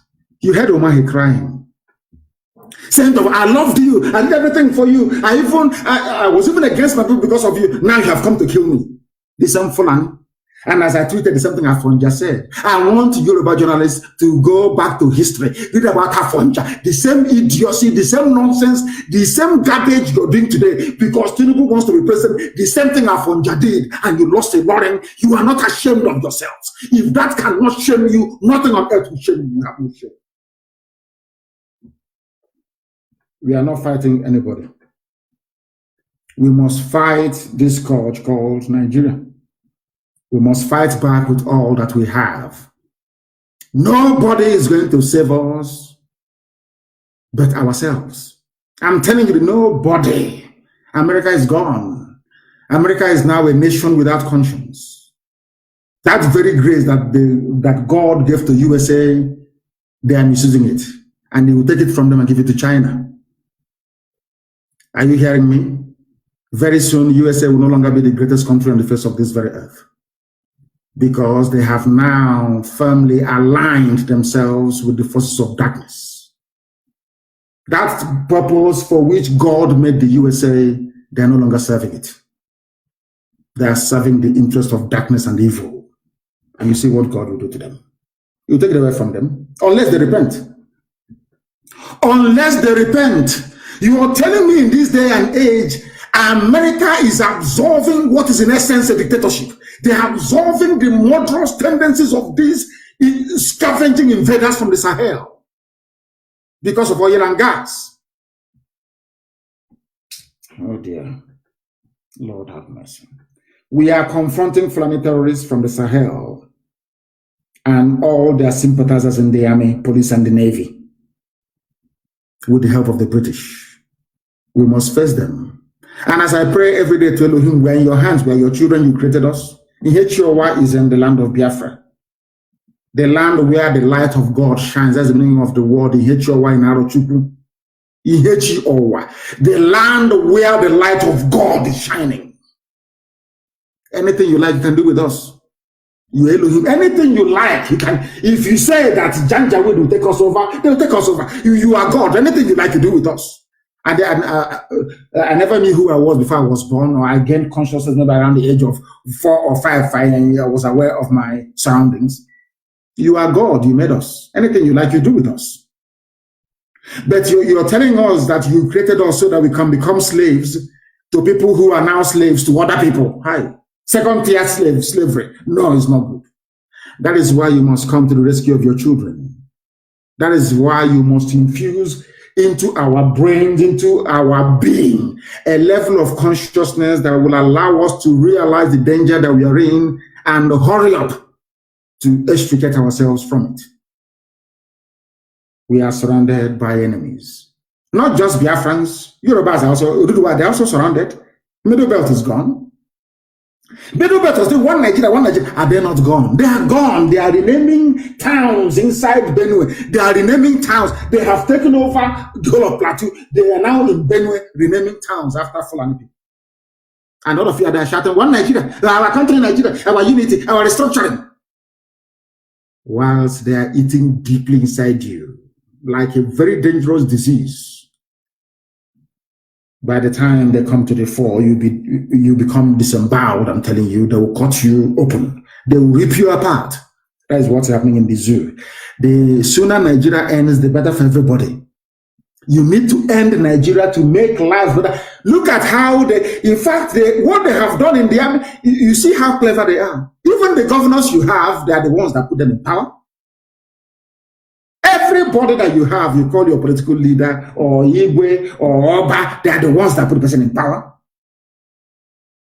You now report to Fulani will report to United Kingdom. You are a second-tier slave, not even number one. Fulani is number one slave. They know how foolish, how frivolous, how idiotic the Fulanis are. They are the ones to be used because they know that the Fulanis hate their own fellow black people in Africa. They know that very well. They did their research. These are intelligent people. We must be prepared to die for what we believe in, for freedom. If you're not prepared to die for freedom, freedom will never come.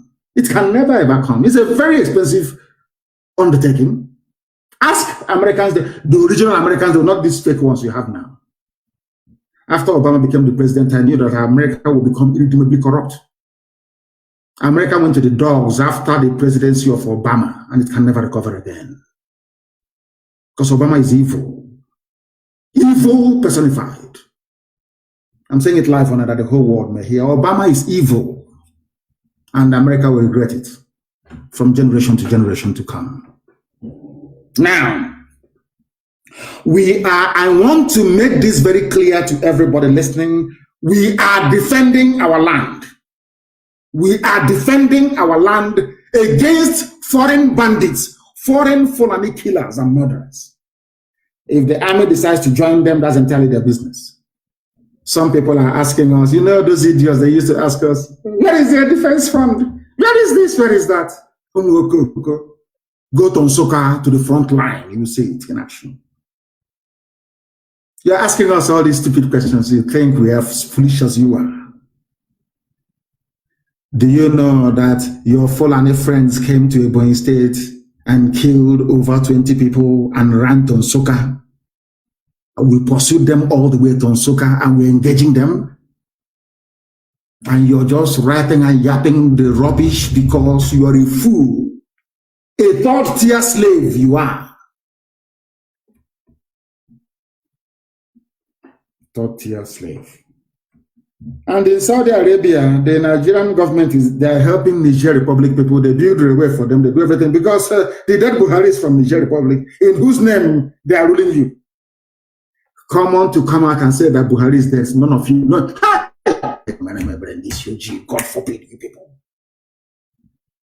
You know, now I know the reason why. Was it Jesus that said in the Bible, from those who do not have, they will take and give to those that have. You know, black people will have nothing, at least mentally. But they're taking from us and giving to white people. You understand it? Because our foolishness is beyond redemption. They're helping Niger. You see, his report is in the news. Evacuation in Nigeria consulate. They are processing the one for Niger citizens first before their own people. And what's happening to this? They are slaves. They are housemaid. They are slaves in Arabia. Voluntary slavery. Black people without shame. You know, we have no shame. That's why things are the way they are with us. And those of them saying, count us out of secessionism. We are indigenous people. We are aborigines.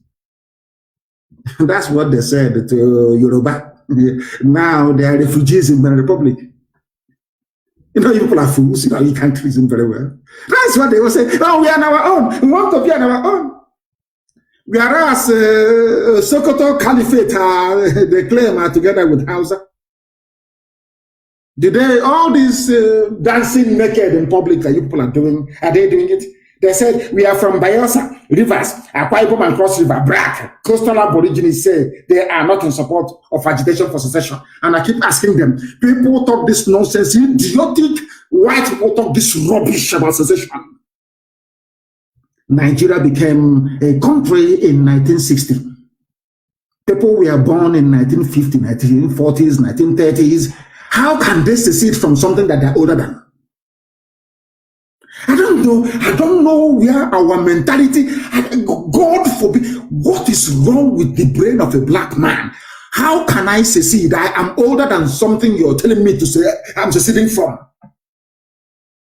My father, my mother, my grandparents, all my uncles, they're older than Nigeria. Nigeria is only older than me by only 7 years. I am older than my people, my uncles are older than Nigeria. How can they secede from something that they're older than? So who were there before this secession rubbish came into being in 1960? Do you see how you people denigrate yourselves? Do you see how you insult yourselves? Do you see how you make a mockery of your education? Secessionist. Seceding from what? Something a white man created for his own amusement. How about my grandparents? How about my ancestors? Where are they from? I ask you. I ask you, where are my ancestors from? I am seceding from something that was formed only in 1960.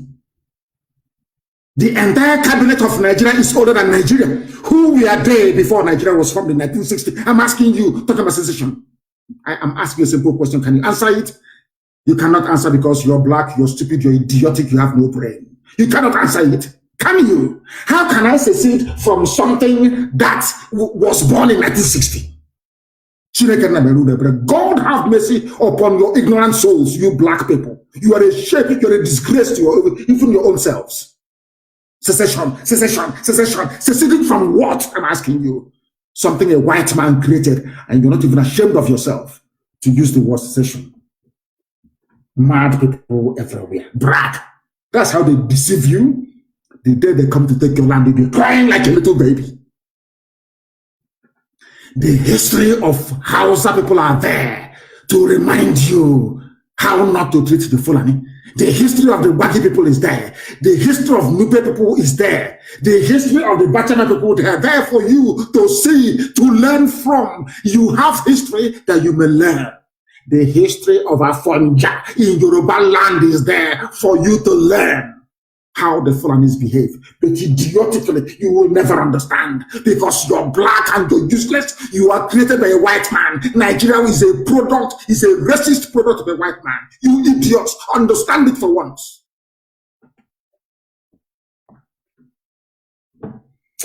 I have a few announcements to make. Some people are saying, before the announcement, some people say, Tinubu went to the north.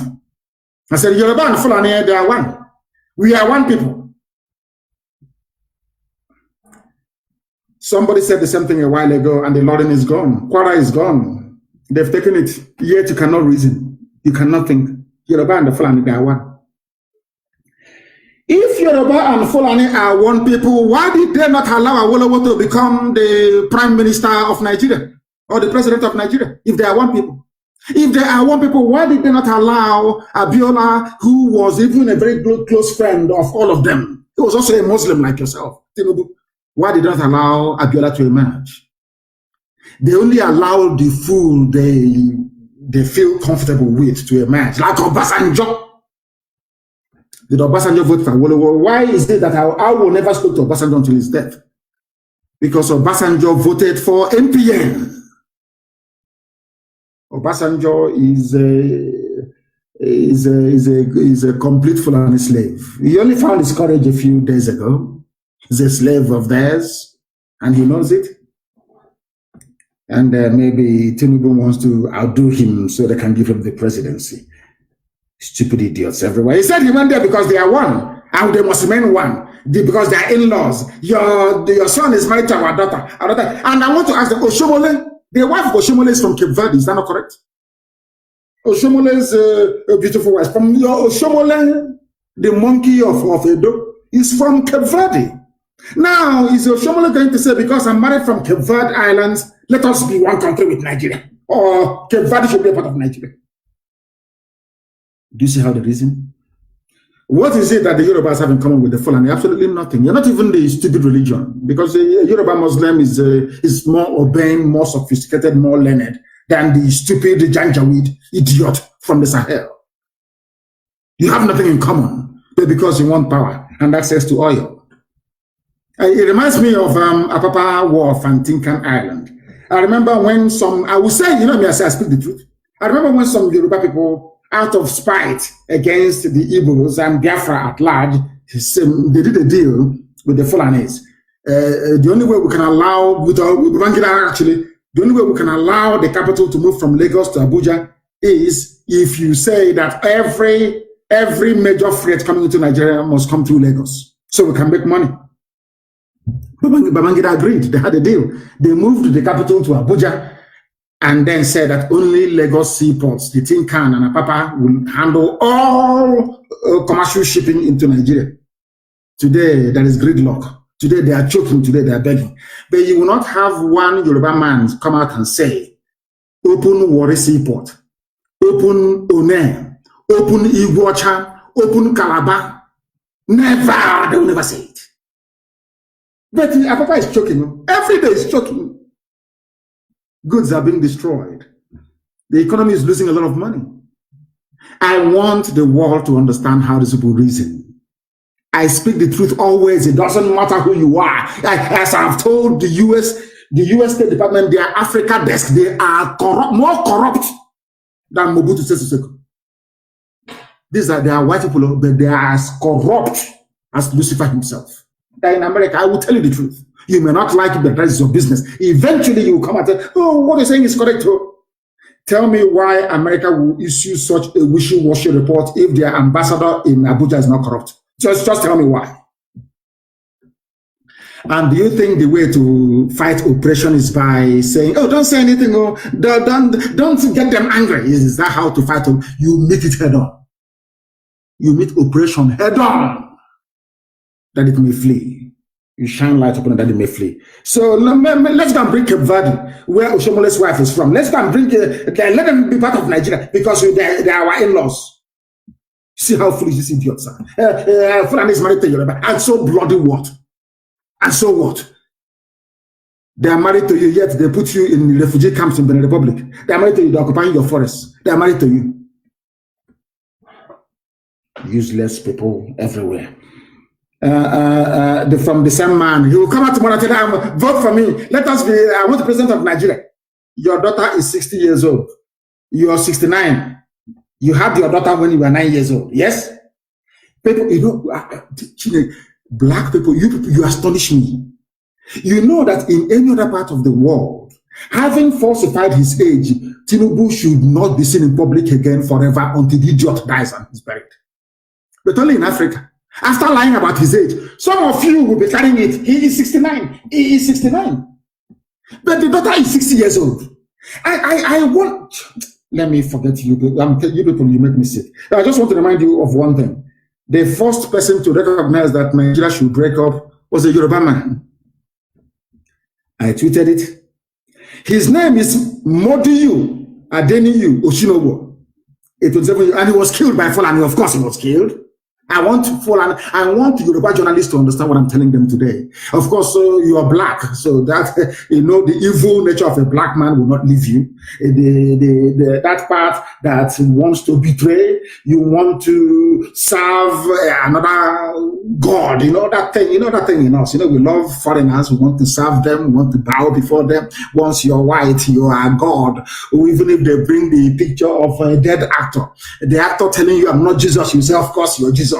I'll bow before you. After all, you're white." You know that mentality in being useless black people that is afflicting some journalists. I want Yoruba journalists to understand this morning, afternoon, night, depending on where you are.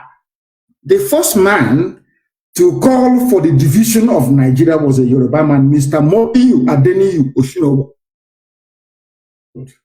Why?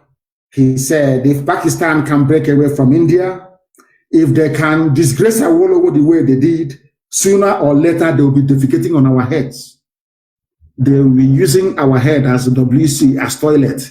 This man said this thing in 1960, as you were celebrating your useless flag independence. A Yoruba man, a visionary, Modiu Adeniyi Oshinowo said, if we allow this nonsense to continue, they will come into our land and they will take it. And it's happening to you today.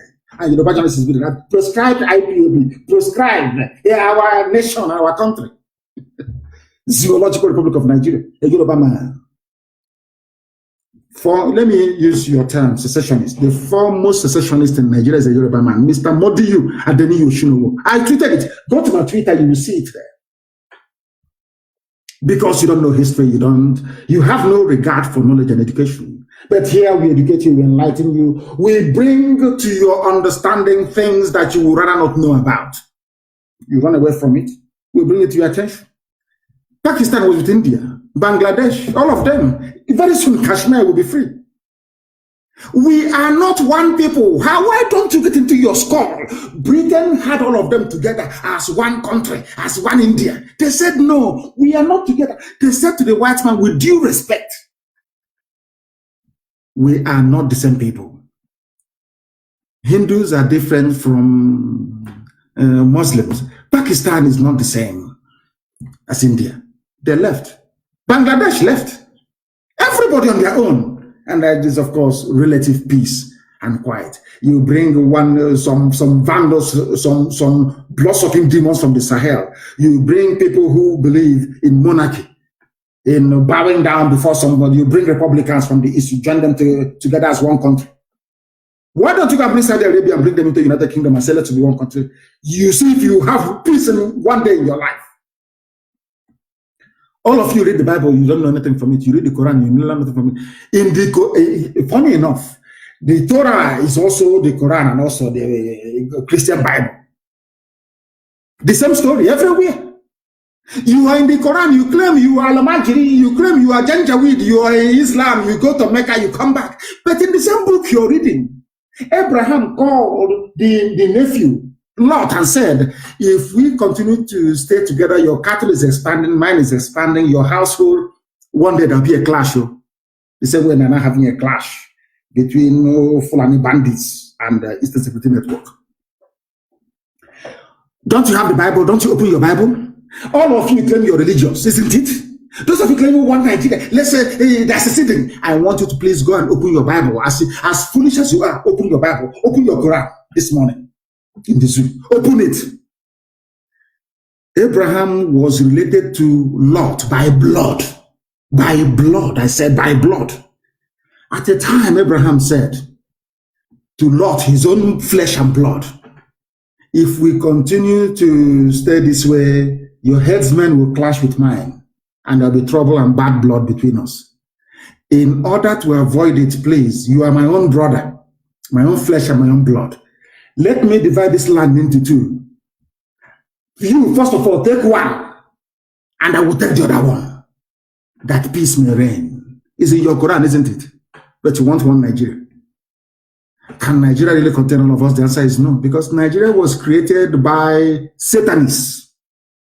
A demonic white man and a deranged, a drunkard, a deranged white woman. You will never learn, will you? Here we preach the truth, the whole truth and nothing but the truth. You may not like it, but eventually you come to appreciate it.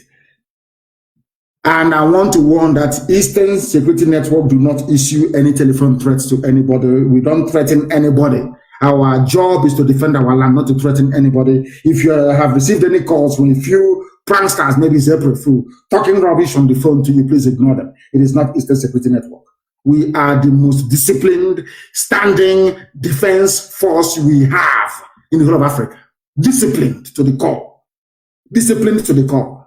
Our job is to repel the invaders into our land. Nothing more, nothing less. This US report reminds me of what the UK did. They profiled you for destruction. The time where they profiled Biafrans, they caused the coup, that the reason why Nigeria is not going forward, so that they may slaughter us. The same thing they're doing today, saying that there is banditry in the southeast. When they fail to say it's the Fulani people coming to kill us and funding ourselves. And I want to make a very special announcement, please. Please, please, please, please, please.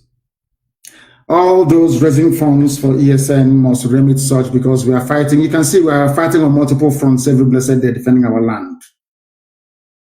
We need it. We need support and help every blessed day. Any bullet we discharge doesn't come back. We have to buy another one to replace it. It's common sense. You know, we are black people. I need to explain this so we can understand. We buy bullets to defend our land. We buy guns and everything. Any bullet you fire, that bullet doesn't come back again. You need to buy another one. Just to have that in mind. If you have raised funds for ESN, you must remit it, please. Or else I'll announce your name on air.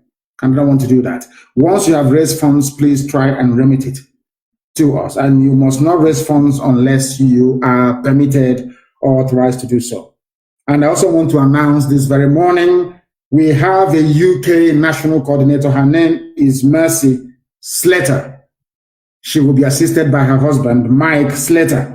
Our UK national coordinator is Mazi Slater. And Mike, two of them, or should I say, our sister will run our family in the UK. And when she comes to you, you must give her your fullest attention if you're a principal officer in the UK. We are a disciplined organization. If you're not prepared to take orders, you resign. We will gladly accept your resignation. You must listen to her. She is now the one in charge. I presided over a meeting, a handover meeting between herself and Dr. Lois Okachi, and that went smoothly.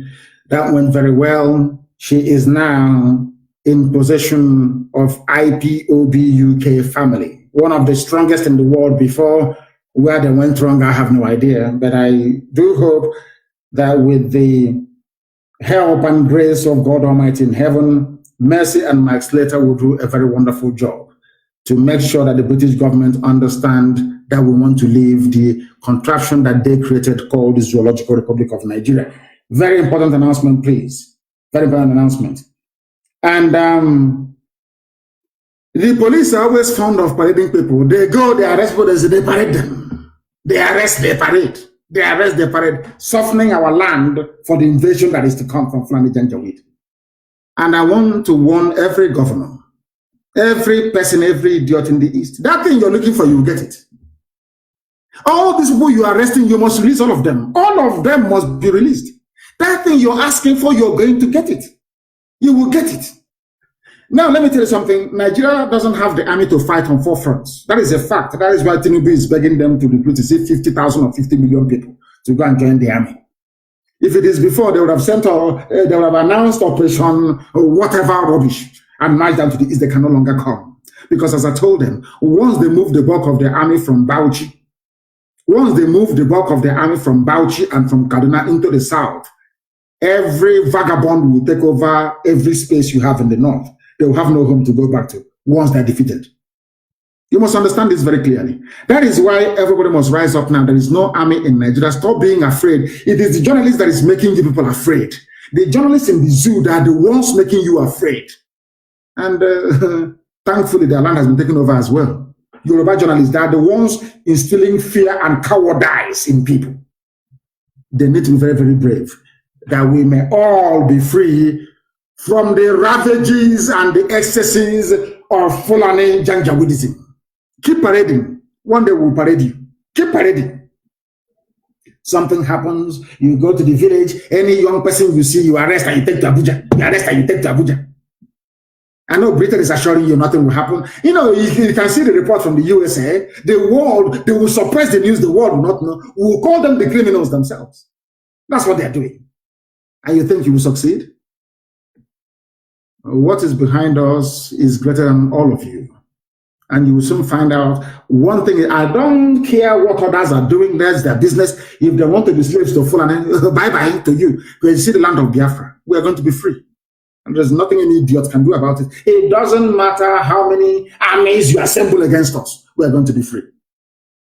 And with that, we are now going to open our lines very, very briefly this very morning to take your calls. And as always, these calls will come via signal, please. As I've told you, I don't want our commanders on the ground to use a direct phone. I've told you this before.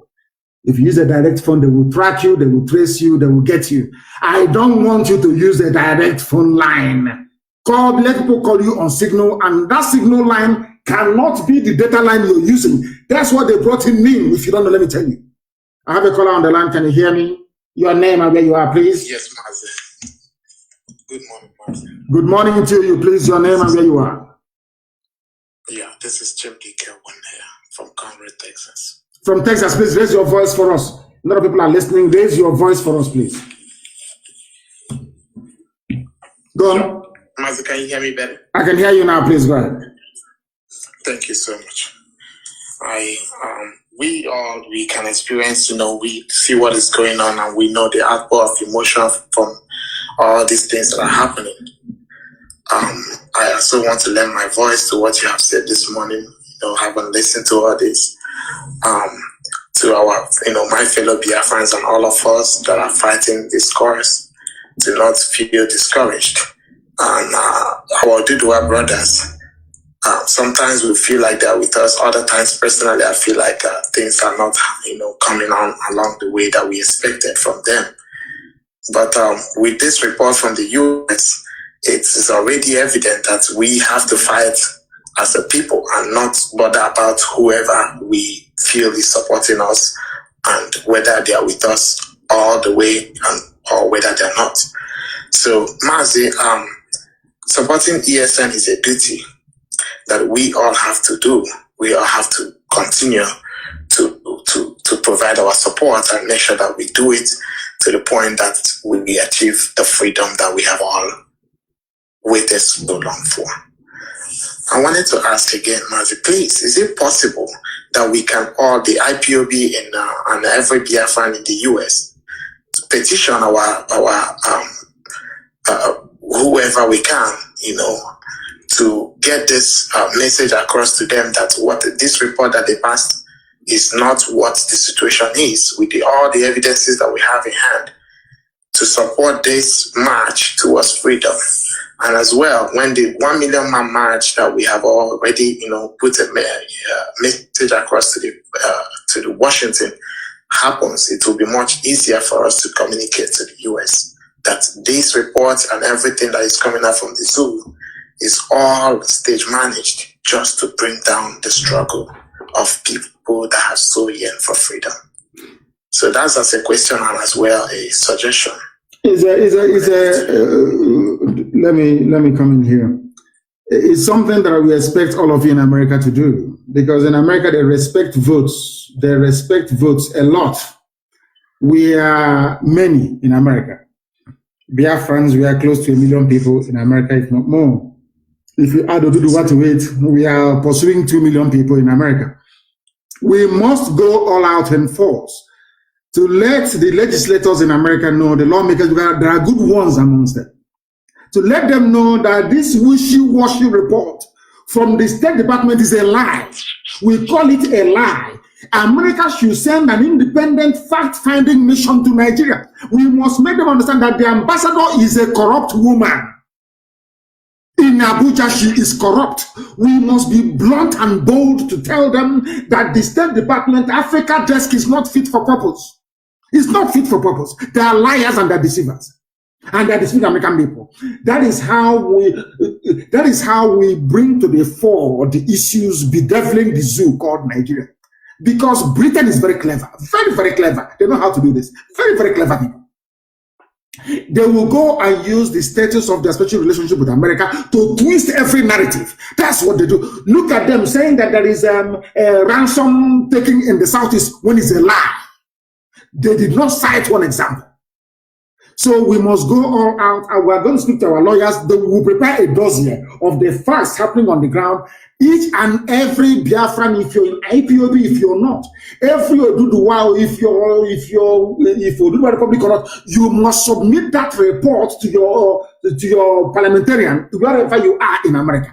Tell them that the State Department report is a lie. Call them liars to their faces. That's what we're going to do. Thank you very much. Thank you, Mazi. Mazi, one more question, please. Are we still in on the plan with for the 1 million man march this year? It depends on, COVID is the ruler of the world now. So the devil behind COVID will determine. COVID is everywhere. You have to stay 2 meters apart. You have to take the only vaccine in the world. You take one. After 28 days, you take another one. Even when we are small and we're being inoculated, there's only one vaccine you take. This one is now 2. You take one and the more now.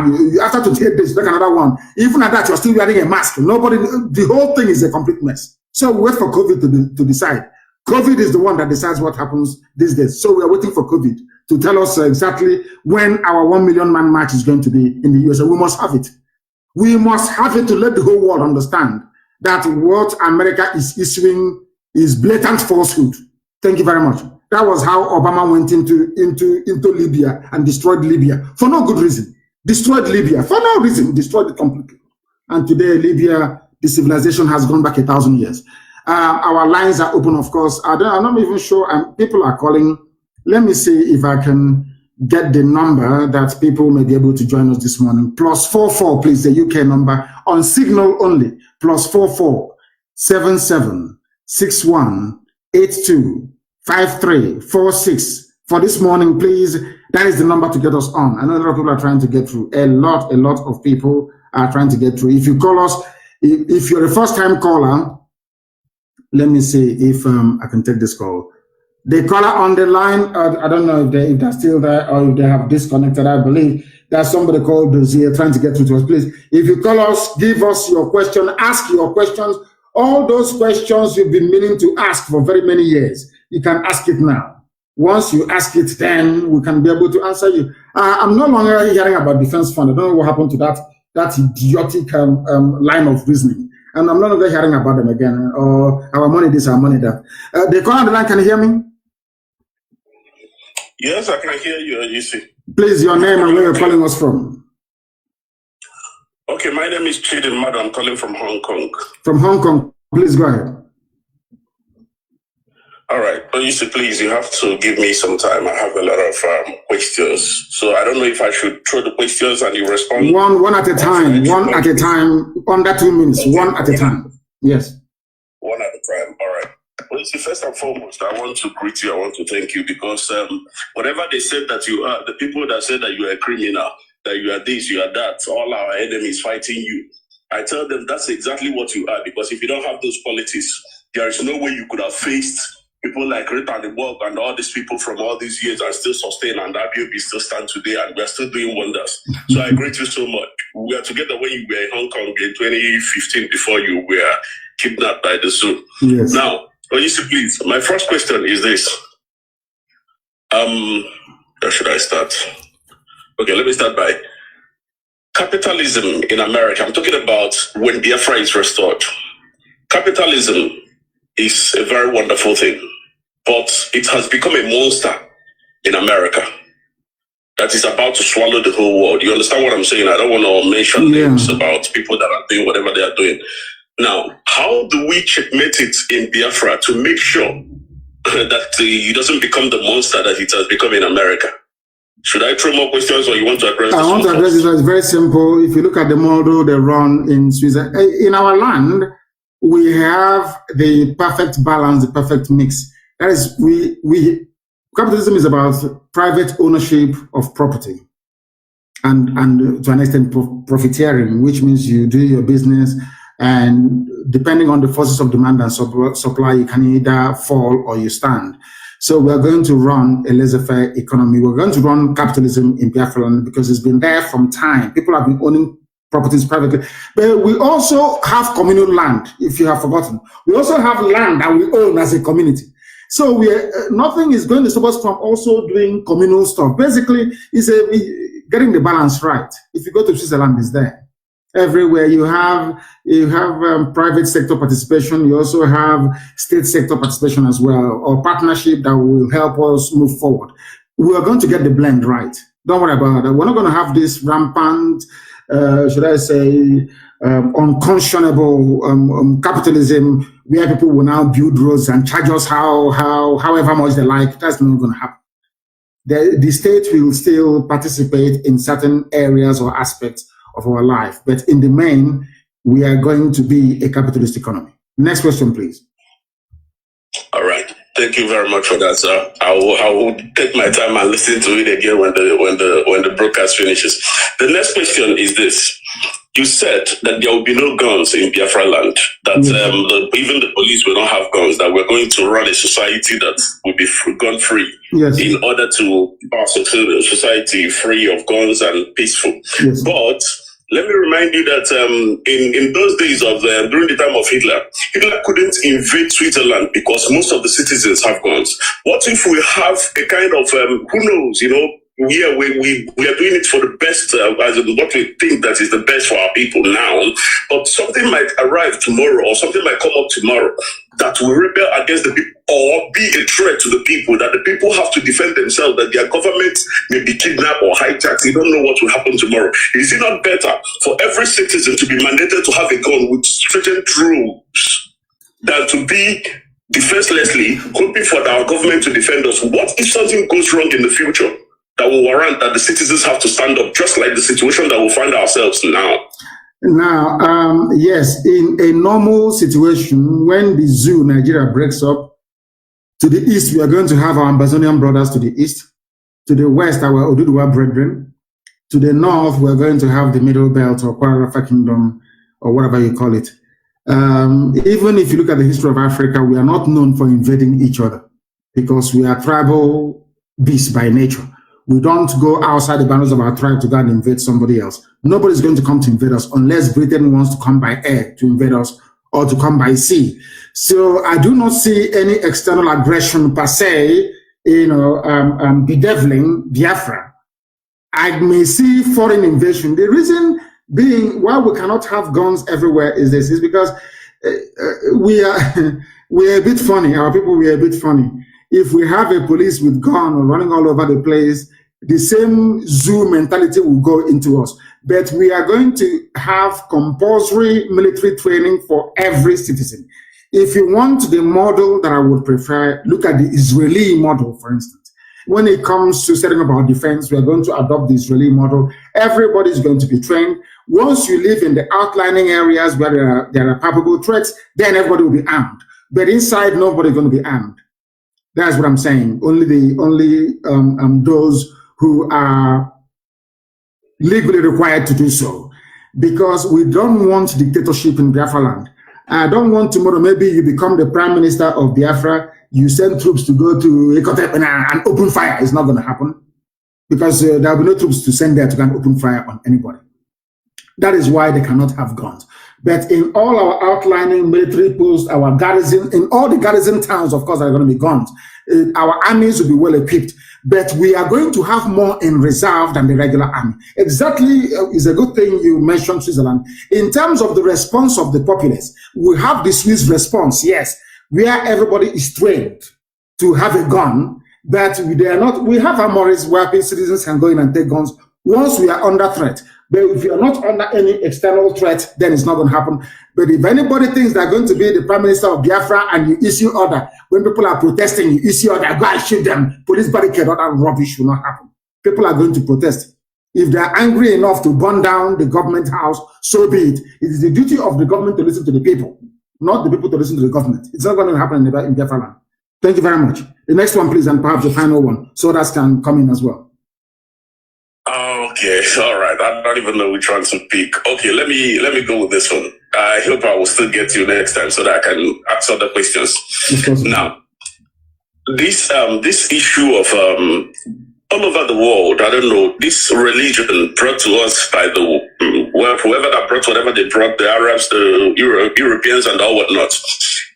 What do you think it will be our way of office taking, like to take out of office in Biafra land? in my own opinion, I would prefer that we will use our ancient offer to take oath of office in Biafra land, because this Quran and this Bible have failed us in Africa, that everyone take oath with these things and still go into be as corrupt as they can be. But I think with our ancient offer, and every clan in Biafra land knows what offer is. I think with our ancient offer, it will work for us better for them to be honest in their offices. Let me add one thing so that you can address both of them, please. I would think that in Biafra land there should be limit to office, as in including parliament, because when people stay in parliament or in their senatorial or whatever offices that they stay too long, they start to build cabals that will make them to become very powerful and become dangerous to the people. Do you think that we should have time limit at least 2 times, even parliament or any position at all, that you will not anything you have? I'll start with the last one. Anything you have in any office you occupy, 8 years is the maximum. After that, you get away from there. Another person will go in there, and after becoming, let's say, a district head or a governor, so to speak, you can no longer contest to become a parliamentarian. It's not going to happen. It will not happen. Once you serve, you've served. That thing you want to do it within 8 years. After 8 years, you get out, another person will go in. As simple as that. There is going to be a time limit. All this cabal building and all that rubbish. That's why anywhere I see it in IPOB, I dismantle it. There can never be any cabal in Biafra land.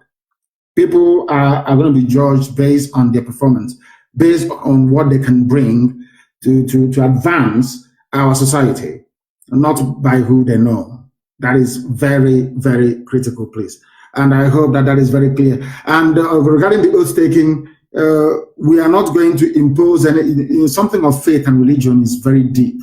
It has divided man from the beginning of time. People can decide to take an oath with whatever they like, but one thing I'm happy about is that we all believe in God Almighty, the creator of the heavens and the earth. Everybody believes in God, and our oath taking will be done in the name of God Almighty in heaven. Thank you very much for that. Thank you very, very much. I don't know if we have. Of course, we have a lot of people who are calling and calling and calling. Now they can. Once I accept, you can now call.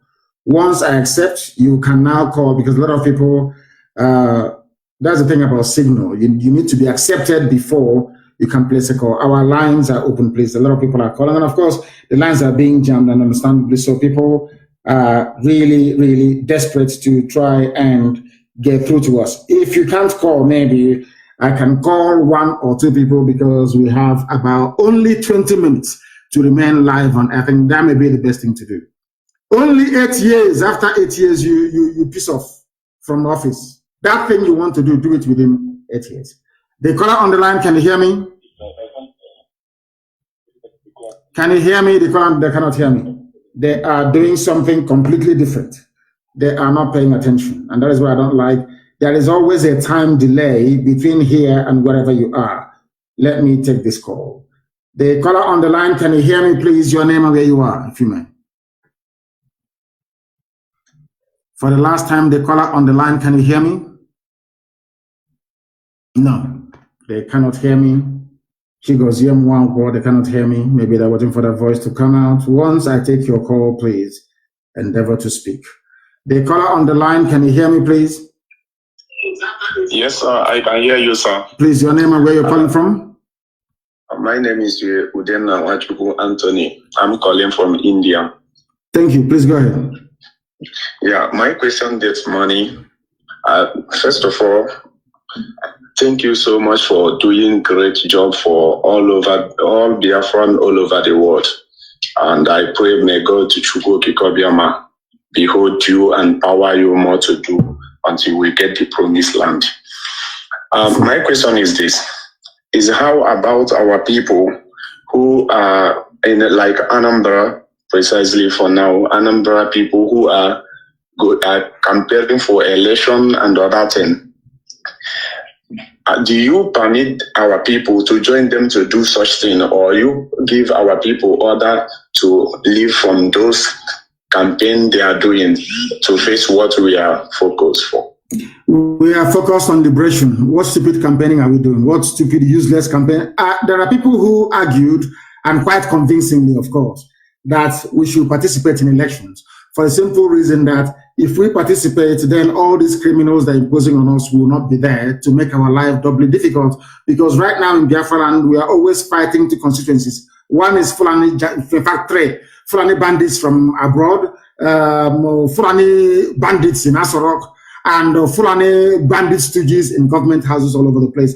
That we should reduce the number of fronts that we have by making sure that we put people in power. But the thing is that you put them there, they rig the election, you thought America will issue a statement saying that the election was legitimate. So we don't know yet.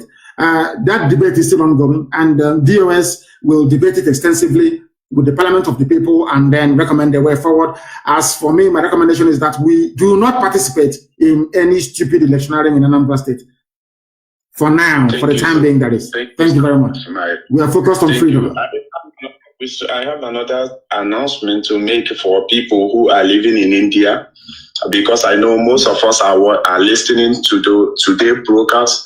I urge every IPOP who are living in India to try as possible in April 11 to join in our broadcast, in our supporting of ESN. I urge everywhere, wherever you are in the Indians, Africans, Biafrans, and whatever you call yourself.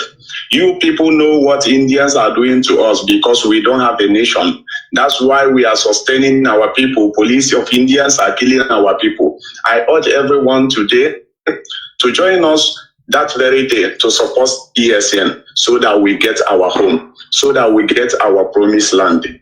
Thank you so much. And I use this opportunity to thank our leader in India here, Mazi Okechukwu, for great work he's doing. Thank you very much. Thank you very, very much for that. India is doing wonderfully well, I believe.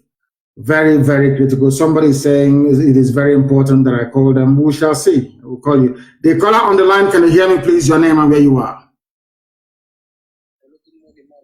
Good morning to you, please. Your name and where you're calling from. Okay, my name is Eyufame Erumosele Ebiremole. I am in Kudomikodo, Biafra. Wonderful. Please go ahead. I want to thank you so much for all you have been doing. God bless you. You have been doing so much well. I have one question. Go ahead. Go ahead. We are listening. Go ahead. We are listening to you. Go ahead. Okay. Yes, we are going. Yeah, I can hear you. My name is Eyufame Erumosele Ebiremole. I am Igodo Biafra. I said, talk to me through the phone. Don't talk to me. Listen, talk to me through the phone, not through your listening device, because there's a delay. The speed of sound is about 800 something odd miles per second. So I'm very, very far from you. Before you can hear my voice on the system, it will take a few seconds. But on the phone, it is direct. As you can hear me, the world is hearing you. Please go ahead and say what you want to say.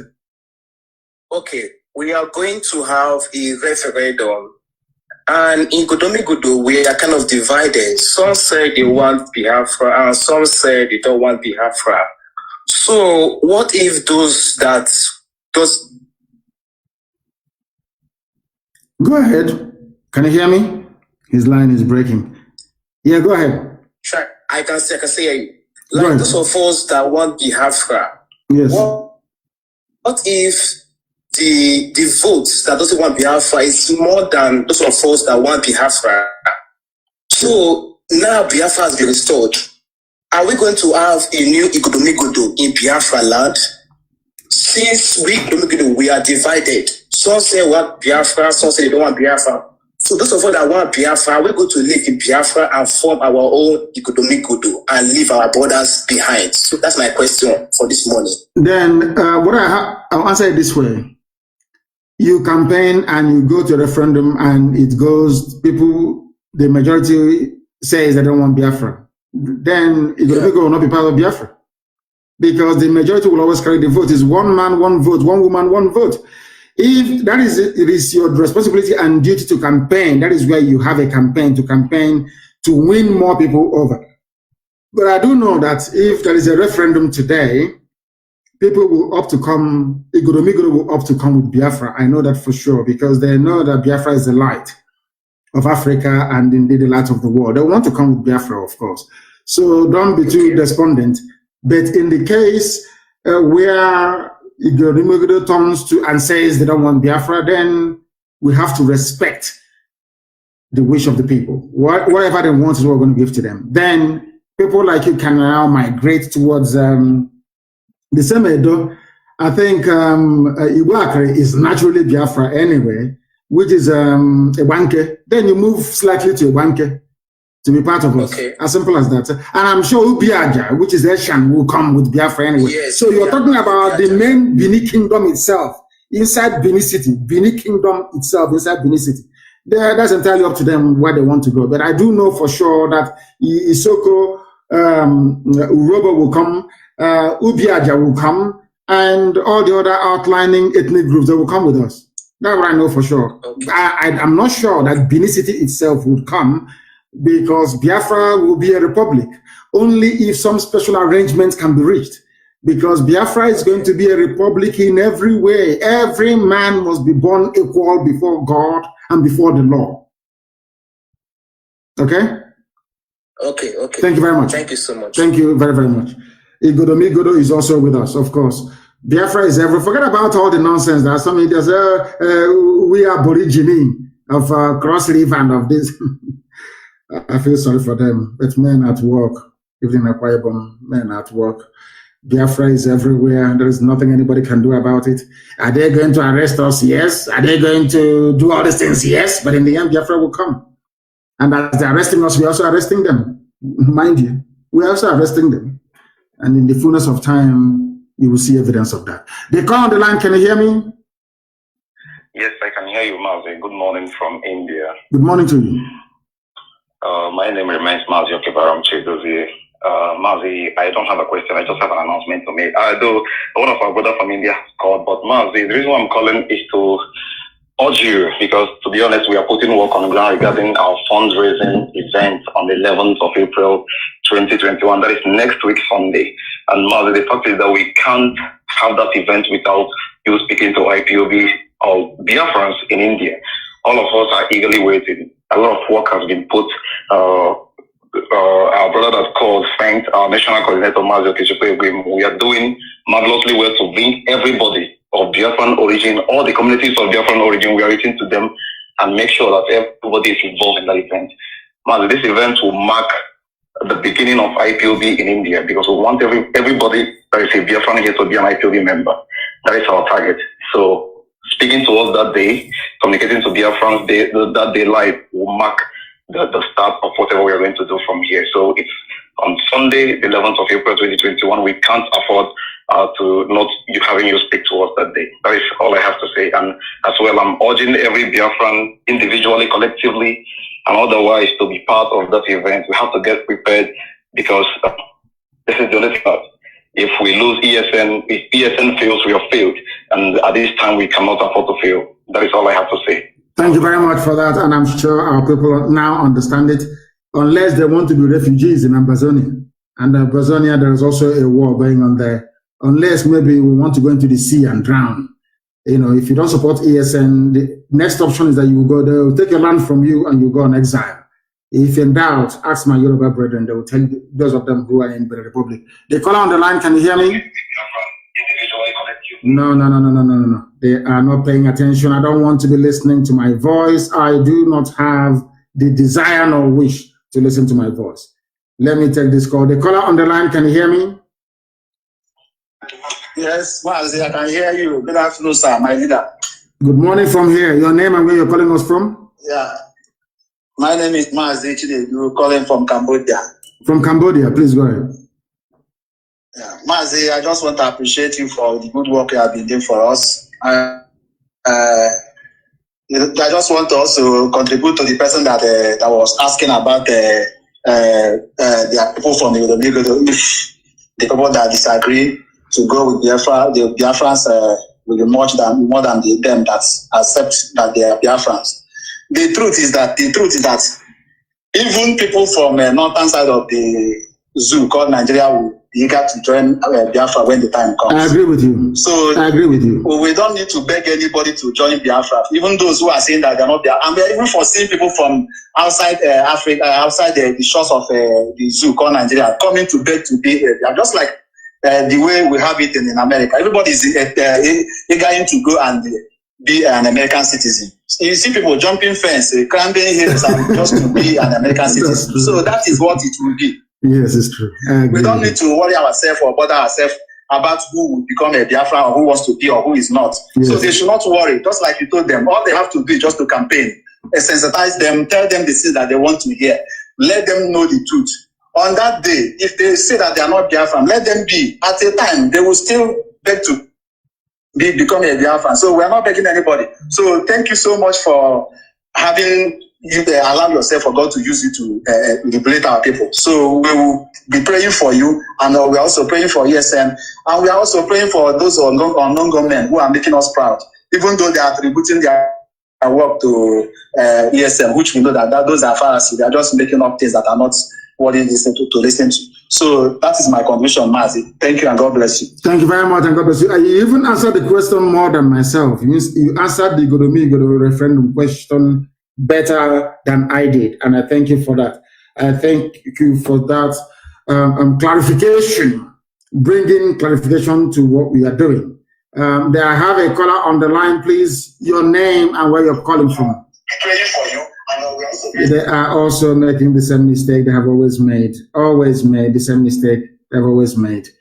The same mistake they have always made. People are calling us. If you may not be able to reach us, then I shall endeavor to go to you. When your phone rings, then pick it up. The caller on the line, can you hear me, please?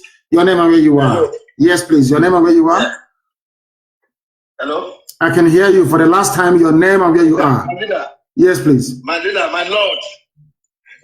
Good morning, sir. Good morning to you. I'm calling from Italy. From Italy. My name is Austin. Austin from Italy. Go ahead. My name is Austin. So I want to know my side where I come from Asia. Are we fully Biafra? Yes. I want to confirm from you. Ubiaja is fully Biafra. Ubiaja is fully Igbo. Go and do your research very well. For the name is Ubiaja, not Asian. Ubiaja is the name. Okay, I'll be doing my research. Yes, do your research very well. Thank you. I call you Lord. I call you Jesus. You are our Jesus. You're kind. Thank you very much. Thank you. Thank you very, very much. Thank you very much for that. When you call, please endeavor to switch off your systems and speak to me through the phone. If you can hear my voice over the phone, if I can hear yours, that means that the whole world is also hearing your voice as well. Brother from Ubiaja. Ubiaja is pure Igbo. They call it Asian. Ubiaja is the name. Please go and check. The caller on the line, can you hear me? Yes, the caller on the line, can you hear me? Yes, can you hear me? Yes, I can hear you, sir. Please, your name and where you're calling us from. Yes, my name is Mbada Tochi from Netherlands. I'm calling you because of what is going on in Ebonyi State.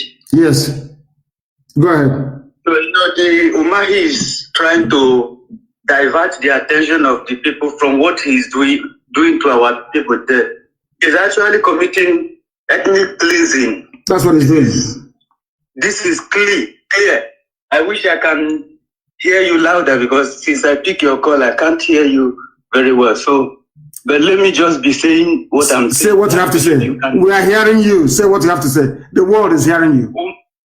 Umahi is committing clear ethnic cleansing in Ebonyi State, and he doesn't want anybody to hear about it.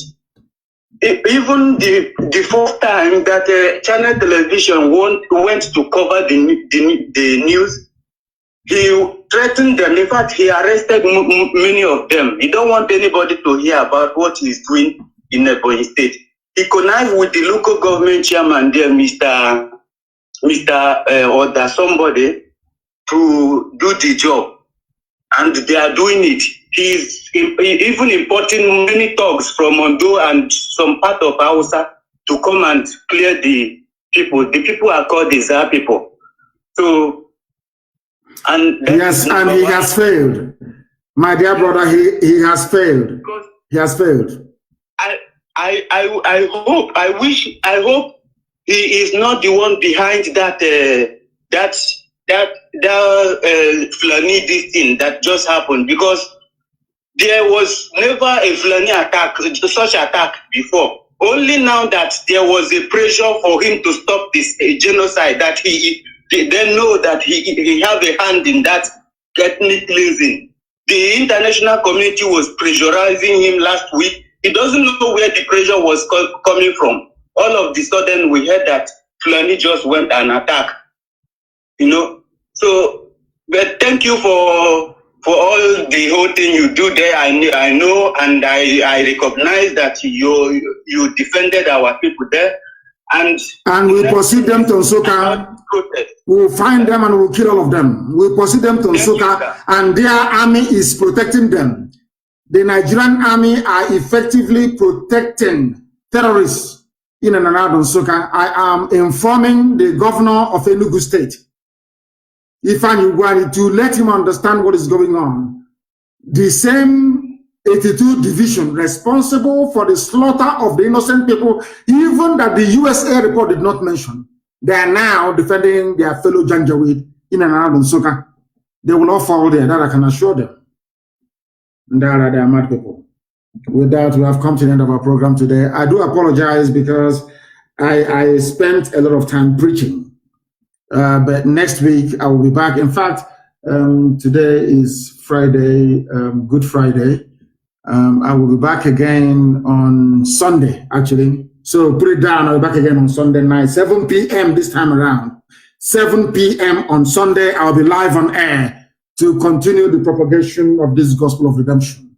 Sunday, 7 p.m., I'll be back live on air. And then next week, Friday, permitting, of course, we shall be back again with our full question and answer session. I'll be back on Sunday. Please note it down everywhere. Our media, especially, note it down. I'll be back again on Sunday. We will be on all platforms on this nascent Facebook page that I've just opened, which they are suppressing, of course. We'll be live again on YouTube, on Twitter, and on our apps as usual, including FM in Biafra land. Once again, I thank you all very much for listening. And I feel for those who have been trying to get through but couldn't get through. Next week, Friday, is another appointment. Please try and get through to us by then if you have an opinion or view to air. Once again, thank you very much for listening. With all the love in my heart, from me, from here, it is good morning. Good evening, wonderful people, great Biafrans, wherever you are on the face of this planet. Once again, we welcome you to what we hope to be an exciting broadcast going out on all platforms of Radio Biafra, be it on YouTube, also on my private Twitter handle, also on my Instagram page. We happen to be live also on FM across Biafra land. We are on satellite. We are on IPOB community radio and also Radio Biafra application as well. If you wish to participate in our program this evening, of course, we wholeheartedly welcome you wherever you are domiciled, wherever you are residing this evening, morning, noon, or night, depending precisely on where you are. The time now is 3 minutes past 7 p.m. in the land of Biafra. If you look at your timepiece, it is exactly 3 minutes past the top of the hour, regardless of where you are. Therefore, it is a live presentation. And we are going out to the entirety of humanity. Even on Facebook, there was this little page that we opened on the ground to allow those who are called by Spirit to restore Biafra to be able to listen to us. Some of them are listening to us. They have seen it and they know the signature writing on it.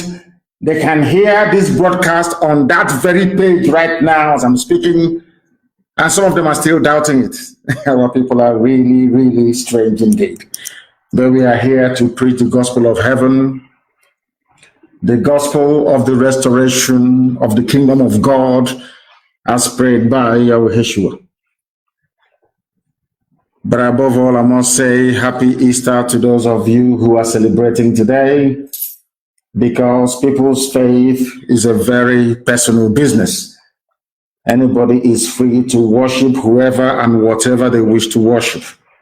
But what concerns me the most is that those of them that brought us Easter, those of them that brought us the European version of the knowledge of God through Christianity, are the ones supporting the Fulanis to kill us. So I'm a bit confused. So you have to forgive me if I'm not entirely enthusiastic about Easter celebrations. Because the people that told us about Easter, about resurrection of Jesus Christ on the third day after he was crucified, they are the same people working with Mohammedans in the north to kill us. They are the same people that when Christians are slaughtered and killed, they say nothing. Therefore, you will permit me, if I'm a little bit circumspect about this very day. But all the same, I wish each and every one of you that have celebrated so far a very happy Easter, and to those of you who are celebrating in the Americas, I believe, because it is their morning right now in places like California. I say happy Easter to each and every one of you. My name is Nnamdi Kanu. I am the leader of the largest mass movement on the face of this very earth, IPOB, the children of the light, those who are directly descended from heaven itself, Umuchineka. I am the director of Radio Biafra Television, and if not by the grace of God, we couldn't be where we are today. Therefore, I state unequivocally that by the very special grace of the Most High Elohim, a servant of the wonderful people of Biafra. And as I welcome you, please try to welcome other people as well. It is very, very important that you also welcome people regardless of where you are. The enemies will try to suppress what we are doing, but they will continue to fail as they have failed in the past. Before we go any further, as it is normal with us here, and as a routine, we are the original children of God. That is why nobody can tell me anything about Elohim in heaven, because we bear his name. Because my Redeemer liveth.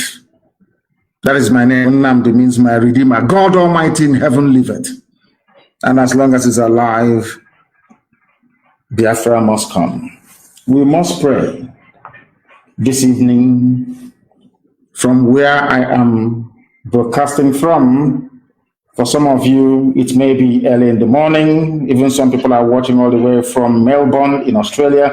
Those of them who have joined on Instagram, a lot of you are on Instagram. It is Mazi Nnamdi Kanu _official. You know, that's dash you put on at the bottom. Mazi Nnamdi Kanu _official. We are there, and a lot of people are watching us. We are also on Facebook. It's just simply Mazi Nnamdi Kanu. You may not know, it's a bit innocuous. It's not very visible, but if you look for it, you will find it. If you look for it, you will find it. We are live and direct. Even as I speak to you right now, some people are still doubting if that very page is official or not. Our people are amazing, and that is why I love them. Biafrans are a very exciting set of people, but they are amazing all the same. If they can sustain a mass movement of this magnitude, if they can sustain Eastern Security Network without help from any billionaire, any money bag, or any politician, they deserve our respect. That is why I do not play with IPOB, because they are a very special breed. We must pray. A very brief prayer we shall pray this evening, and I'll pray this prayer in the language of heaven itself, the language that Chukwukikabiyama created mankind in. Ezi onye nwanyị na Chineke nna nke pụrụ ime ihe niile, onye anyị na-agọzi aha nsọ ya mgbe niile, onye anyị na-aja mma wee na-eto wee na-akpụ isi ala nye, n'ihi na enweghị chi ọzọ ma ọ bụghị naanị gị. Ọbụla dị ya wee so mgbe nọ n'ụwa, ọ sị na mkpụrụ obi ya ya onwe ya ka were nyefee n'aka nsọ nke gị nna nke ebere, igosipụta na ọ bụ naanị gị bụ ọkaka, ọ bụ naanị gị bụ mmalite na ọgwụgwụ isi iyi nke ndụ, Chineke nna nke ụmụ ogbenye, onye ọ bụ naanị ya na-achị, onye ike niile nọ n'ọbadara aka ya, onye okwu ya niile bụ ye na amen, onye ihe niile o kwuru ga-abịarịrị na mmezu. Ọ bụ eji ama ka anyị na-aja gị, otuto ka anyị na-eto gị, nsọpụrụ ka anyị na-asọpụrụ gị, onye kere eluigwe maka elu ụwa. n'ihi na ilekwa ọlụ aka gị nna nke bere dị ngọzi ọbịa ka mbara igwe na-egosi anyị wee na-arịọ mmeso ọma gị n'ime ndụ anyị, ịma mma gị, ebere gị, mgbaghara mmehie, n'ihi na anyị onwe anyị bụ anụkpa ahụ. O nweghị ihe ọ bụla na-eku ume n'ụwa na-anaghị eme mmehie wee megide gị nna nke bere dị ngọzi, ma ọ bụghị isi n'okwu ọnụ, ọ bụrụ n'echiche, ma ọ bụghị n'echiche, ọ bụrụ na akparamagwa. Anyị wee na-arịọ gị si gị onye dị nsọ ma ruo mgbe ebighị bụ ụzọ ọbụla anyị si wee mejọọ gị eze ebube dị ngọzi, biko gbaghara anyị mmehie. N'ihi na ndị mmụọ ozi na-etoghị n'oge agwa ha na-aja gị mma wee na-abụ abụ ọma, ha na-ekwere gị ukwu ọṅụ, n'ihi na ebughị mmadụ, ebughị mmụọ, ịbụ Chineke.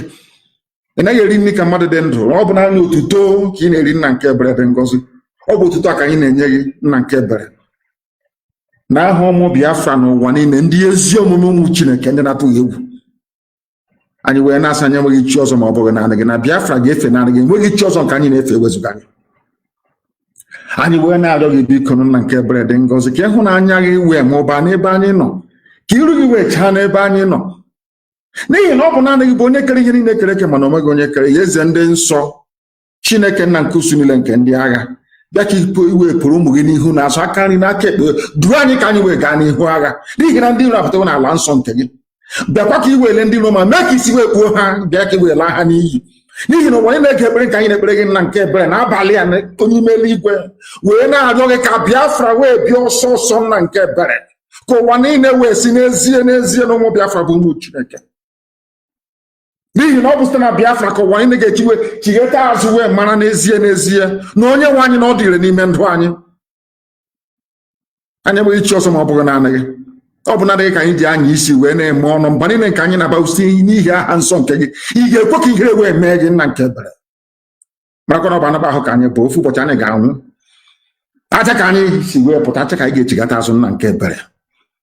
Anyị wee na-arịọ gị si gị chetakwa n'okwu nsọ nke gị na-adịgide ma ruo mgbe ebighị ebi, na o si n'ọnụ gị wee pụta na Biafra ga-abịarịrị. Anyị chigata azụ wee ọkụ aha nsọ gị n'ime mmụọ na eziokwu, na ị ga-aza anyị ekpere. Ngwa were ụmụ gị a niile ebe niile ha nọ n'ụwa niile wee nyefee na ọ badara aka gị, sị gị nna nke ebere dị ngọzi, n'ezie n'ezie anyị emehiewo gị. Ihere onwe anyị na-eme anyị nna nke ebere, mana ọ bụ naanị gị pụrụ ịgbaghara mmehie. Anyị wee na-asị ma ụmụ gị ihe ọzọ kwere n'ihi aha nke anyị onwe anyị na-aza, kwere n'ihi okwu ọgbụgba ndụ gị n'isi anyị mgbe a mụrụ anyị, Chineke nna nke igwe, wee kwere n'ihi ihe dị etu a wee mere anyị amara ka Biafra wee bịa, ka ụmụ gị wee gwere onwe ha, ka anyị wee gosi ha na omekataghị ka ọchịchịrị wee mmeri ebe ihe nọ, na anyị bụ ihe dịka anyị si wee na-aza n'aha anyị ihe chi ọwụwa. Chineke nna nke bi n'igwe, biko lekwe n'elu ụwa bụ ebe ntụkwasị ụkwụ gị. Onye nwe m na Chineke nna, biko echefukwala ụmụ gị, bịa ka iwe mere anyị amara gị, ka ihere wee bụrụ nke ụmụ ekwensu ndị nọ n'ime ihere nke onwe ha site na mpụ nke ha onwe ha mepụtara nna nke ebere.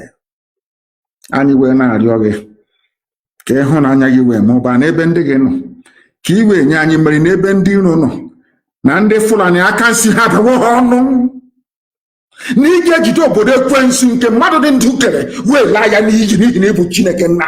Ọ bụghị ikere Biafra onye nwe m, gị onwe gị wee kee Oduduwa. O nweghị mgbe ọbụla ọ bụ gị onwe gị hiwere Naijiria, ọ bụ mmadụ dị ndụ kere ya. O nweghị ihe ọbụla mmadụ dị ndụ kere na-anaghị abịa n'isi njedebe, n'ihi na oge nke Naijiria agwụwo. Bịa ka iwe gosi ụwa na ọ bụ gị bụ Chineke nna.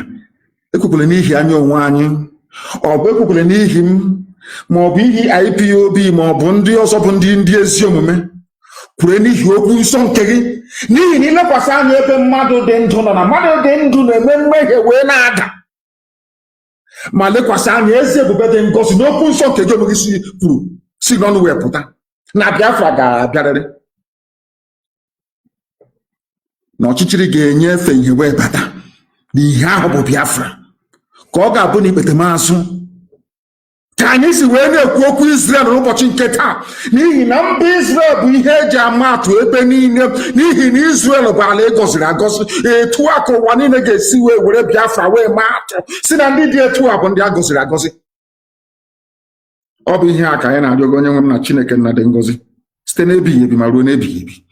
Ise ise ise My Lord and my God in heaven,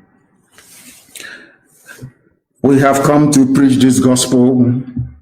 If you do not have a pen and paper handy, you're not going to learn very much, I assure you. If you want to understand this very gospel, this evening that I'm about to preach, believe you me, you need a pen and a paper. This is the finest place you can gain knowledge and understanding. This is the best university in the world you can ever go to. If you are a black person and you wish to emancipate yourself, both consciously and subconsciously, you must listen to us. Because the presence of the Almighty is within us. That is why we are unblemished. Whiter than white and whiter than snow. Unblemished. And you'll be seeing it. We are the miracle children of the Most High. The whole world is against us. The British and their allies, even they have managed to convince the Americans as well.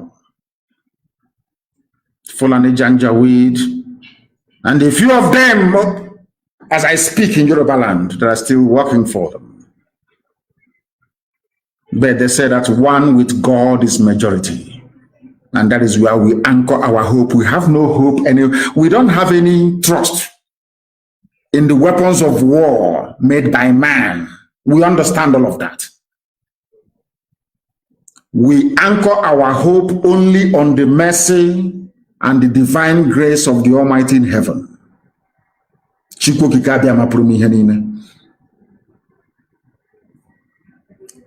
Abase, Tamono, Olisa, Benigwe, and we are going to prevail. This evening, before I go on to preach, I want to pay a very special tribute to my very good friend and brother, a man that I used to rely upon, or should I say call upon, in time of need. A man that I grew very fond of, a man that I respect, a man of unimpeachable integrity. I know people use that phrase to describe some people in the zoo called Nigeria, but this man was a very great man. Not known to very many people, but I can assure you, he was a gentleman. He was very eloquent, very fluid. He was blessed immensely. But sadly, he passed on to the world beyond a few days ago. I pay tribute to my friend Yinka Udumakin, the spokesperson of Afenifere. He was a very consistent fighter and defender of the poor and the masses. He was the conscience of Yoruba land because he never wavered, not for 1 minute.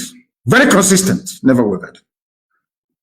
I do not personally subscribe to conspiracy theories, but I find it rather very shocking that a young man who is in very fine health, who succumbed to COVID-19, as they claim, a few days after castigating Bola Ahmed Tinubu, who is a murderer, a mass murderer, a killer. I hope and pray that their hand is not in it. And wherever Yinka Udumakin is, and I know that he is in heaven, I know he'll be watching on and asking us to continue what we are doing. And we can collectively assure him, or I can assure him on behalf of the noble family of IPOB all over the world, that this very quest to liberate the poor masses will continue unhindered until victory is assured, that we may dedicate it to men like him. Yinka Udumakin was a fine gentleman, a man of virtue, a man of courage, very rare courage, I must say, and valor. May his soul rest in peace. Before I came on air this evening, we received intelligence that 200 zoo soldiers were going to Nsukka in Enugu State and Ebonyi in civilian buses and an army vehicle that had machine gun mounted on top of it. I tweeted it before I came live on air. They are coming to kill. Also, I hope they are coming. Let me assure Biafrans this evening all over the world that if these idiots from the Sahel were to come down in their military uniform, because what they do is that they dispatch only 200, but they have Fulani Janjaweed hiding in our forests, near police barracks and police formations, or should I say army barracks and police formations. They normally give them army uniforms to come out and attack people, pretending that they're the army. Listen to this, only 200 they are sending. That means that in Onitsha barracks, in Obin's barracks at 82 Division or Hafia, there is nothing there. They think we don't know, but we know that there is nothing inside of Hafia barracks. We know that very well. Anytime they feel the need to come to support their fellow terrorists, because they are sending them to come to support those who are already on the ground, the Fulani bandits and terrorists in our forests. Only 200.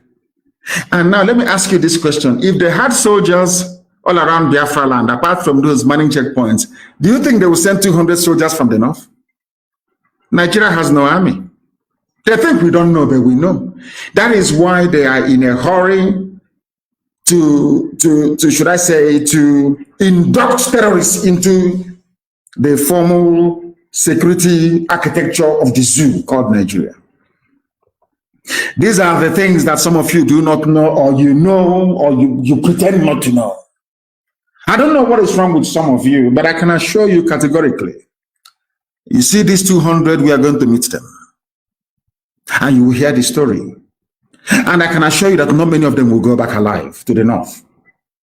You see, we are in freedom fighting. And we know that in freedom fighting, there are no rules. All the gloves are off. That was why we raised the dragon flag. They don't know the meaning of it. If you don't know, go back and check what it means. No rules of engagement. They will kill us, and we are going to kill them. But in the end, we are going to win, because we are not going to stop until Biafra is liberated. We can never stop. We will continue to fight. If there is only one girl and one boy left, let them continue to sire the next generation of Biafrans. We are not. I want Britain to understand this. I want all these neo-colonialists to understand something. You see, you look at us as black people. You say, oh, Biafrans, you're surrounded, you cannot do anything. But I want to now let you all understand that 1967 to 1970 is not in this era that we live in. We are all going to die together. That is a very clear assurance. We are going to perish together. That thing you're looking for, you're going to find it. And I want to reiterate once again, I don't want to see any police checkpoint in Biafra land. If you come out, you will die. I don't want to see any police checkpoint anywhere. There are two things I don't want to see nor hear about. No checkpoint by the police or the army, and no Fulani in our land as terrorists. They can live in the township if they want to, but not in our forest. They cannot be there. They have opened the gates of hell. I cannot guarantee you that any elections will hold anymore in our land. I don't know if we are suffering from politicians. I don't know where this disease is coming from. We must cure it. I want our enemies to understand how fanatical we are about this quest to liberate Biafra from the shackles of the iniquitous zoological republic. You need to understand this very clearly. We are not going to stop. We are not going back. I don't care what you say. It doesn't matter what your report says. I don't care the countries putting it together. It is irrelevant to me. What matters is the liberation of Biafra. Therefore, if Katrina Lang has any brain in her skull, if all those idiots encouraging the zoo to continue, if they have any brain in their skull, they will say, let us allow Biafra to go with their trouble, because I can assure you, as night follows day, that Biafra must come or we all die in the process. Do you know why? Because what we are looking for is what belongs to us. I am asking for something that I had before the white man came. White man is not God. He's not God. God is in heaven. I assure you, God Almighty is in heaven and his will must be done upon our lives. They are not God. Nobody can create a country for me. I decide where I want to belong to. The people must decide if Nigeria is the country or not. Not a white man and a white woman. All these idiots suffering from inferiority complex, shame on all of you. You are foolish. Useless black people, because of your stupidity. That is why Africa is being treated the way it is today, like a trash can, more or less. As Trump said, a shithole.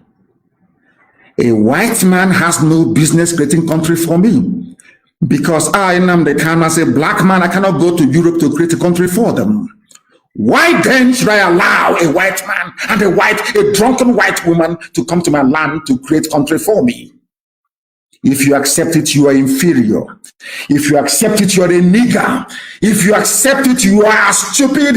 In fact, you are a gorilla is better than you. A monkey is better than you. That is why they insult you abroad. That is why they kill you, because they look at you as the embodiment of stupidity.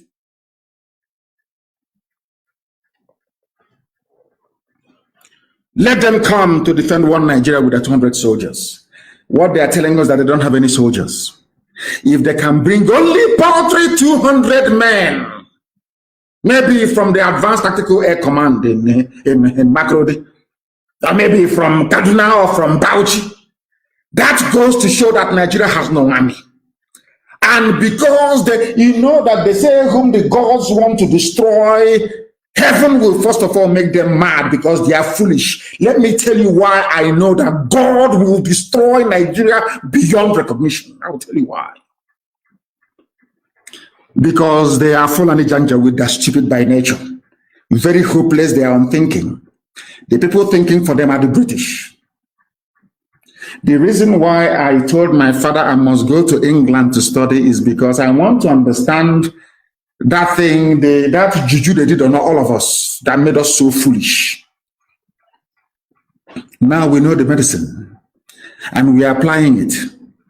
You see, the Fulani will come because they are very foolish.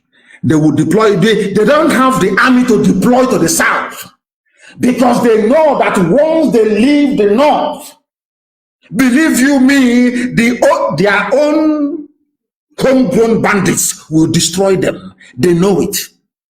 They can see what is happening in Yemen, in Syria, in Afghanistan, where the same Janjaweed mentality obtains, backed up by a very misleading interpretation of the Quran. That is the reason why they're sending only 200. If they had an army to send, they will send a battalion. They will send a full brigade. But they do not have the soldiers to fight. This is one thing that Nigerians don't understand. They do not have it. We outnumber them by over 100,000 to 1. That is something people don't understand. We outnumber these people. They don't have the soldiers to keep everybody quiet at the same time. That is why they employ the media, they employ the fulefus, they employ the saboteurs to drive fear into you. They do not have the army to fight. Nigeria doesn't have the army. That is why they are begging Chad, ordinary Chad, one of the poorest countries in the world. That is why they are begging Niger, one of the poorest countries in the world, to come and help them to fight a so-called giant. That tells you they do not have soldiers to fight. We are the ones holding ourselves. The people now holding us down are those from the Middle Belt. If the Middle Belt people have decided to be Fulani slaves, they must come out and say it. We are conquered people. From now onwards, we are slaves. Oduduwa have indicated their willingness to be free. So have we Biafrans. Middle Belt are the people now saying they are happy to be Fulani slaves. If they are happy to be Fulani slaves, then let them come out and tell us right now, immediately. We outnumber their army. You know, sometimes in war, you need to think. When your enemy makes a move, you calculate it, you analyze it, it tells you a lot that they may not be willing to come out to say in the open. For them to send only 200 bushmeat down to Biafra land means that they don't have any army. We are the only people they're afraid of, with all due respect to everybody else. The only people that the zoo are afraid of are Biafran people, no other person. Others can go out and protest and do rally and do. They won't talk. They know that the only people capable of forcing through this agenda of dismemberment of the zoological republic are we Biafrans. They know it very well. The advisors, they tell them every day. How determined we are. We are the ones holding ourselves. So what I mean by that is the Fulefus.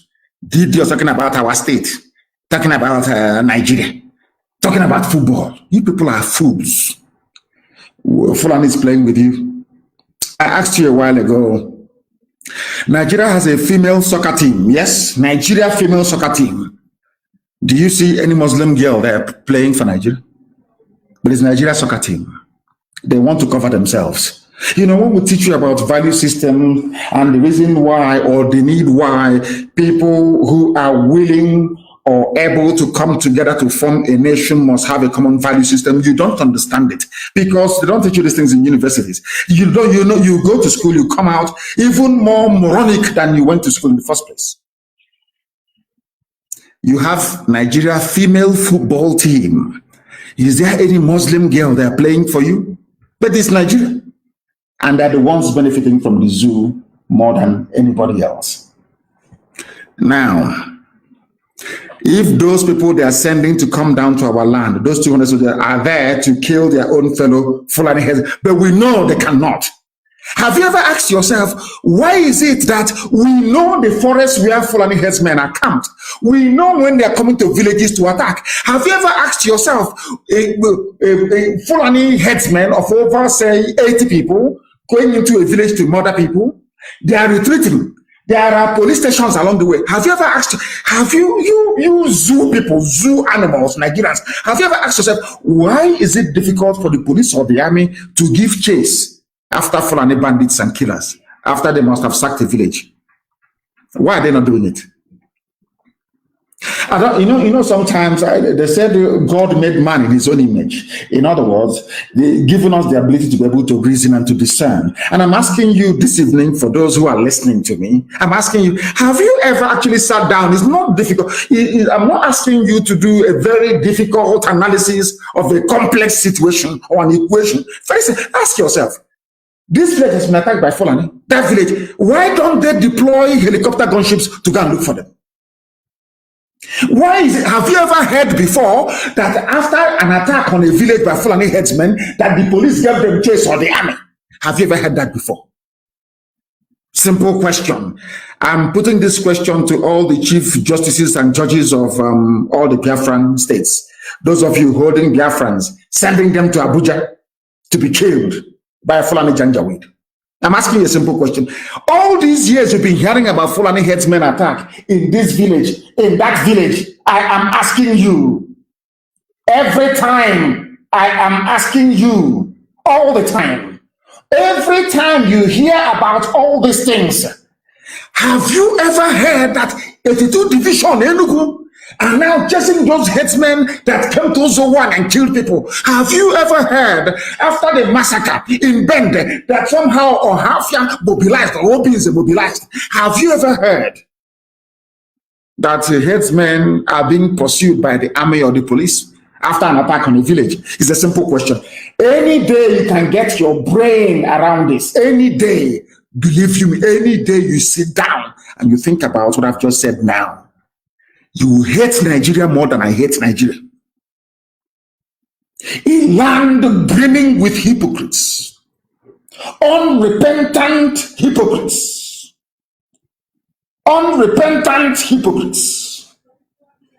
evil people. Army are busy attacking villagers, defending themselves.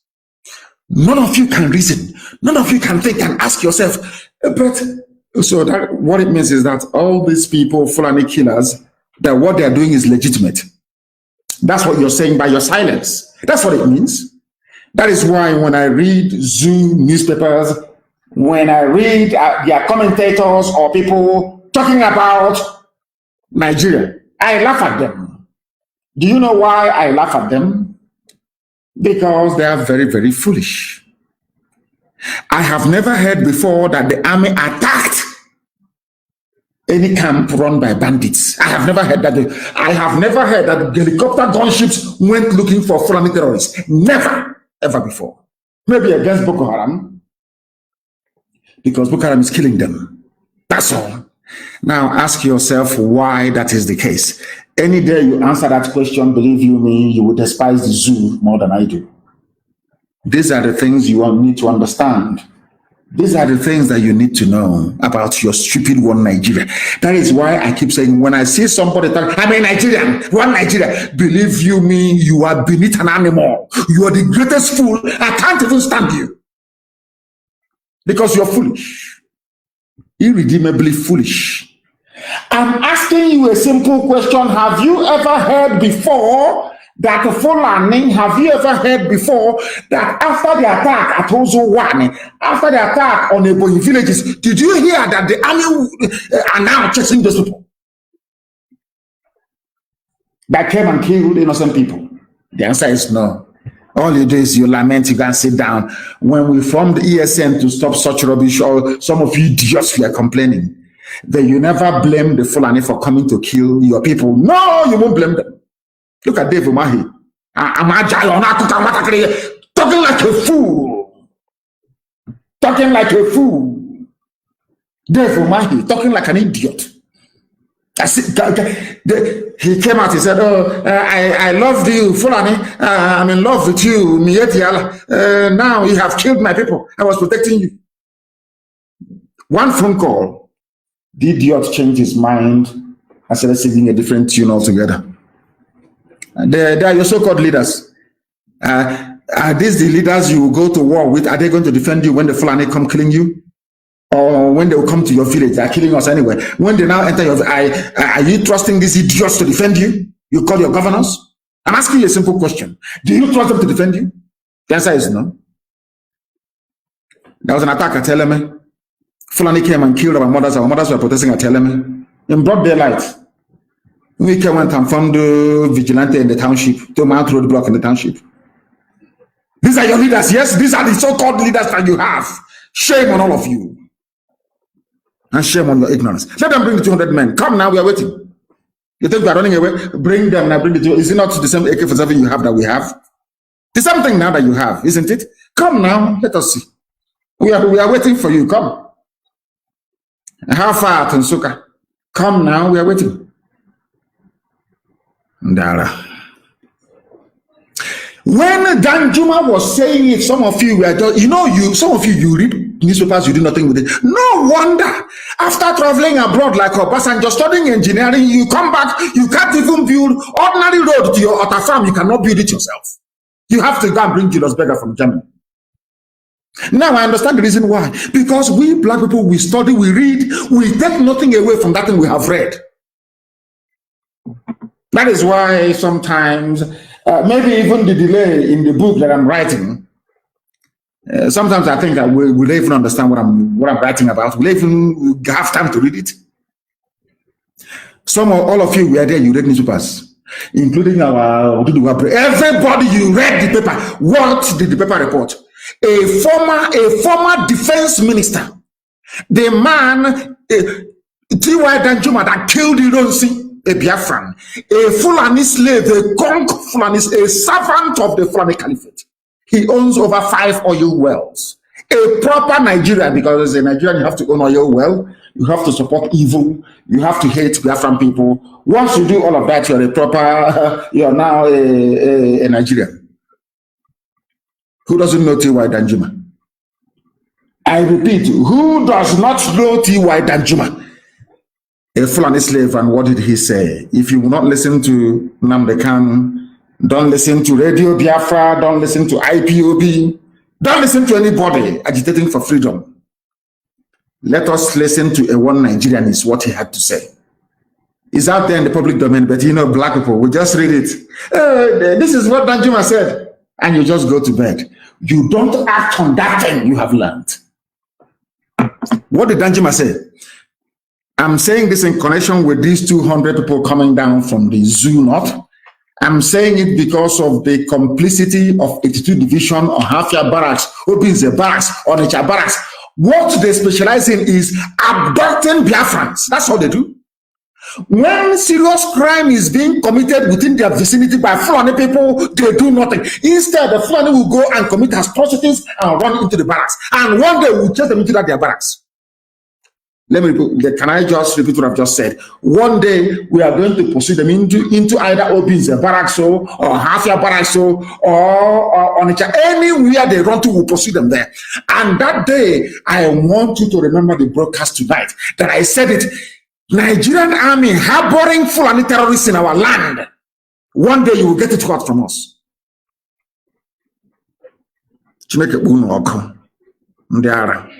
I will tell you what Danjuma said.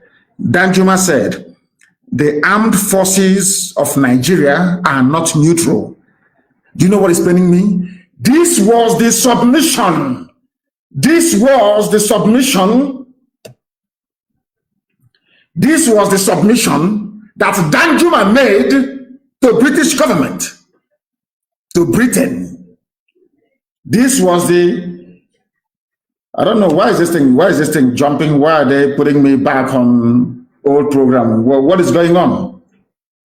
What is going on? Zoo people, are you tampering with my broadcast or what? What is happening? What is happening? People are tampering with zoo people. They're all over the place. What did Daniel read it for you? The armed forces of Nigeria are not neutral. What it means is that the armed forces of Nigeria are working for Fulani interest.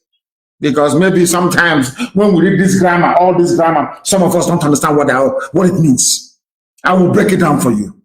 The armed forces of Nigeria are not neutral, which means you see your soldier, our boys, our soldiers, they are working for Fulani interest. They collude with armed bandits. A former defense minister, somebody who fought against Biafra, somebody that has 5 oil wells. In other words, it is in his interest for Nigeria to continue. What is he saying? He is saying that your so-called Nigerian armed forces are supporting Fulani terrorists. Those that came to Ozo to kill us. That was why the army did not respond.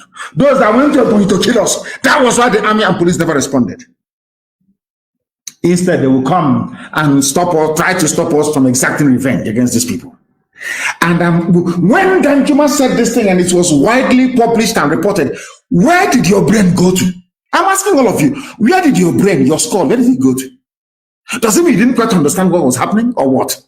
Danjuma said that the reason why, let me repeat, the reason why Fulani bandits are everywhere killing people is because Nigeria army is with them, working with them and supporting them. Do you know the funniest thing? This submission was made to United Kingdom government by Danjuma. Is Danjuma a Biafran? Danjuma was the man that killed Ironsi. Nobody can accuse him of loving Biafra or IPOB or having any, should I say, secessionist tendencies. And this particular submission was adopted by the Special Parliamentary Group in the UK Parliament. Both some members of the House of Lords and members of the House of Commons, they adopted this. It was in their report. You know what is paining me? Katrina Lang saw all of this. They saw all of these things. They have seen it. They have seen all of these things. They know very well what is happening. Britain knows that Nigeria army that they're helping is supporting terrorists. According to Danjuma, do you know what they do? The army help the terrorists to kill people. They kill Nigerians. That is what Danjuma said. They facilitate their movements. In other words, the army are the people telling the terrorists where to go. Go to zone 1. If you call us, if the call will not respond, go there, attack them. That is why they have Fulani police commissioners, Fulani commandant. In every army barracks, you have Fulani. In every police station, there is Fulani. Why do you think they are doing it? Why? I'm asking you. Do you have brain at all in your skull? Where did your brain go to all of? I'm asking you a simple question. Do you have brain at all in your skull? Do you have brain at all? Simple question I'm asking all of you. The Nigerian army, according to Danjuma, a former defense minister and a general, a major general, in fact, a general, full general, they facilitate the movement of the terrorist Nigerian army. They cover them. If you depend on armed forces to stop the killings, you will all die one by one. We ignored this warning. That was the reason why they came to Ozo 1. They have killed there 4 times. They came to Ebonyi. Every day they are attacking Ebonyi and killing villagers. And you know the funniest thing, Britain knows all of this. And on top of that, they are lying. I have never seen the United States before send any fact-finding mission, or Britain for that matter, to say, go and ascertain if what people are saying is correct. That is the reason why I believe that there is a conspiracy against black people. If we cannot get them with HIV/AIDS, we get them with Lassa fever. If Lassa fever cannot kill them, we get them with COVID-19. If COVID-19 cannot kill them, then we support dictators in the continent of Africa to be killing their citizens, and we will not talk. That's what they're doing. This is another strategy at population reduction. Britain is using the Fulani to reduce the population of indigenous people because it is win-win for them. The less black people you have in the world is better for Britain. It's better for them. That's what they want. Have you not seen that video? If you watch that, there's a video, you will be in shock. They said they want to reduce world population by 3 billion, and from Africa mostly. So if COVID cannot kill them, HIV/AIDS cannot kill them, Ebola cannot kill them, Lassa fever cannot kill them, and malaria cannot kill them, then let us sponsor people like Fulani people think them. Is gain for us. Some of you don't know this, and that is what I'm telling you this evening. That is why we are taking our time to educate all of you, that you may understand. Why have you ever heard? Look at Fulani in Yoruba forest killing people. Have you ever heard that after an attack on a village, that the army and the police went out with their hillocks in pursuit of Fulani? Never. If that has never happened, then ask yourself this question: why is it that the army never pursue Fulani killers after an attack on a village?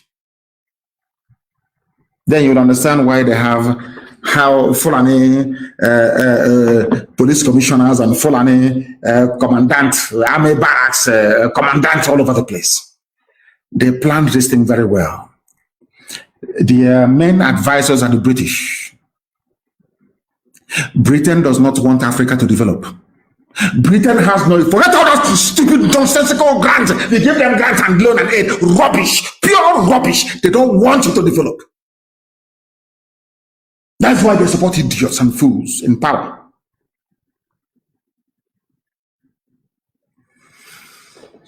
That is the reason why they issued the nonsensical Lekki report on the shooting.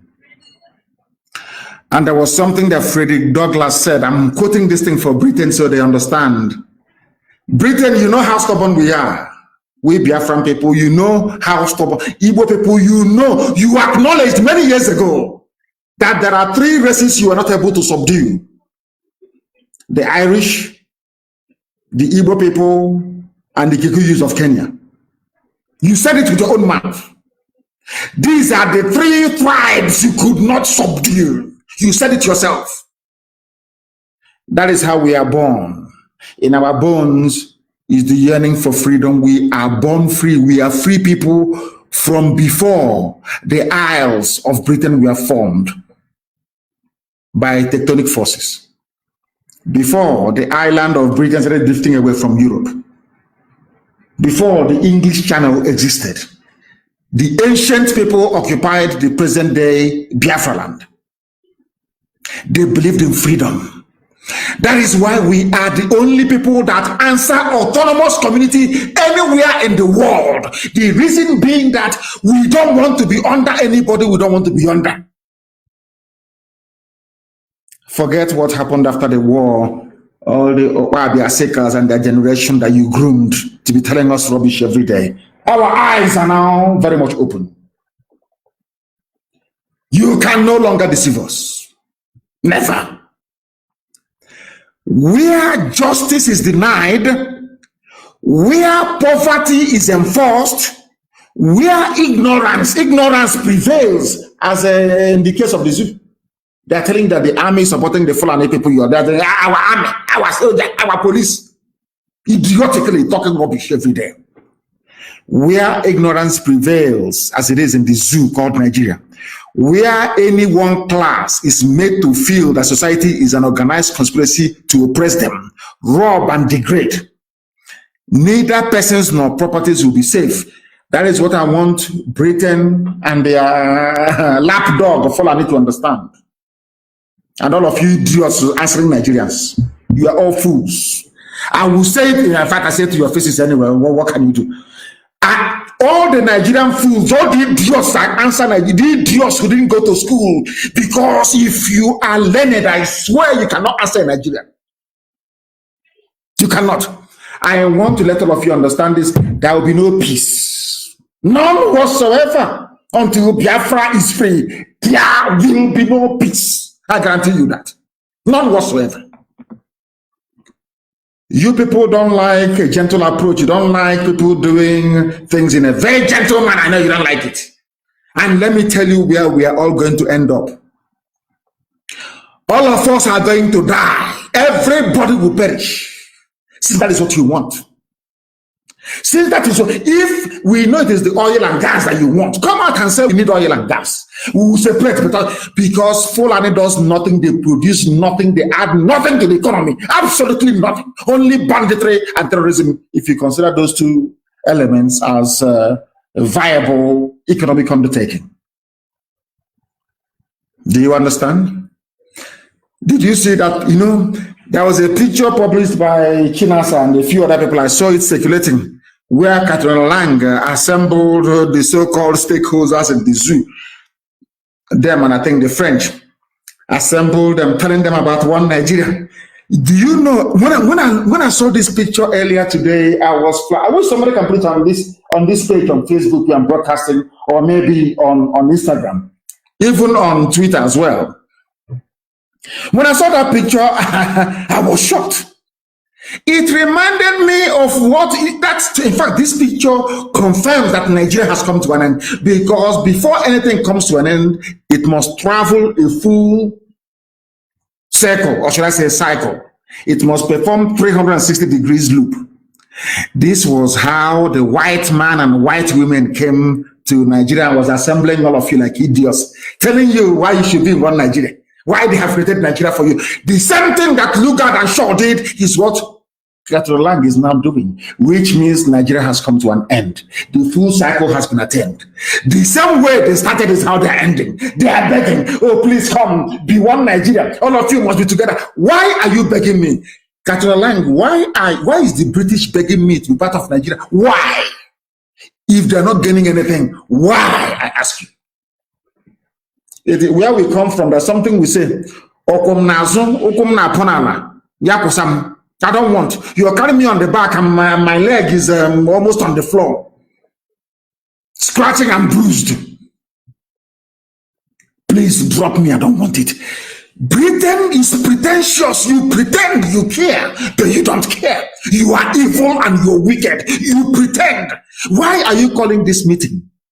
Because by all of you being on this table, all these monkeys I can see here, by all of these fools being on this table, it means that the oil and gas will keep on flowing for free.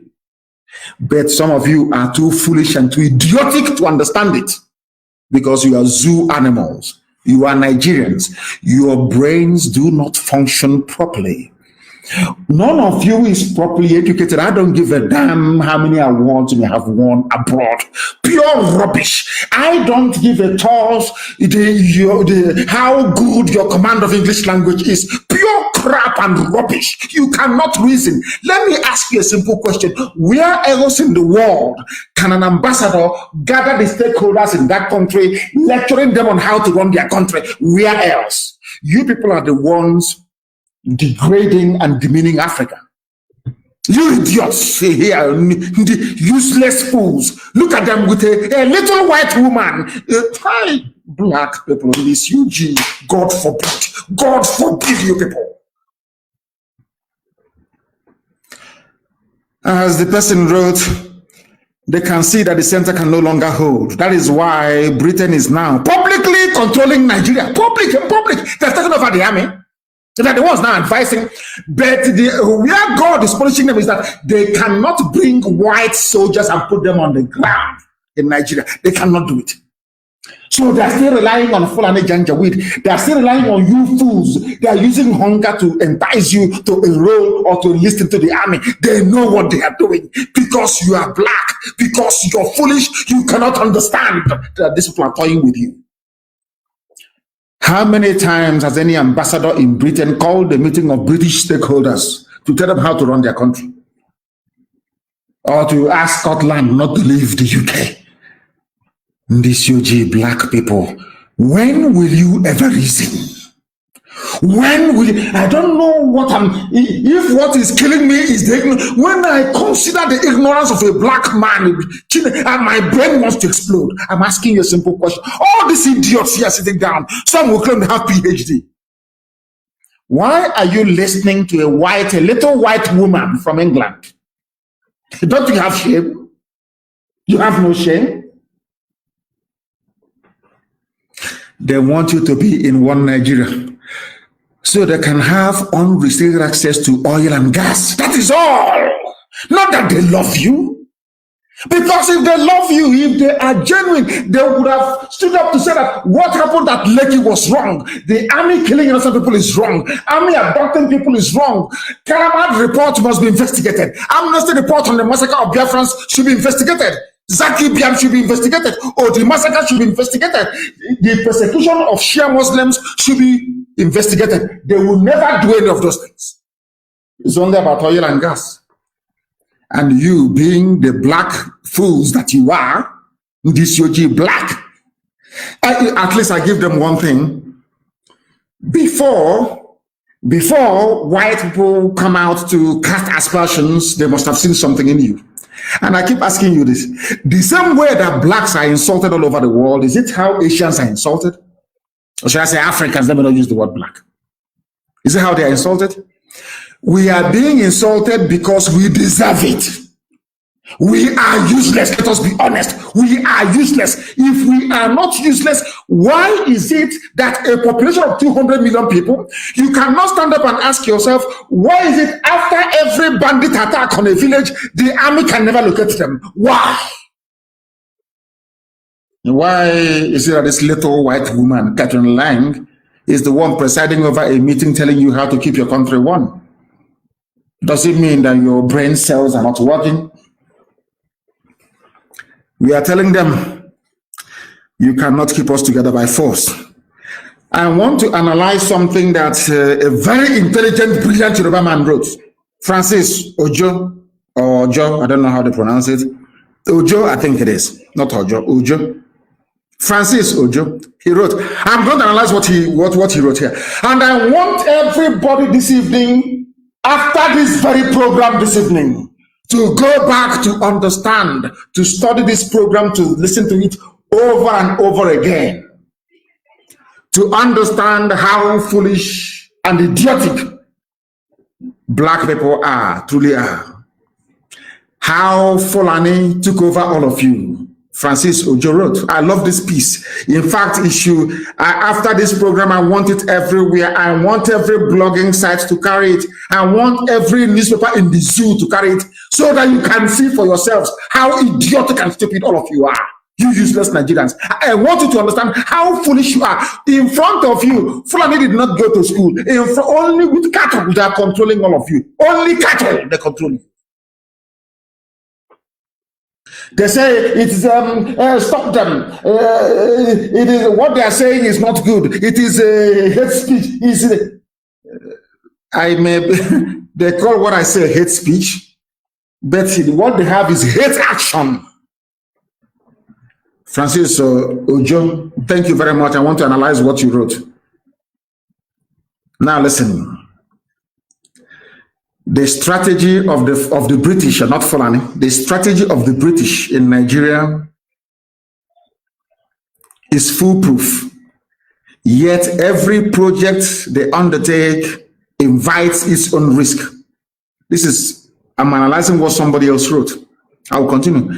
The master strategist is a master risk evaluator, but the people advising the Fulani on what to do, they are not master strategists. They made a very fatal mistake, and because I did with Janjaweed and then Achinama. What do you expect? It is clear that those who conceived this project designed it in its key elements and planned its implementation.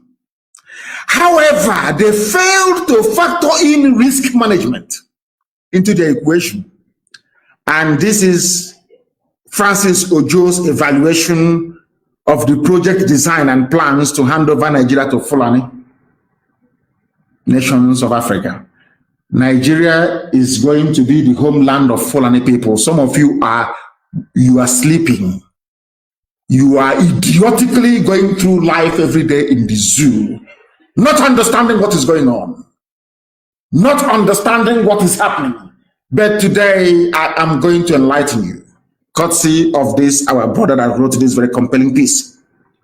What is their plan? Before they can bring in every Fulani to settle in Nigeria, they must first of all dominate you. Secondly, they will seize your wealth and they will enslave you. They will take full control of your political power. They will take every arm. They want all the guns and bullets to be under their control.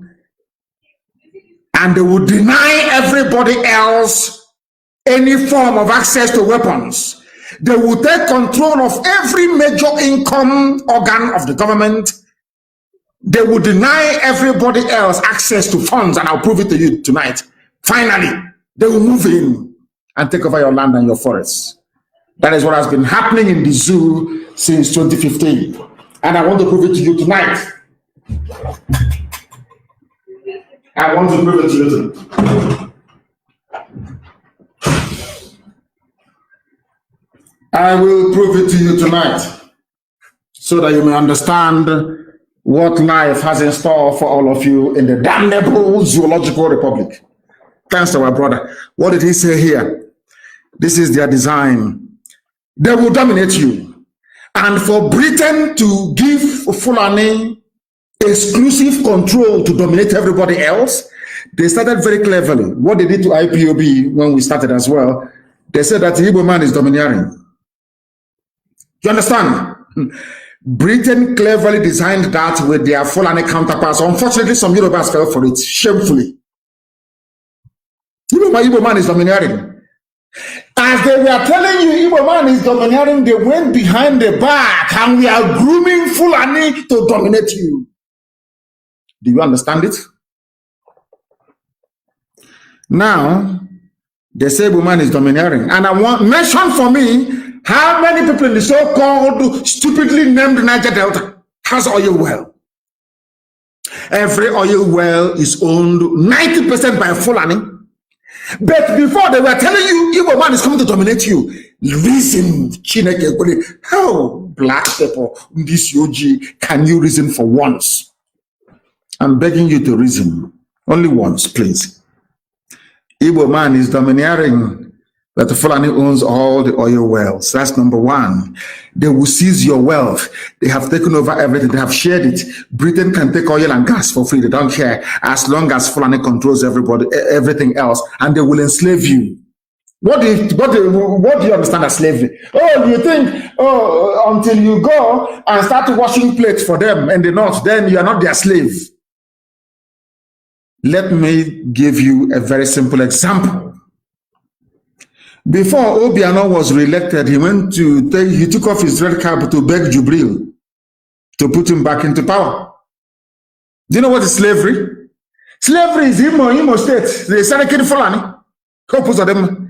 Before your eyes, they claim this doing democracy. Do I speak this thing in Igbo language so people can understand me? Koro, before your eyes. Couples of them was not declared the winner, not the number one, not number two, not number three. He came fourth in an election. Before all of your eyes, in front of the American Embassy and British High Commission, Supreme Court of Nigeria declared Hope Uzodinma the winner. Let me tell you something. That was from that day, I've no longer talked about fake Buhari in Asoro because that was the day I knew, believe you me, that the white man was right. There is something wrong with black people. I'm telling you the truth. Something is wrong with us.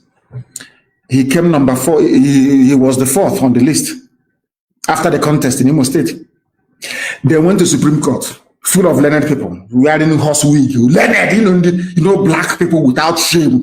When you look at them, you are looking at Satan and Lucifer. You see, as ugly as anything you have ever seen in your life. Go and look at their faces, so-called Supreme Court judges in Nigeria.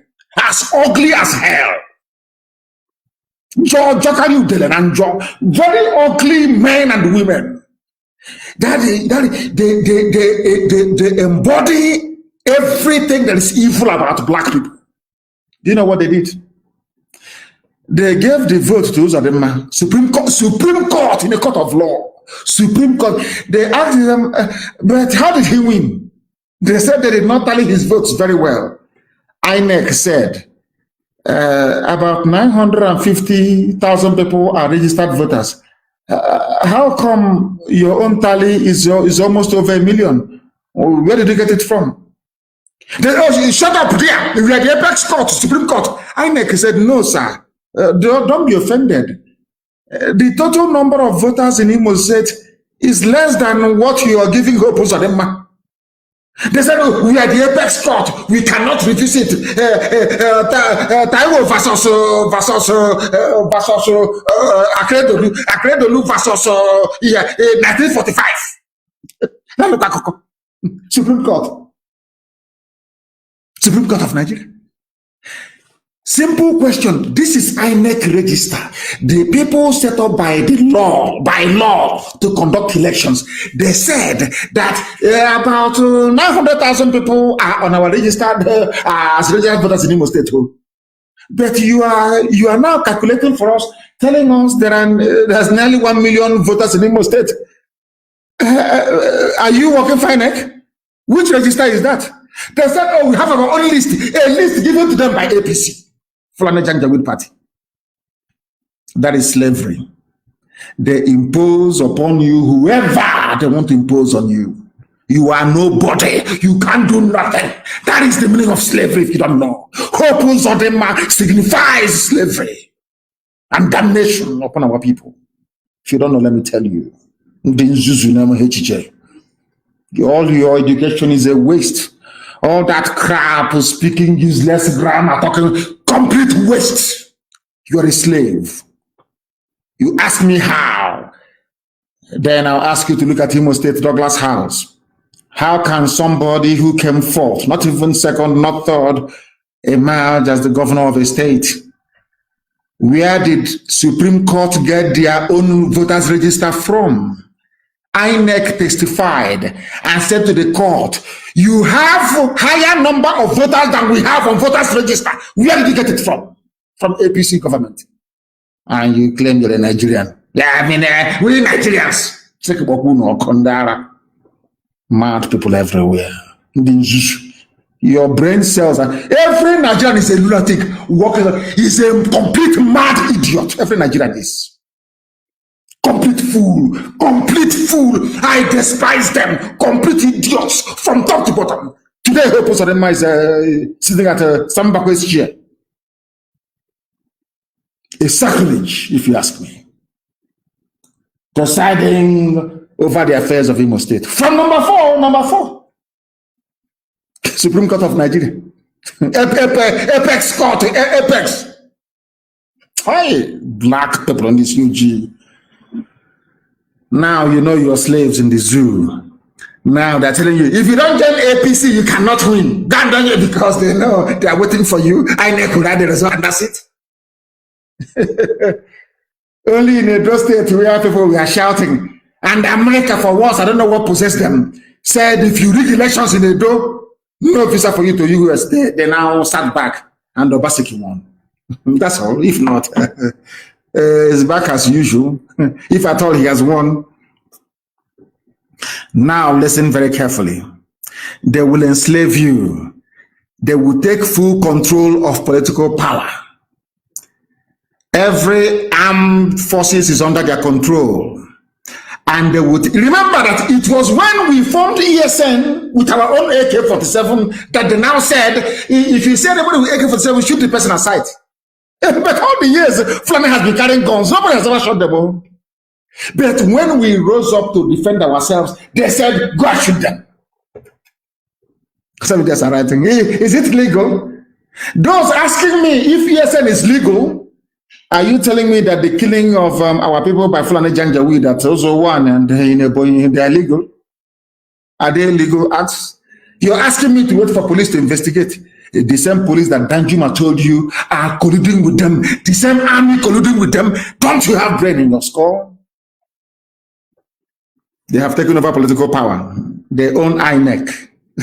INEC will have result now. All arms are under their control. And they will deny everybody access to arms. And they will move in to take over your space. That is why Yoruba people are in Benin Republic as refugees. Your papers won't report it in the zoo, but it's true. That's why I'm asking a fact check AFP. Why have they not done fact check on what I'm saying? Do we have Yoruba people as refugees in Benin Republic or not? Simple yes or no answer. But there are some Yoruba people shouting, one Nigeria. We Nigerians. The same Nigeria that put their brethren, you know, we black people, we lack empathy, we have no soul, we have no, we are the embodiment of evil. Very wicked set of people. And being black people are wicked. The definition of wickedness you find in a black man, very, very envious, evil, and wicked. I'm telling you the truth. You have Yoruba people in Benin Republic as refugees. A Yoruba editor is writing in Lagos, we Nigerians, we are in one Nigeria. Let's keep Nigeria one. The same Nigeria that put you in Benin Republic as a refugee. And yet you're not fighting a war because Fulani wants to take over your land. Now, our dear brother Francis Ojo now went further to, he put it in phases, phase 1, phase 2, how they did it. Phase 1, Fulani took over all the 3 organs of government. Classic pincer movement. Today, according to our dear brother, all 3 arms of government, you know what is the executive? That's the presidency. The legislature, which is House of whatever they call it, Senate and the House of Reps. The Chief of Staff, the President of the Senate, Chief Justice of the Federation, Deputy Speaker of the House of Representatives, even the Speaker of the House of Reps. He was a Muslim, converted to Christianity. When he wanted to be the Speaker of the House of Representatives, he went back to, he became a Muslim again.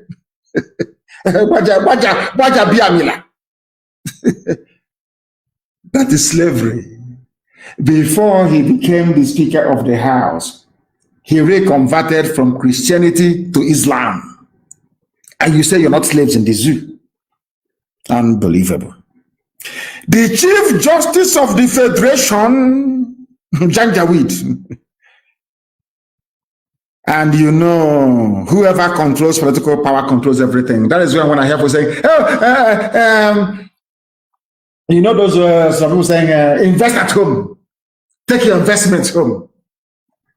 The person who determines if your investment will get home or not are those in Abuja controlling the power. You can decide to relocate your factory from Abuja to Hitoboma. And on the way, before you get to Hamufu, customs will park you on one side and say that your brake light is not showing very well. We're going to the station.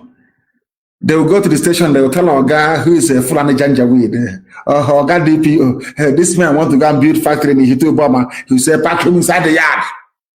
We are waiting for Abuja for clearance. It will decay there because they hold political power. That's something you don't know, do you? How did Obasanjo destroy stock market? Our stockfish market in Aba. How did they destroy our market? Second-hand clothing, textile in Aba.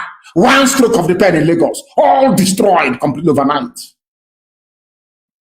Political power, you'll be talking about what that nonsense, economic fund for Igbo. Mad people everywhere.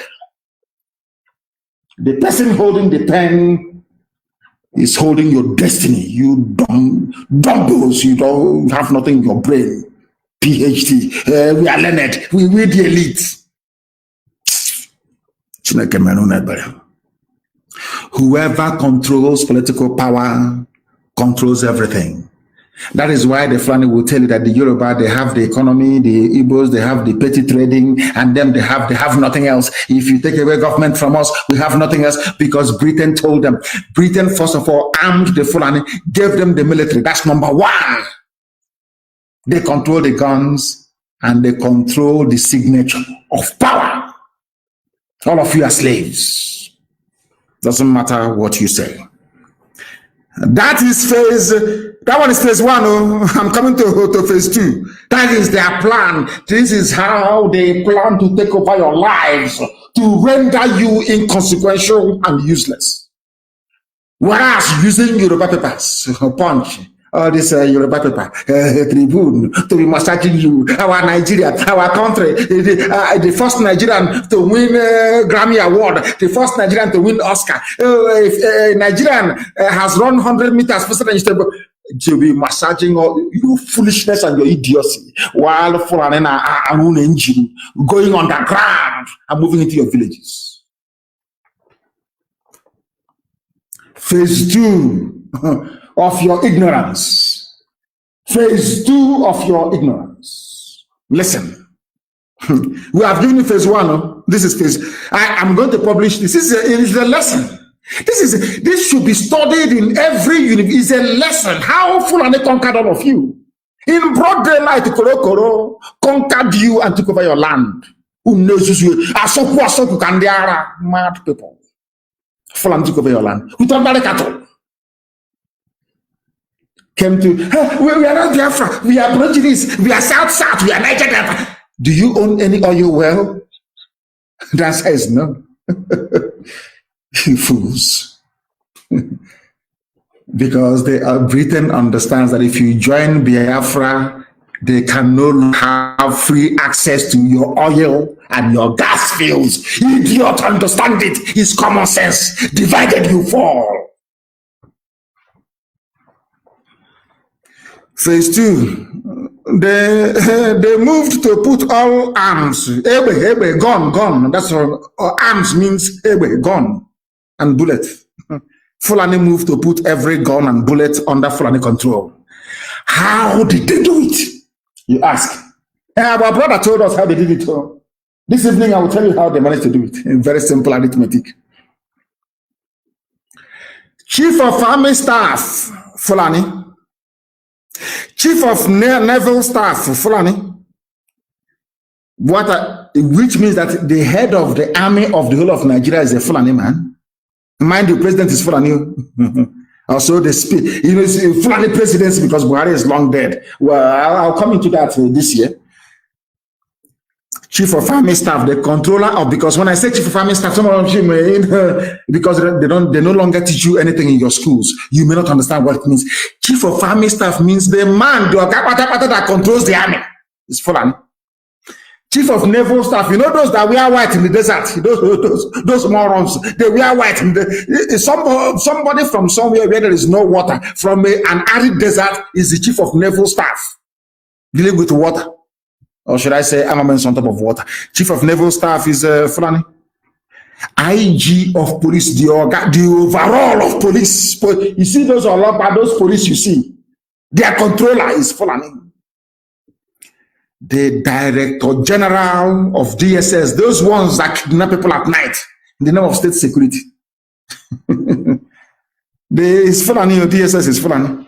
The National Security Advisor, the one that will tell the presidency where to take troops to inside Nigeria, is Fulani. Hi, and you all of you tell me went to school, Nigerians. I've graduated now. I read law. I read agric engineering. I want to do my youth service. Now I know that your brain cells are not complete. Now listen. National Security Advisor Fulani, Minister of Defense Fulani. These are the people that control arms and decide where troops go. Commander of NSCDC, I think it's Civil Defense Fulani. Chairman of NDLEA, Drugs Agency, Fulani, not minding that Fulani people take more tramadol than anybody else. All intelligence services, military and civilian, are all Fulani. Now, tell me the definition of domination. Those of you that claim you're from South Nigeria, all that rubbish. Now, define domination for me. Define it in Zuzu.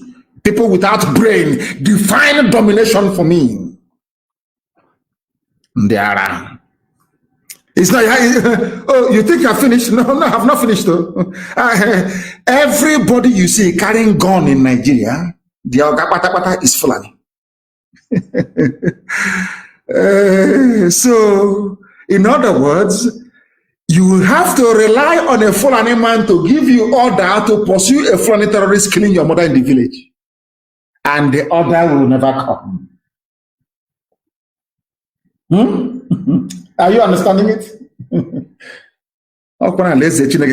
We are just bringing down the kingdom of heaven to come down to this earth, which is the land of Biafra. The land of the rising sun, the oldest place, the center of the whole world. 0 longitude and 0 latitude. Where Elohim planted the first living being, the oldest language in the world. Bar none. Unashamedly, I proclaim it. If you have any contrary opinion, you bring it to the table. Come with facts and figures. Now listen to me very carefully, please. I have not finished. The director of NIA, National Intelligence Agency, Fulani, the director of military intelligence, Fulani, the director of naval intelligence, Fulani, the director of Air Force intelligence, Fulani, immigration of Fulani, prisons of Fulani, and the list is endless. And you are in Nigeria. The Igbo man will dominate you. Hey, you believe a warrior. You believe a warrior. Gospel of heaven. Are they going to disprove it? It's a head speech. Are you telling me that the heads of all these ministries, all these arms-bearing ministries are false? They are no longer Fulani, is that what you're saying? Now listen. Those who have command of arms in a country are masters of the state and having their power to make whatever changes they please. They have the government in Asarok, they have army, they have air force, they have police, they have immigration, they have customs, they have intelligence agencies. Everywhere is them, police, everything is full on Janjaweed. They decide who lives and who dies. They decide who to proscribe and who to leave. Do you know why they have not proscribed the Dudu agitation? Because they don't want to pour fuel into the fire. They are very crafty. Britain told them, oh no, don't touch them, don't touch Yoruba. Focus on Biafra. You cannot fight war on two fronts. Very simple, very clever. So my Oduduwa brothers can agitate in the open, no problem. Nobody will open fire on them. Oh dear. Every organ licensed to bear arms in Nigeria, their Ogapata is Fulani. We continue our gospel.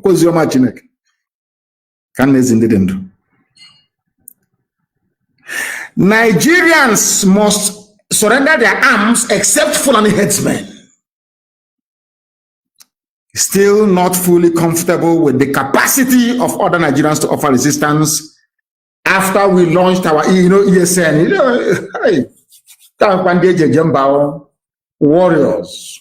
Warriors of God. ESN, warriors of God, I'm telling you. Eastern Security Network. They never said anything about banning everybody once we launched ESN. And our Oduduwa brethren, they rose up as well to say enough is enough. They made the announcement. Nigeria police that previously never saw any AK-47 and never challenged them openly. I challenged the Nigerian police and Nigerian army to tell me where they engaged Fulani terrorists in the forest before. In the whole of Nigeria, where? In Kaduna. Instead of fighting them, El Rufai was giving them money. Nigerian army was ferrying weapons to them. PhD holders, learned, we the elite, learned people in Nigeria. Name one single instance or incident where Nigerian army or police engaged rampaging Fulani headsmen. Name one location. And how many Fulani attacks have we had in the past 5 years? Over 1,000. Not one single police or army response or confrontation with these murderers from the Sahel. What does that tell you about your one Nigeria? What does that tell you about one Nigeria? All you need to know. The one Nigeria. Ignorance is a disease. They never acknowledged that Fulani people were bearing AK-47 until they announced it. Every Nigerian 21 days, unlicensed guns, bring it back. And this was targeted at Eastern Security Network and nobody else. And the Fulani bearing terrorists and murderer, a rapist and a bandit. Till today, they're still carrying their guns till this very minute in the zoo. How many of them have they arrested? How many, I'm asking you?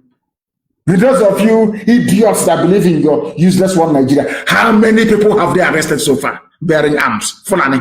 None. Instead, they give them more. They even give them army uniform. Again, there was something that Aristotle said. He said, both oligarch and tyrant mistrust the people and therefore deprive them of their arms. Anybody who is asking you not to be armed, that person is an oppressor, is a tyrant.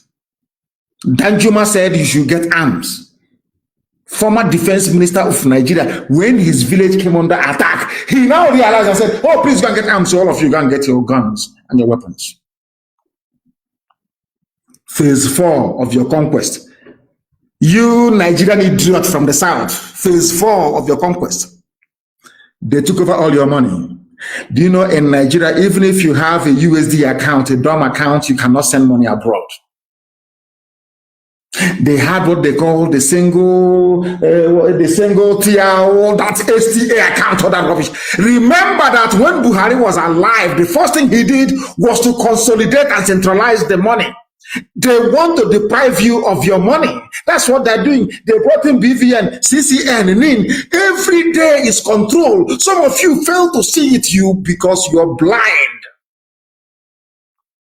You are all educated in the zoo. You know nothing. You didn't go to that thing is not school. They went to plant ignorance in your brain. You think you're going to school doing your lectures. What they were feeding you is subservience and ignorance. How to be subservient and an ignorant fool in a country of fools. They deprived you of money. It's a single treasury account, STA. That's how they started. They say, hey, it's to fight corruption. But who is more corrupt now than this Fulani regime? Nobody in history. Are you Nigerians? Are you human beings at all?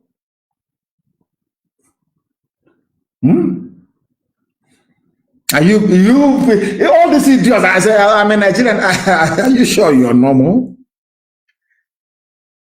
Hey dear, how did they do it? Every single treasury account, and what produces that money that goes into the account in Nigeria is oil and gas from Biafra land.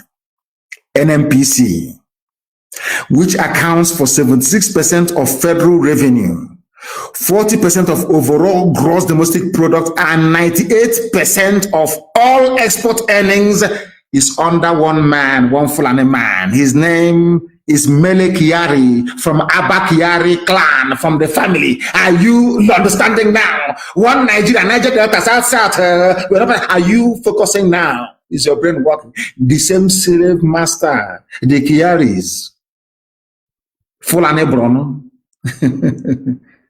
Should I preach on or should I stop? Because Zulu people are animals. I just want to stop. The Zulu people who cannot reason very well. Fulani has taken all of you over. They have conquered all of you. Maybe there's something in Suya. There's something in Fulani cow. I'm telling you the truth. After all, they make love to the cow. They wash their face with the urine from the cow. Everything from the cow. They do. Maybe I don't know what they have done to us. Maybe it's from the cow. People said I should preach the gospel of heaven. From heaven itself. The 4 highest revenue earners we are put in the hands of Fulani Muslims from the north. NMPC is in their hands. Federal Inland Revenue Service is in their hands. Oh God in heaven. God in Nigerian Ports Authority is in their hands. Customs, Fulani. Colonel Hamid Ali, a Muslim Fulani. That is not all. How about people that spend money in Nigeria? How about those governmental departments that spend now? I've told you those that collect the money from all of us or sell oil and gas for us, all Fulani. How about those that are now going to spend the money? Defense, Department of Finance, Education, Justice, Federal Capital Territory, Agriculture, Police Affairs, Aviation, Communication, Power, Water Resources and Humanitarian Affairs. All of them are headed by, surprise, surprise, Fulani.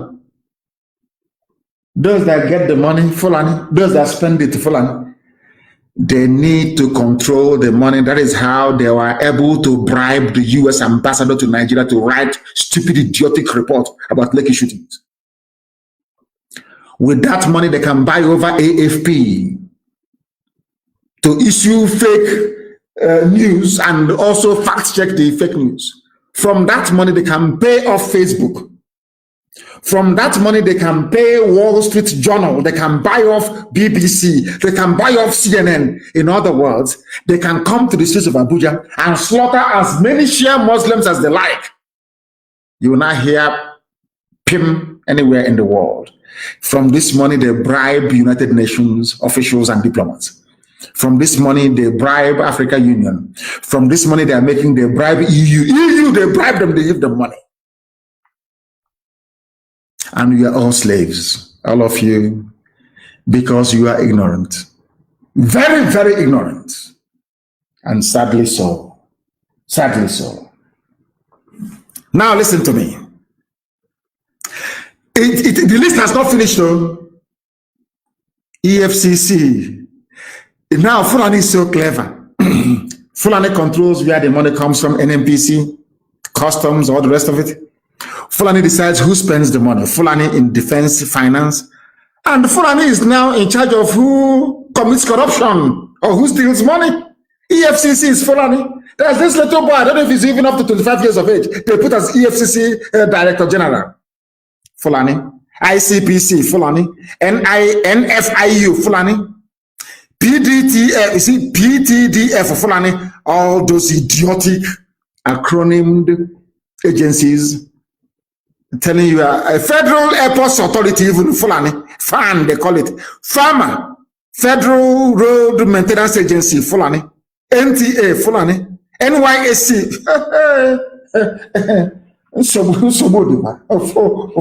Fulani. No wonder they see Nigeria as an Islamic state. And then they brought Okada to you. All those Okada people you're saying, if you can speak passable Fulfude or Hausa, they give you Okada, you come to the south. They were their spies for very many years. They were their, should I say, sleeper cells that they implanted into our villages. It's those shining shoes for us, those who are cutting our nails. You didn't know that they were spies and agents of Fulani Janjaweed march to the Atlantic Ocean. Now they are everywhere, like locusts everywhere. And they are the people now killing and maiming at will. In the daytime, they are Okada riders. In the evenings, they are Fulani terrorists in the bushes.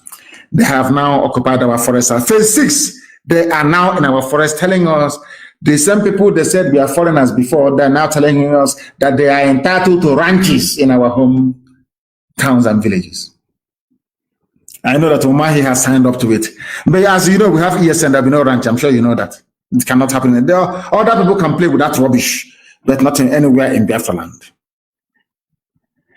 And if you're a governor and you want a second term, you now have to agree to Ruga or Fulani settlement in your state. Then INEC will write for you, or you enter into agreement with Mieti Allah. You people are truly slaves. Truly slaves. One thing they never counted upon was the resilience, and they never said die attitude of your average Biafran. We don't support evil. We are free people. And Britain wants to experiment with Biafran people. They want to prove to themselves that we are white people, so we are the gods of black people. Anything we say you're going to do is what you're going to do because we are white and you're black. Oh, dear me, how mistaken they are. How mistaken they are. We are going to fight until the last person to be free. Do you know how many terrorist Fulani cells there are in Yoruba land? 1,123 Fulani camps inside Yoruba land, inside their forests. And they are confusing Yoruba people with Tinubu, using Tinubu to confuse them. Presidency, Tinubu, the Fulani and Yoruba are one, but Fulani are in your forest. How many Yoruba people are in Fulani forest in the north? 1,123. The Fulani cells are distributed in groups of at least 15 to 20 people, complete with women, arms, and other, should I say, materials of long-term occupation. Yoruba land is gone. Day and Pemba, write it down tonight. Yoruba land is gone. 1,100. We are engaging those in our land. Ours was 350 something. ESN is engaging them every blessed day. Yoruba have about 1,123 Fulani cells, active terror cells in Yoruba land. Maybe that's why they killed Yinka Odumakin, because he was a critic of Tinubu. Maybe they poisoned. Britain is there. Maybe they poisoned him. And then Amoteku came, and they shouted and shouted, and they watered down Amoteku until it became nothing.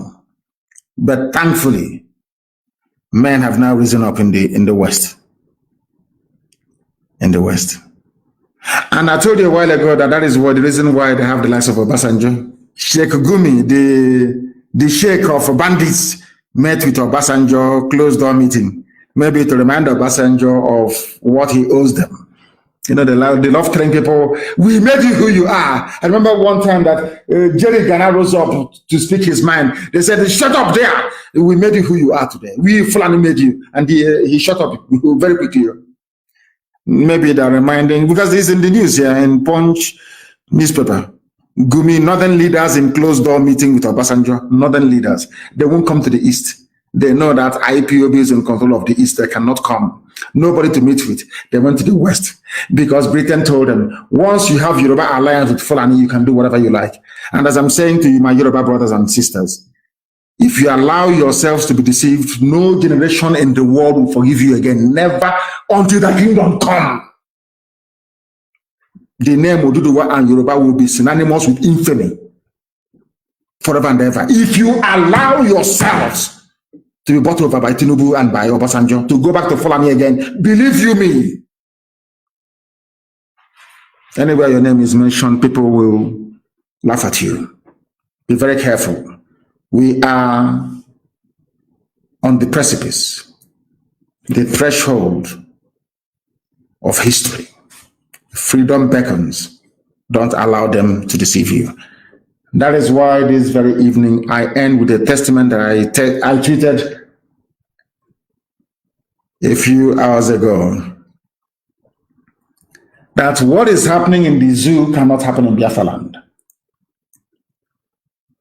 And it is my testament that every ethnic nationality in Biafra land, Urobo, Isoko, Igede,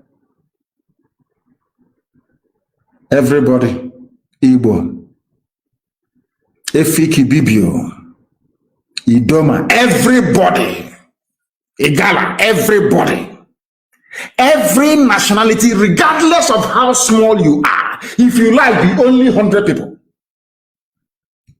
you are going to have your own confederation. You are going to be a nation within a nation. It's called confederacy. And we cannot be anything like Nigeria. God forbid. All ethnic nationalities in Biafra shall be autonomous. Not in name only, but by virtue of a permanent constitutional guarantee. Real power shall flow from down to top. The people will decide in everything we do. The people must decide. Not one idiot, I'm president, I'm prime minister. No, the people will decide. And that is what Britain doesn't want to see happen. Freedom for black people, they don't want it. What they want is artificial freedom, flag freedom. The war we are fighting now is a war of attrition, a war of hearts and minds. Colonialism was one of the worst things to happen to a black man, and slavery as well. But we are here to correct it, and we must do so. And on that note, we have come to the end of today's proceedings. I think I will be interviewed by Deutsche Welle, the German TV station broadcaster, by tomorrow, if I'm not mistaken, the 5th. And on Friday, I will be having a world press conference with my dear brother and colleague, the leader of Amazonia. We will have a joint world press conference on Friday. And on that note, we'll bring today's proceedings to a fitting conclusion. I do not hate anybody, I assure you. I speak the way I do so that you may repent from your idiocy and stupidity. Because as a Nigerian, you are the embodiment of stupidity, I can guarantee you that. But with all the love in my heart, and prayers, of course, especially to myself and my family, because we are still mourning the passing of my mother-in-law, and to the family of Yinka Odumakin. Good evening.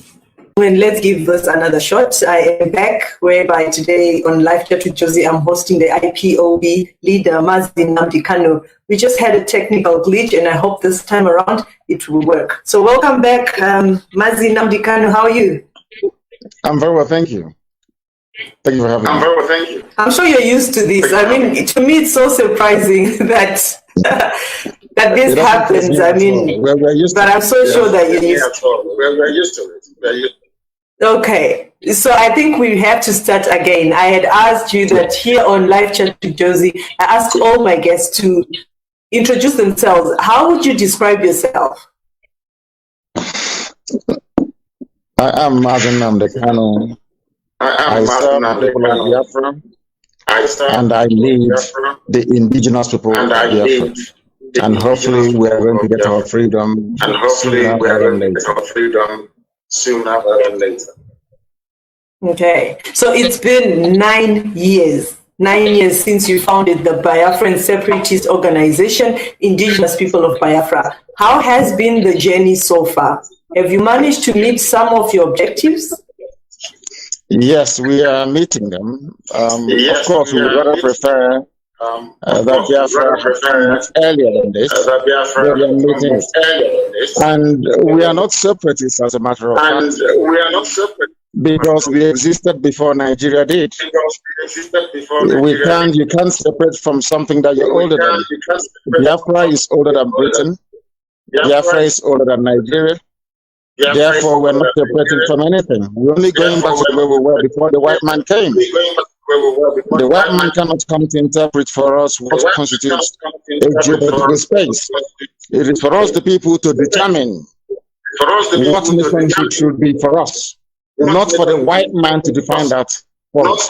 If I were to go to Europe to ask them to follow my dictates by creating a country in my image, they'll probably put me in jail. So no white man has the right to come to Africa to create a country for me. It cannot happen, and I won't accept it. It's as simple as that. The same way that I cannot go to Britain to create a country for them, a British person cannot come to tell me where to belong to. It is not a prerogative. They are not God. They are fellow human beings like myself. But for you to be saying this, I know and I understand that you're not actually based in Africa. You're based in one of those countries that you're mentioning. So then how do you say something like that, yet you actually need their protection and security? I don't need the protection or security of anyone. God Almighty in heaven. So what are you doing in their countries if you feel like... So what are you doing in their countries? I mean, you should be in Africa. You should be in Biafra. You should be... your people. What were they doing in my country when they said we are Nigerians? What were they doing there? When they destroyed our people, what were they doing? What were they doing? What was it their business to colonize me? What were they doing in my own land, taking my oil and gas? What are they doing in my land? What is that like? In other words, what is that like? In other words, not to also be in their land. Absolutely. All right. So when you founded IPOB, what exactly were your main goals? To set my people free, to make sure that Biafra land is set free from this geological republic, to make sure that the light of God shines upon the throne of the light, to make sure that we become free people in a civilized nation that blacks all over the world can be proud of. Not in the nonsense that obtains in Africa. There is no nation in Africa that Bible can be proud of, because everybody's waiting for Biafra to emerge. And we are going to emerge. I say it without apologies to anyone. Biafra will come. But why is it taking so long? Why is it taking so long? What exactly is the problem? Because you say this with so much determination. It's taking so long because black people are stupid. It's taking so long because black people suffer from inferiority complex. It's taking so long because black people see white people as their God. It's taking so long because we have failed to do what is right. It's taking so long because we feel that we cannot do anything unless a white man inspires us to do it. It's taking so long because we don't think anything of ourselves. It's taking so long because we are all collectively ignorant. But the time has come, and the light of God is now shining upon His children. I would love you to elaborate more on that. I mean, when you say that because black people are stupid, are you referring to the evils that are obviously in Biafra land, like you say, or everybody that is black in Africa is every black person. But black in Africa is nothing. It's not every black in Africa that has anything to do with Biafra. So let's talk about Biafra. Why is it taking long? Is it your people that are stupid? No, and I will put it to you, it is a collective disease. When you have grown-up men who are in their 80s and in their 90s, people who are older than Nigeria, campaigning for Nigeria to be one, saying that they are Nigerians. These are people that were born before Nigeria was created. How can anybody begin to quantify such levels of stupidity? It is unbelievable. Who were you before the white man came? Who were you before the white man created Nigeria? Before they said you are now independent in 1960. Does it mean we have no shame? Does it mean we have no pride? What is wrong with us black people? What is wrong with us? I don't understand. We are tribal people by nature. That is why, even if you're living in Kinshasa, during Christmas you travel home. Even if you're living in Timbuktu, during Christmas you travel home. Because an average black person is a tribal beast by nature. That is where we come from. We have a home. We have children. We are not like Europeans that can travel to New Zealand and make New Zealand their home, or travel to Australia and make Australia their home. That is their way of life. I respect, I even admire it. But for us, we come from somewhere. Your umbilical cord is buried in your village where you come from, in your kindred where you come from. That is who we are. How can somebody travel all the way from Europe, come to my land and tell me that I'm no longer a Biafran, I'm a Nigerian? And the idiot is dead. When I try to let people understand and reason, you're not telling me I'm seceding. Seceding from what? Something a white man created? Anybody talking about separatism or secession in terms of what we are doing, that person is racially inferior, both physically and mentally. Because the same nonsense happening in Africa can happen in Europe. Can you go to Europe and create a country in Europe? I keep asking everybody, can you create a country in Europe? Do you think that white people will allow any black man to come from Africa to tell them rubbish about where they should? Why should we allow it to happen to you? Why should all of us Africans allow people to come from Europe and tell us where the boundaries should be? Yoruba land has been torn into 3 places. There are Yorubas in Benin Republic, Yorubas in Togo. What sort of nonsense is that? Does it mean we cannot reason or what?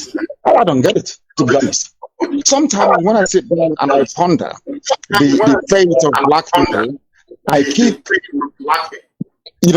basically tracking back to the core of the problem. It's how we reason. Black people, we don't reason very well. How can I secede from something that was formed in 1960?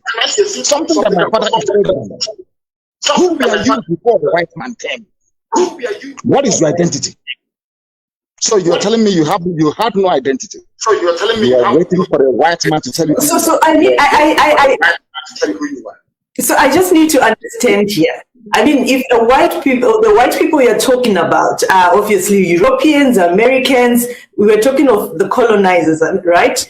And then yes. You are that why do they come to your country? Why do they come and take your land? Why do they do this? And you are in their land. Don't you feel ashamed sometimes when you say this publicly? What is Shell doing in my land? Shell is in my land. Are there black people running Shell? Are there black people running Texaco? I'm asking you a simple question. Are there black people now running Ajit? No, we already know they are there, but do 2 wrongs make a right? That's where my question is. You are also in their land. What are you doing there? Why are you not on They are in my land. I now, without coming to the UK, afforded me the opportunity to understand how they turned all of us into idiots. And having understood that, what I'm trying to do is to use simple education to untangle the mess that they planted in our brain. And there lies the key to freedom.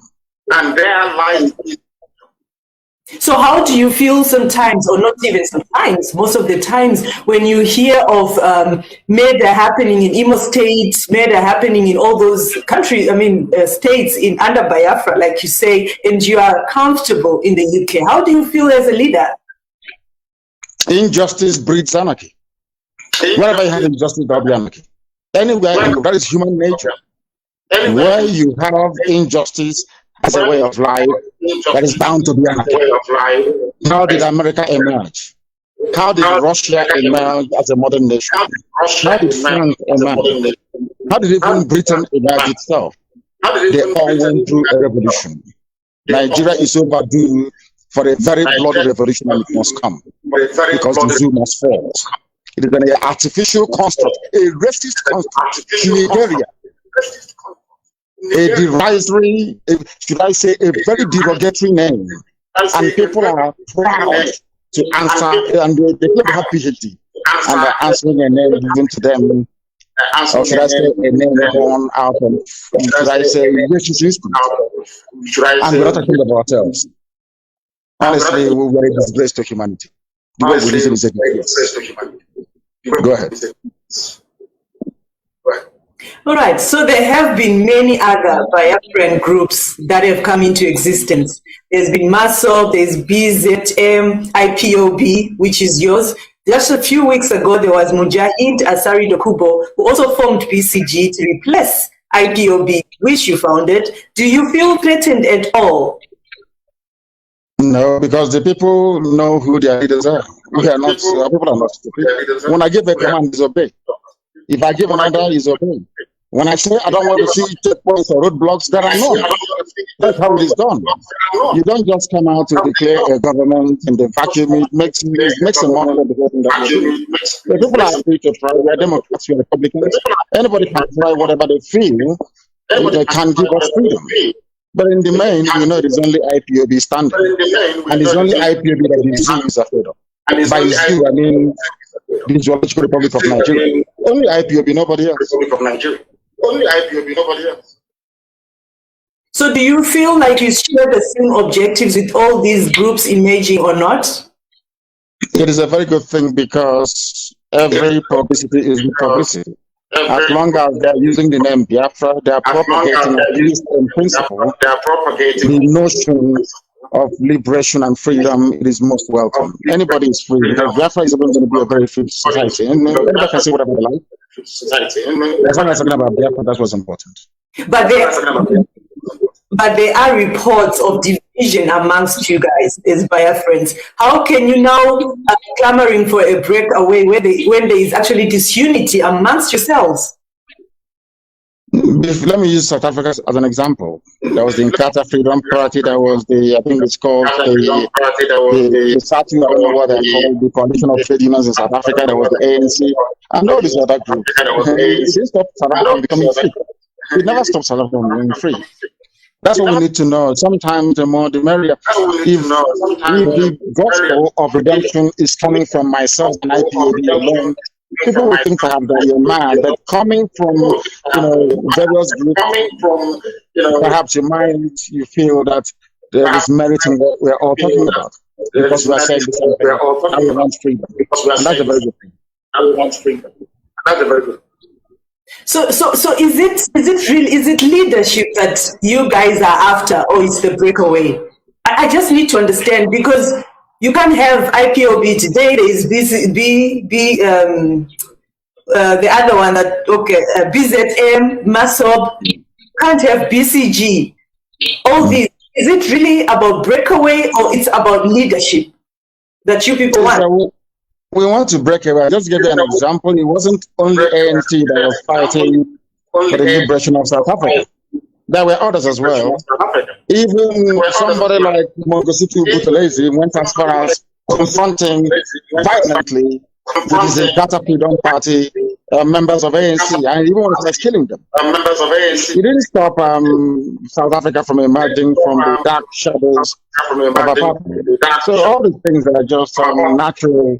Should I say natural cause that events failed during the revolution as the time that we're involved in right now?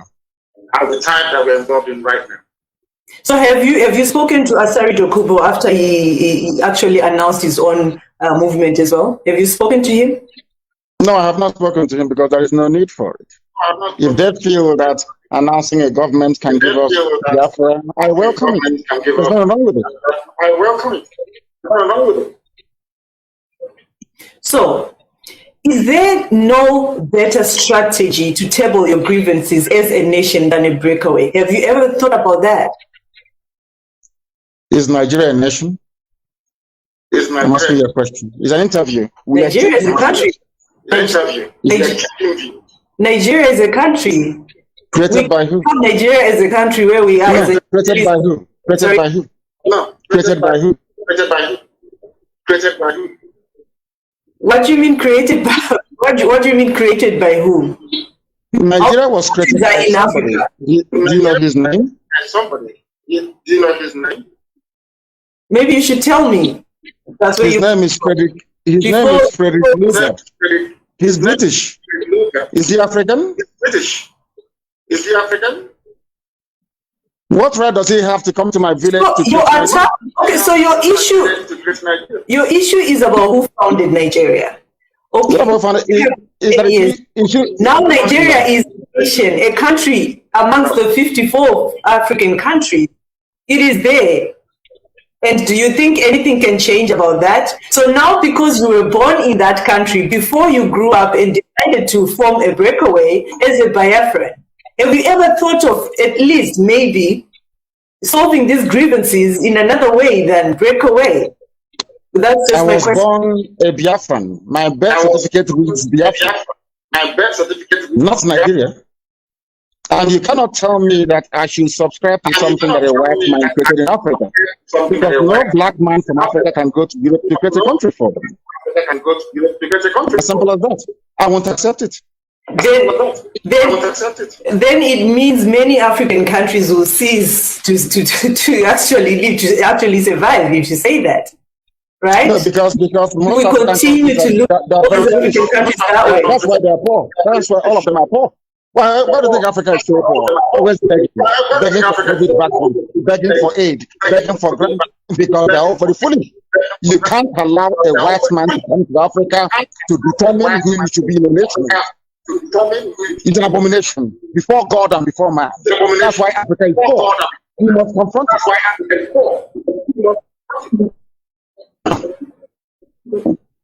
All right. There are also allegations that your own Biafran people are the ones actually killing people in Nigeria to get attention. How true is that? Who said that? There are allegations. Everything I'm asking allegations from a terror-sponsoring government. A bunch of retards in Asrock. All of you are aware of what they are doing. But I don't know if I've got some of you over or out of cowardice or the need to be close to these people that will always run away from the truth. The truth of the matter is that the Fulani people are presiding over a regime of terror. Land grab and conquest of indigenous population. People are frightened to speak up. But I'm not frightened to speak up. I must speak the truth always, regardless of the consequences. I don't give a damn. But from afar, you are not afraid to speak up because you are not in the country. You are far. Nobody can touch you. And when I was in the country, you expect to ground? Yes, it decided to run. So speaking from there, are you not supposed to lead from the front? Am I not leading from the front? Why are you interviewing me? Do you know Ayatollah Khomeini of Iran? Do you know Ayatollah? Because we really need to understand exactly where you're heading to. Sorry? Do you know Ayatollah Khomeini of Iran? The leader of the Iranian Revolution? Yes. Do you know him? Yes. Where was he before the fall of the reign of the Shah of Iran? Where was he? Where did he organize the revolution from? Yeah, but then yes, I do understand what you're trying to say. My do you know Charles de Gaulle of France?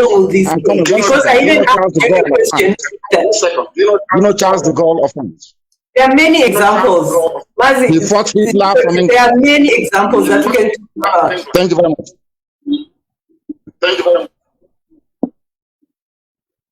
So do you have a time frame? Do you have a time frame for this? I have a time frame. I want Biafra to come tomorrow morning. I have a time frame. I want tomorrow morning. I have to remain optimistic. It's called optimism. Remain optimistic. It's called optimism. If there is no, if Biafra is not going to come, well, why am I doing what I'm doing? Because I know it's going to come. Because I know it's going to come. There's something called hope. So I need to ask you: will the Biafra independence struggle die if you become a president, or one of you, or one of you Biafrans become a president? If they like, they can come to my house and make my younger brother the president, my second younger brother the vice president. They can make my sister the defense minister. They can make our last born who knows finance minister. It is irrelevant. What we want is Biafra. It doesn't matter what they do. It is too late. No matter what they do, all we want is Biafra. And Biafra must come, or we all die in the process. Without apologies to anyone, Biafra must come. Very soon they'll feel the heat. So even if a Biafran succeeds President Buhari today, it doesn't make sense to you? Buhari is dead, by the way. What you have is a mask-wearing idiot from the Republic. What we are going to have is Biafra.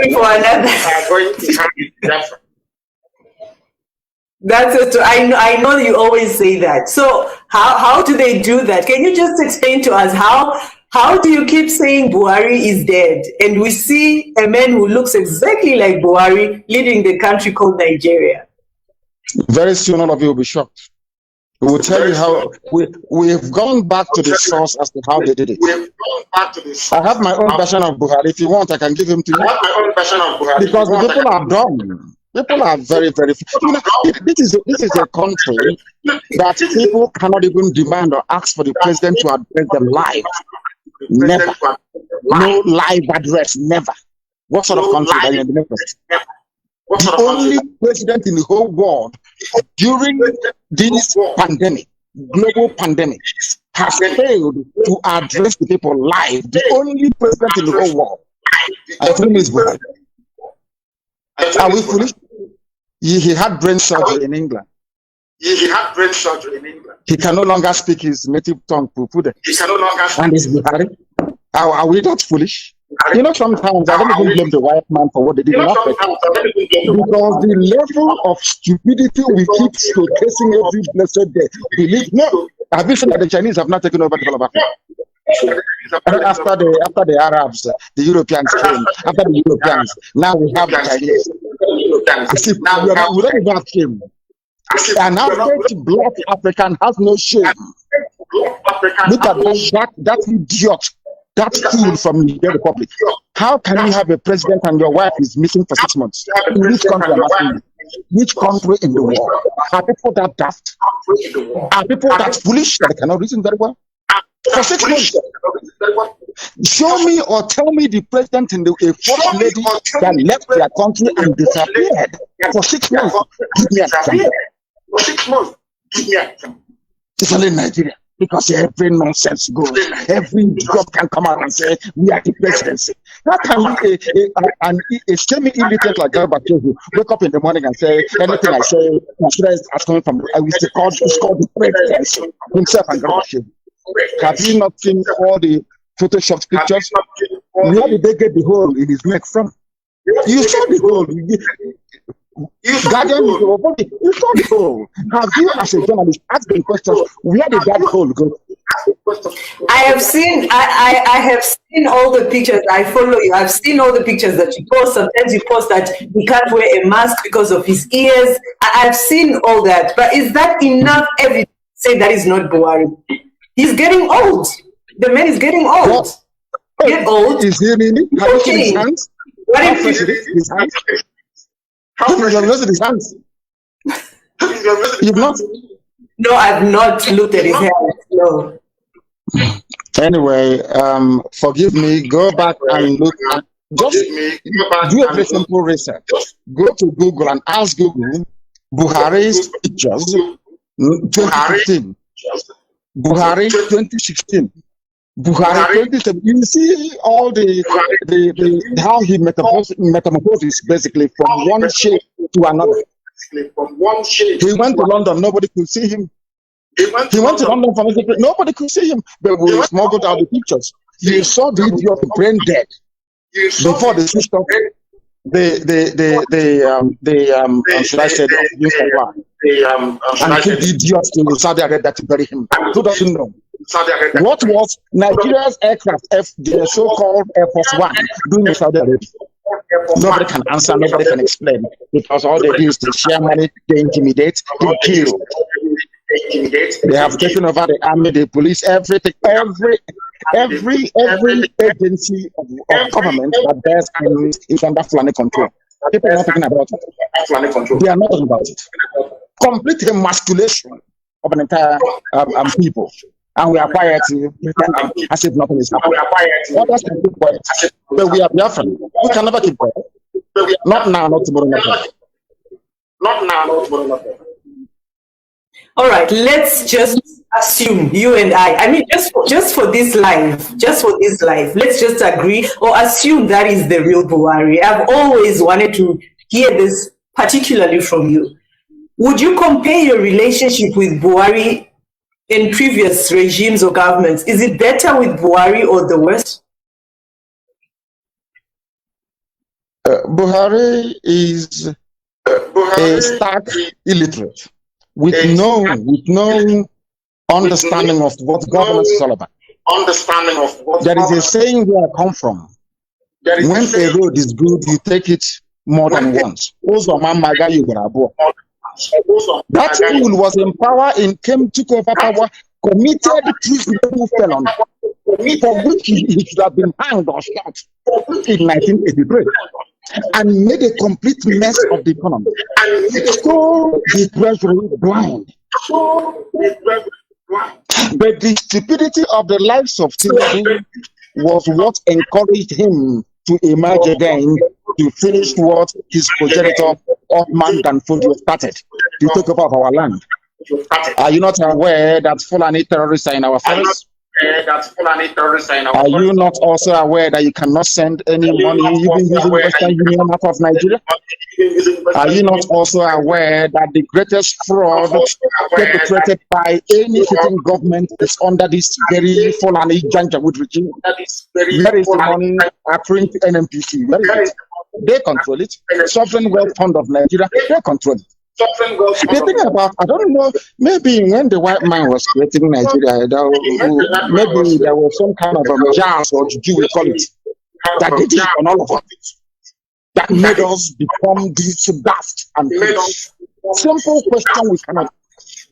Where is the money accruing to NNPC? Where is the money that these same Fulani people voted for themselves to purchase weapons? Where are they? Who created Boko Haram? The same Buhari came out and said an attack against Boko Haram is an attack against the North. That Boko Haram are his misguided brothers. All of you journalists said.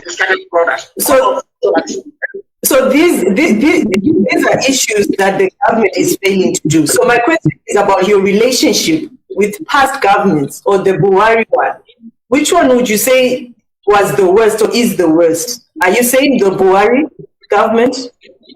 No one has ever seen of your relationship. No one has ever seen. I have not. How can I have a relationship with a Janjaweed? What can they bring to the table? I'm asking you. What can Buhari bring to the table? Does Buhari understand? Today I'm doing the questioning. Today I'm doing. We'll switch roles someday. But today I'm doing. I want to know past government since you formed IPOB. Which one would you say is the worst or a better relation with you, or maybe tolerate Biafra a little? It's not about that. No, none of them, because these are tin-pot dictators made in Africa. They don't understand what freedom of association and expression is all about. And Buhari is not particularly gifted with intelligence. So he's the worst of them all. Yaradua was a slightly better human being. Jonathan, as you can imagine, was as tolerant as ever. Obasanjo was a butcher and a The only thing saving Obasanjo is that he is an agent of Western neo-colonialist interests. That's all was saving him. Obasanjo went to Odi and massacred people, went to Zaki Biam and flattened villages. The same thing they cannot now do to Boko Haram, but they did it to other Christian areas. Then that zoo called Nigeria. Buhari is the worst, very worst, and incomparable.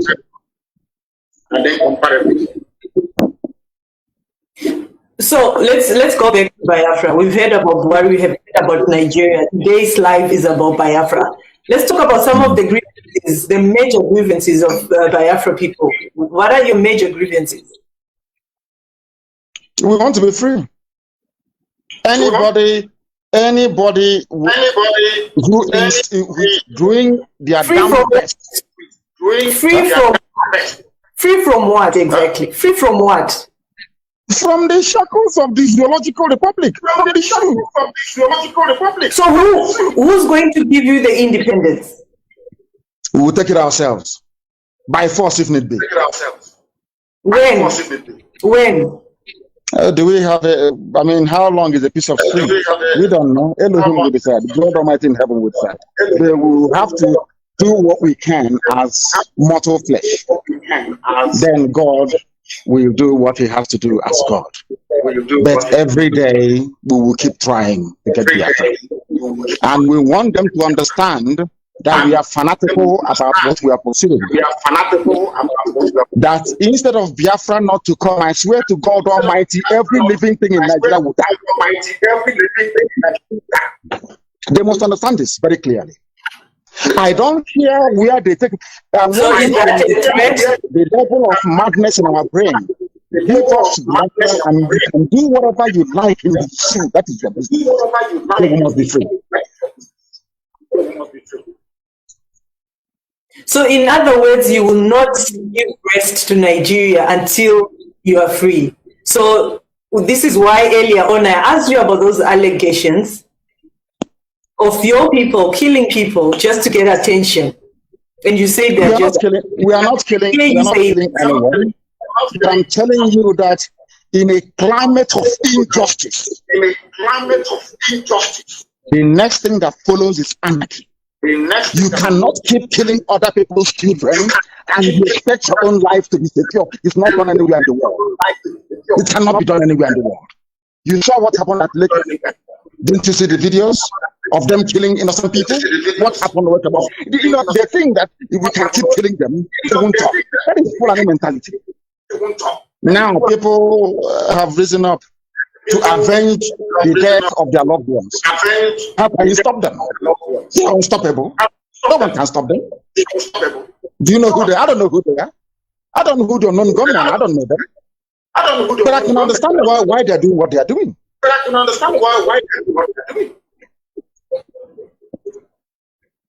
Okay, so do you know that some people say that you are just after taking people's money through membership, that you are all talk?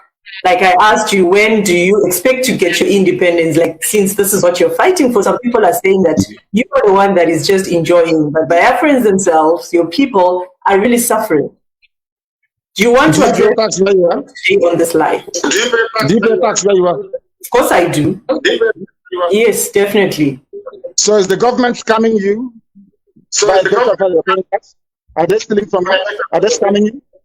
You're in Germany, so Angela Merkel is scamming you, yes? I am in an independent country. In a country we're talking of Biafra that is not even existing yet. So let's even compare Germany. There is no Biafra yet. You've not broken away from Nigeria yet. So let's talk about Biafra, not Germany. I mean, we can't even compare the two.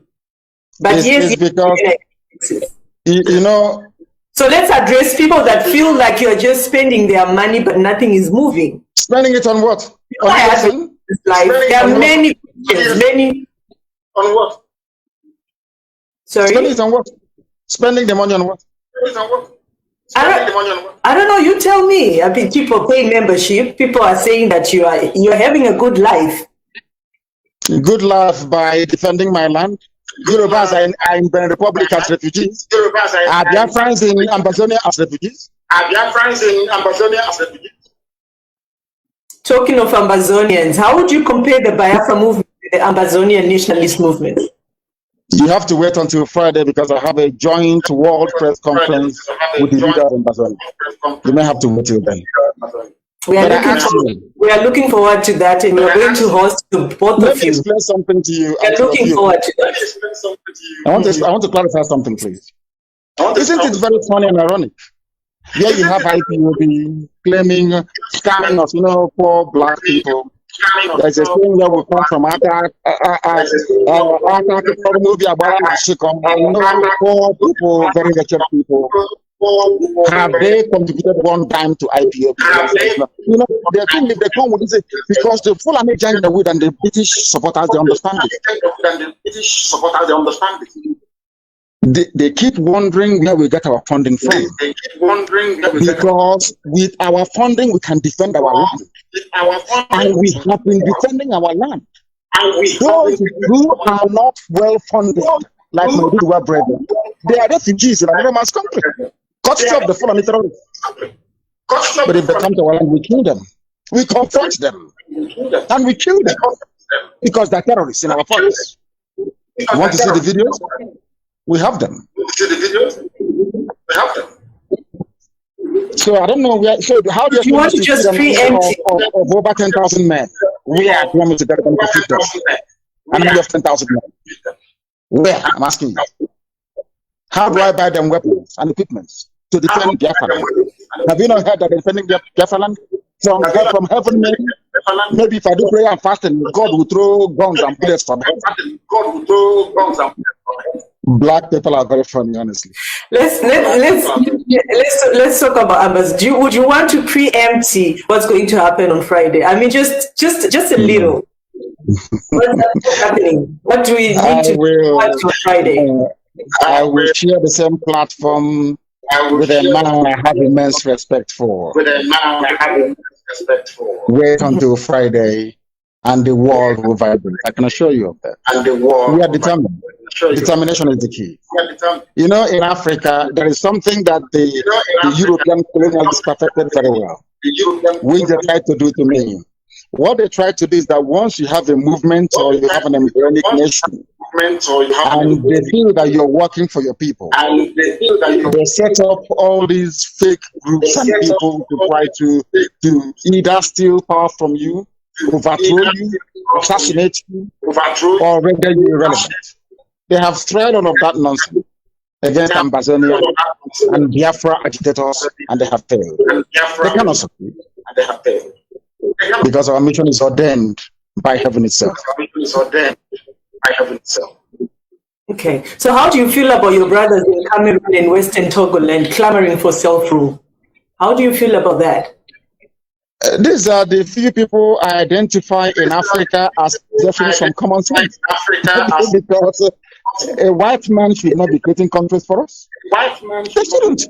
Wole Soyinka argued for sovereign national conference before the 1999 Abdul Salami Janjaweed constitution that they are fighting against today was written. Had Nigeria convened a sovereign national conference, subjected it to some kind of referendum, that I can understand. That the people came together, had a debate, and voted to be Nigerian. But for a white man to travel from Scotland or from Hong Kong, as he was, to come all the way to West Africa to say, you, from today your name is, God punish all of them. From today your name is Nigeria. What sort of nonsense is that? Only God can create a nation. I've asked Nigerians before a very simple question. Go to Google and type in who created Nigeria. They will tell you a human being. In that same Google, type who created China, nobody knows. Who created USA, nobody knows. Who created France, nobody knows. It's only in Africa that one white man can come and create something. We need to see, all of us, we need to go and queue up and see a psychiatrist. There's something wrong with our brain.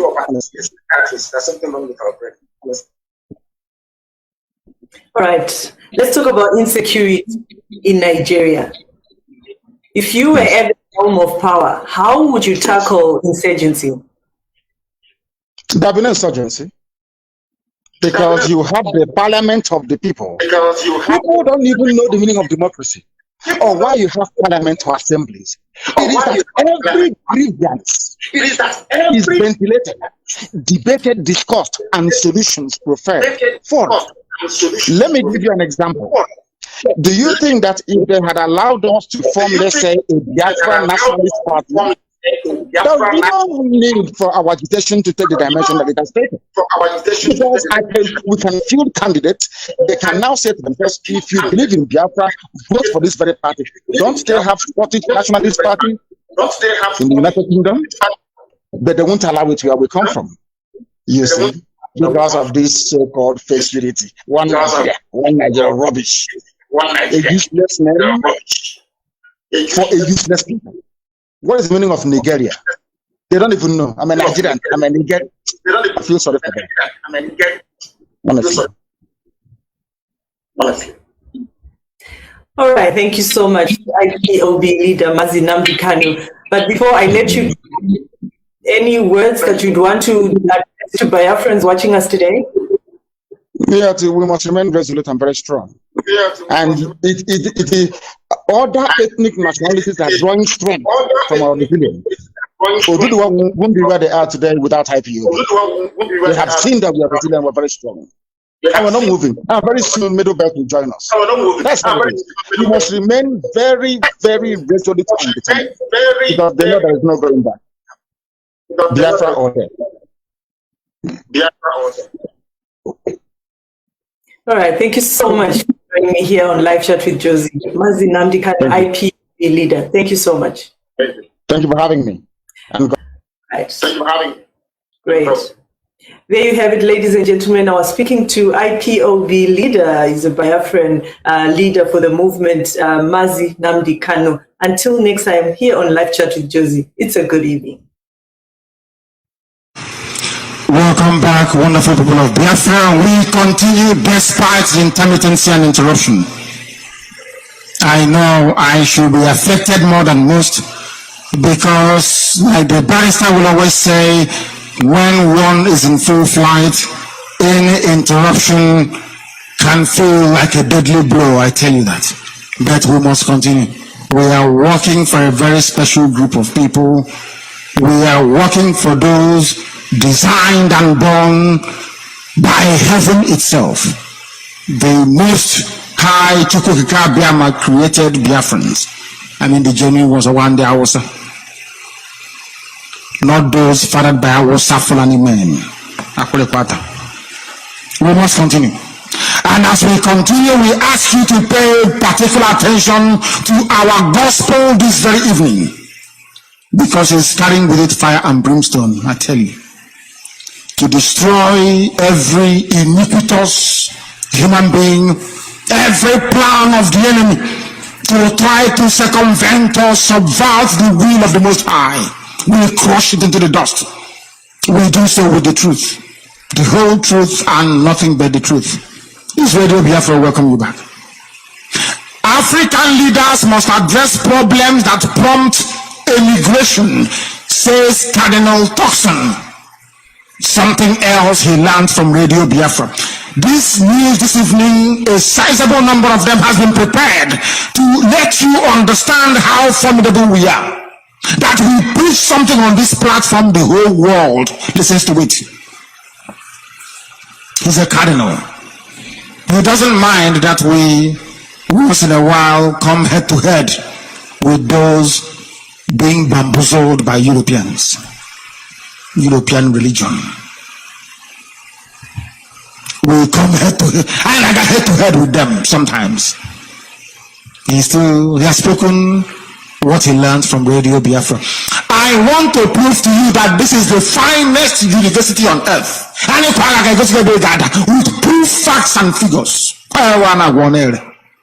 What do you think it means? We are about to shock them. For tampering with our transmission, we are about to shock the zoo. The zoo must fall, I tell you, to fall. African leaders are hopeless. Their children are dying on the way to North Africa through the desert, Sahara Desert, and they die in the Mediterranean. When they get to Europe, they are not treated like dogs. They are lower than cockroaches. And then after that, they begin to wash toilets and do security guard. People are standing up and saying, I am black and proud. What makes you proud? Your children are drowning, trying to scramble into countries of people that claim they are superior to you, instead of you to try and do something to counter that. Can't you learn from Japan? Learn from them. They don't beg anybody for anything. But useless African people. Half of us is in Saudi Arabia, half of us is in Rome, the other quarter is in Canterbury, and then cousin is in America, and Pentecostal church. We are hopeless and useless. There is no originality to Africa, no original thing about it. If you talk about you're fetish, they are very fetish. They are calling to Abiyama. Which deity is that? Only they don't know the meaning of Chukwokika Abiyama. That is the name that even the angels in heaven call the supreme creator. They don't know. Why? Because you don't call it that thing that a white man is calling it, which is God. Do you see how useless black people are? Hey, on this OG, my goodness me, black and useless. African leaders must address problems that prompt immigration. Can they do it? The solution lies in Biafra. As I said, without Biafra, Africa is not heading anywhere. Without Biafra, without Biafra, they cannot make any headway. Without Biafra, every black man is a slave. Every black woman is a slave. Only Biafra can save you, including Alamaji Nachinama. Including Alamaji Nachinama. Only Biafra can save you, or else you are finished. Completely and utterly finished. Everywhere around the world is silent right now. Do you know why? Radio Biafra is live and direct. I'm telling you, everywhere silent. Hearing this very gospel, a gospel from heaven itself. Security operatives to monitor bank accounts of election tribunal judges. I said this evening I'm bringing you news to confirm that Radio Biafra is the most sought after radio station in the world. Because we speak the truth. This type of news headline has never come out ever in this world, in this life. For the very first time, they are going to monitor their bank account of tribunal judges. Why? Because on Radio Biafra we told them, if your father is a judge or your mother is a judge, now is the time to prepare for holidays abroad. Because money is going to roll in from petition and counter petition at the tribunal. They listen to Radio Biafra. Now they're implementing what we said on Radio Biafra. They are now saying that judges, we are watching you, all of you on election tribunal, we are watching you. Without Radio Biafra, would this be possible? We are the only people we go where people fear to go to. We let the whole world know that judges in the zoo are corrupt. They make most of their money once every 4 years during election tribunal. Some of these election tribunals can drag on for about 2 or 3 years. That is how they make their money. And most of them went to Islamic legal studies school somewhere in Kanu. Today they are tribunal judges. They are making money. Because, of course, and you know white people, they listen to us. They are now asking them, all those things they're saying on Radio Biafra, is it correct? Oh no, leave them, they are rebels, they are renegade, they are rascals. And the people will be telling them, this is what they said, is it not true? Do you know the white man called them and told them to go and look at the judges going to do tribunal? And now they're coming out with a new law. Security operatives to monitor bank account of election tribunal judges. Monitoring somebody's account, is it not illegal? It's not a breach of their privacy? But you're in a zoo. Did they sign any waiver, any confidentiality waiver before they became judges? The answer is no. But because you're baboons and monkeys, it was some idiot from somewhere near Kotangora will be poking into your bank account. But of course, they won't succeed. All you need to do is to give them some money. And they will dare to go and start building a house. Maybe one foundation somewhere. So people must understand how backwards Africa is. Security operatives to monitor bank accounts of election tribunal judges. Why? Because Radio Biafra made it clear to the whole world. Without Radio Biafra, would this have happened? The answer is no. So stop pretending you baboons and monkeys in the zoo. You listen to Radio Biafra, you go and do exactly what we're saying. And then you come back and say, oh, why don't you want to ban them? But right now you're listening. Some of you under the bed. Some of you hiding behind your wife's wrapper to listen to Radio Biafra. But we are here. We never ever go away. We are live and direct. Defense headquarters condemns suicide attack in the Northeast. Is it not quite ironic that since the Dulad came in, the killing done by Boko Haram has increased, but nobody wants to talk about it? After looking, I want to ask Wole Soyinka, he talks so much rubbish. Wole Soyinka, that man, if you listen, some of you are taken aback by his white beard and the Nobel Prize. You will think, oh, that man talks nonsense. He hardly makes any sense. Go and listen to, if you like, sit down, listen to all Soyinka's interview. He makes no sense. If you have common sense inside you, you will know. Defense headquarters today are condemning suicide attacks in Hausa Fulani land, in Kanu to be precise. And somebody like Soyinka will get up and say that Buhari is doing very well. When quite clearly on the issue of security, the main reason why America rigged Buhari into office, Buhari has failed completely and totally.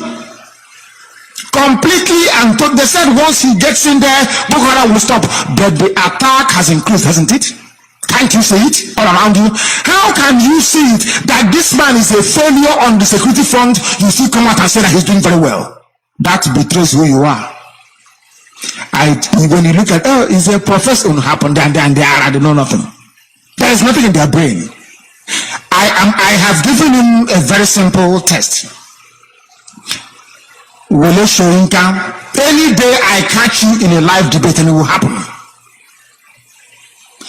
After that very debate, they will strip you of a Nobel Prize. I will expose you to the world that you're a fraud, that your brain is empty.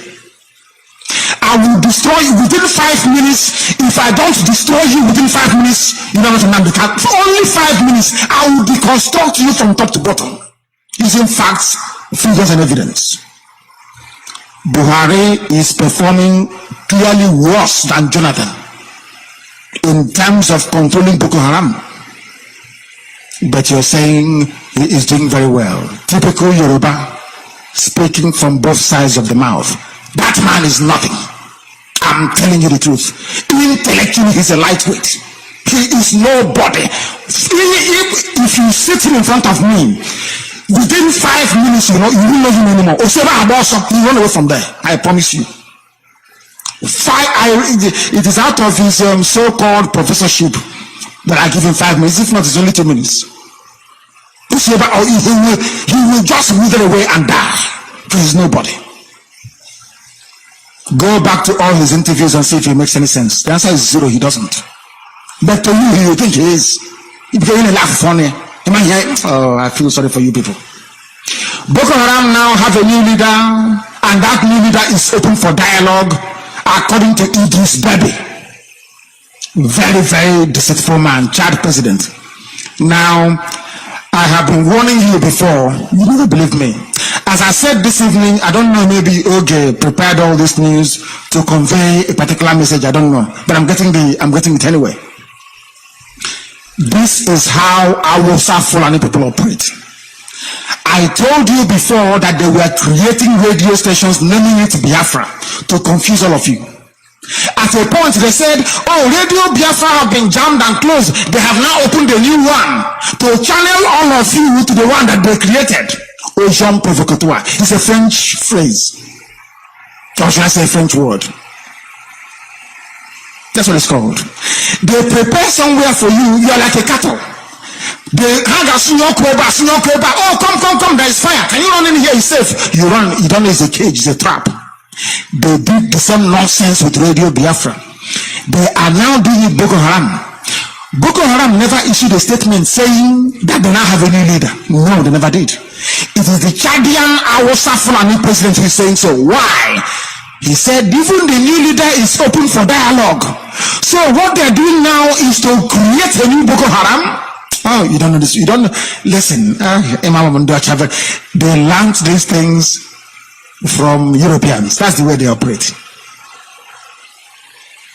They will make you believe that they will create the exact replica of that very thing. To catch that thing, they create the replica of it. They thought that by creating all these mushroom radio stations answering to Biafra, they can weaken Radio Biafra. I'm sure how many of you have, sometimes you watch a film or you read a particular story, but you don't take it you don't know what it means. Have you read the book called Born Identity, B-O-U-R-N? It was a series. What's this name of this Hollywood actor again that did, Born Identity, Born, whatever. The Born series. It was competing with James Bond, of course, but it's not. Jason Bourne is the name. What's his name again? It's not Ben Affleck. What's this chap's name? Once again, I've forgotten his name. It's Matt Damon. I remember now. Matt Damon was the lead character in the Born series, B-O-U-R-N-E. I read the book myself. I've forgotten who is the author again. I've forgotten the author of the book. I read the book before I actually watched the movie. I read it when I was about to go into SBS Iguacha after I left secondary school. That's when I read it. I can never forget. Born Identity. They were trying to catch a very notorious Islamic assassin, basically Carlos the Jackal. If you know Carlos the Venezuelan, I think he's in a prison now somewhere in France. He was the one that led the terrorists to storm OPEC. Was it OPEC meeting in 1974? I can't remember anymore. His name is Carlos the Jackal. So the Western intelligence, I'm sorry to digress, but please allow me. I'm heading somewhere. The Western intelligence agencies wanted to catch Carlos the Jackal.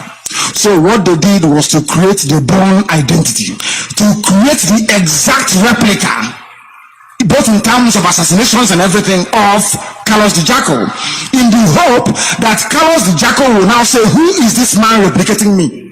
And then once he comes out, they'll take him down. Go and read the book, the original book. Forget the film is a bit funky. Go and read Born Identity. B-O-U-R-N-E. Born Identity is the very big, I'm advertising books here, don't I? Because I love to read, you see. That's what they do. They create your replica. And then over time, they begin to confuse people. So that when anybody coming is, oh, okay, but they're also radio station or they're also answering Biafra. So why don't we go there then? Do you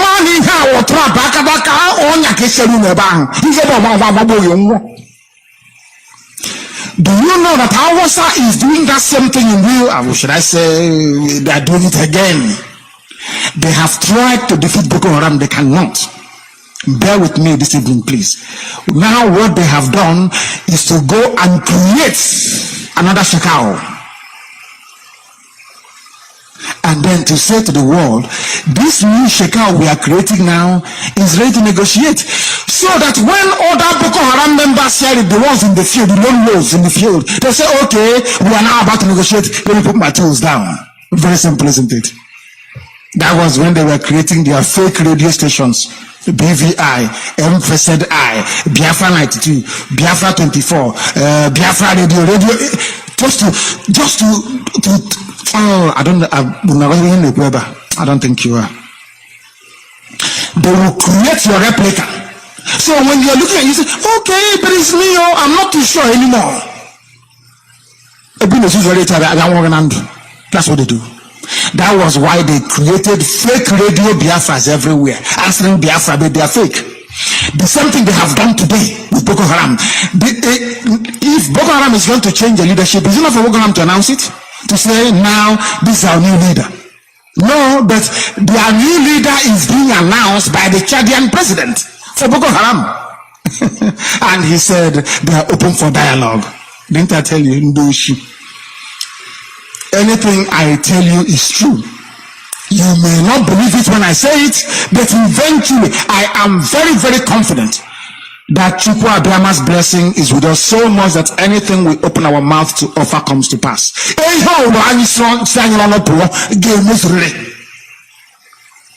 I'm telling you, anything we say, open our mouth and say, that thing must happen. Is it not happening now? That was how they created all those fake people. It was Nnamdi Kanu, IPOB. Every blessed day, they have no other job. They don't do anything else. These are the people sponsored by APC Boko Haram. The same thing they have now done today is here clear in black and white. Boko Haram now have a new leader, and that leader is open for dialogue. Who said this? Not Boko Haram, but Idris Deby, the Chad president. I told them, I need to get a library. Not the care about library. I can't go in the library. They don't know who we are. They have no idea. These people are so foolish. They have no clue as to what we are capable of. Only in a short while. One thing to them, or in the group, we will shock them. We will shock them. Then they will know that this media war, they have truly lost it. They have lost it completely and totally. We are live and direct, and this is Radio Biafra, live and direct to the whole world. Mankind is listening to us. Why? Because we speak the truth. Reps to probe 5 billion police recruitment fund. Anybody would have thought that the job of the police is to catch criminals. But you don't know that in the zoo, only in the zoo, the police are actually the thieves. How would they show? If they're not thieves, how come 5 billion of their money is missing? No, it's laughable, isn't it? If there is any criminal activity somewhere in any civilized part of the world, you would expect the police to go there to investigate. But when it comes to the zoo, it is not the police that goes to investigate. They send EFCC or RCC or FRSC, not police. How many times have you read in the paper that the police are now investigating? The answer is zero. Once it has to do with money, police they don't allow the zoo police to come close, because the police people are thieves. Where they'll be investigating, they're stealing their own and filling their own pockets. People don't know how backwards and criminally corrupt the zoo called Nigeria is. Police money is missing, stolen by police. How much? 5 billion naira. Imagine how many school fees that can pay. Imagine how many salaries and for how many months that can pay. Some states are going to borrow 9.7 billion to pay salaries for 4 months. One single person with his friends stole 5 billion in one go. Oh dear. The zoo at its finest. That is a place prepared for stealing. This Moshi. It is a place, well, I don't know how the British conceived this, I must give some credit to Lugard, I don't know how he managed to do it. I don't know how Lugard managed to create a perfect country for criminals. The only place that is the criminality that has been perfected beyond understanding of man. The zoological republic, the zoo itself. My goodness me. My goodness me. This is Radio Biafra, live and direct. Somebody is saying that Buhari, we don't need Igbos. And somebody is writing and saying Igbos don't mind. After all, I mean Igbo speaking people of Biafra.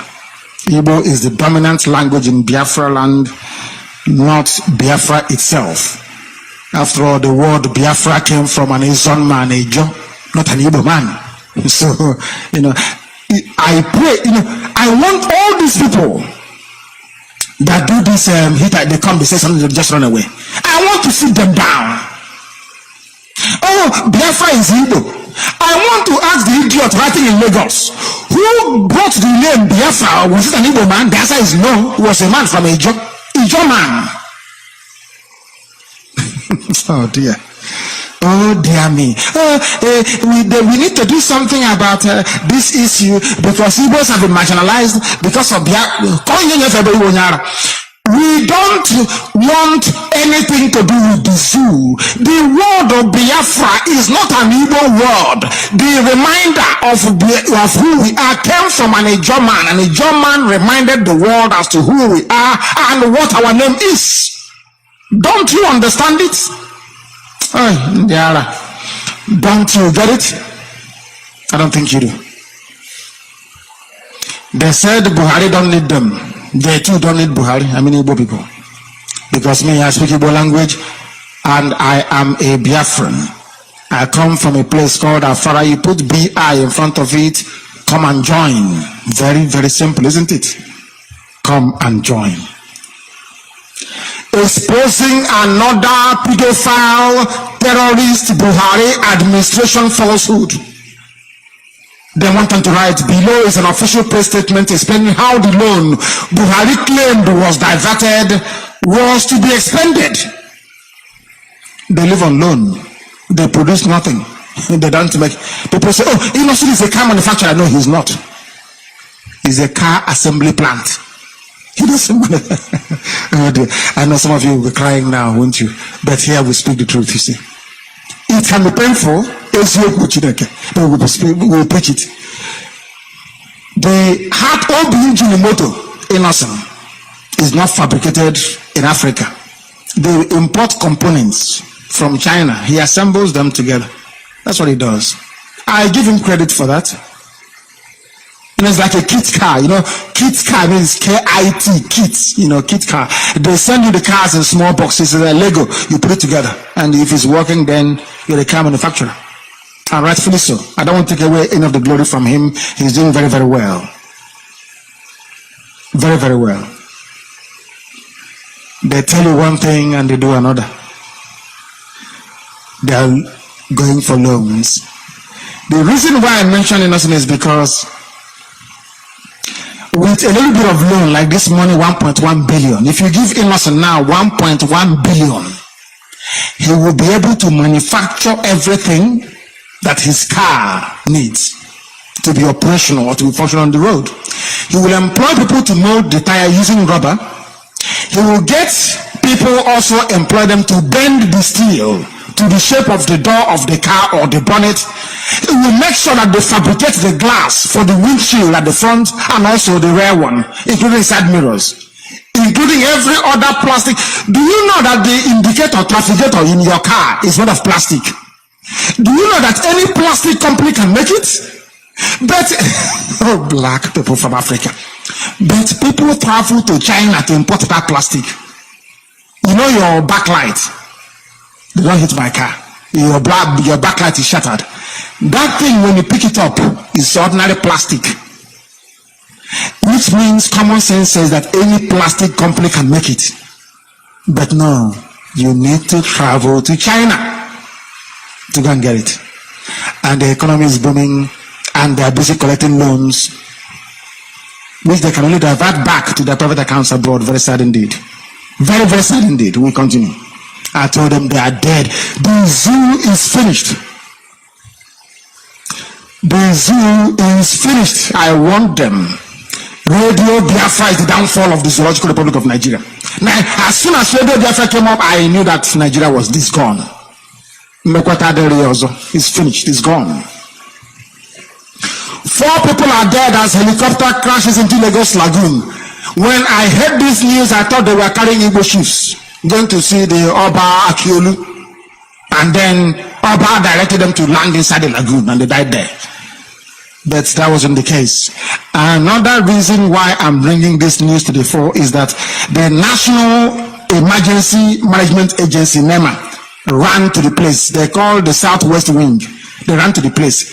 When there is when there is a helicopter crash, people may be injured. I would expect to see maybe ambulance rushing to the place, or maybe the police to cordon off the area to do some proper investigation, and air investigation, whatever, air crash investigators to go there to find out exactly what happened, recover the voice, cockpit voice recorder in order to obviously ascertain what went wrong. Instead of the police to issue a statement, or the ambulance, or maybe the hospitals where they are, who is there to talk about it? The National Emergency Management Agency. Oh my goodness me. What happened was an accident, not a national emergency.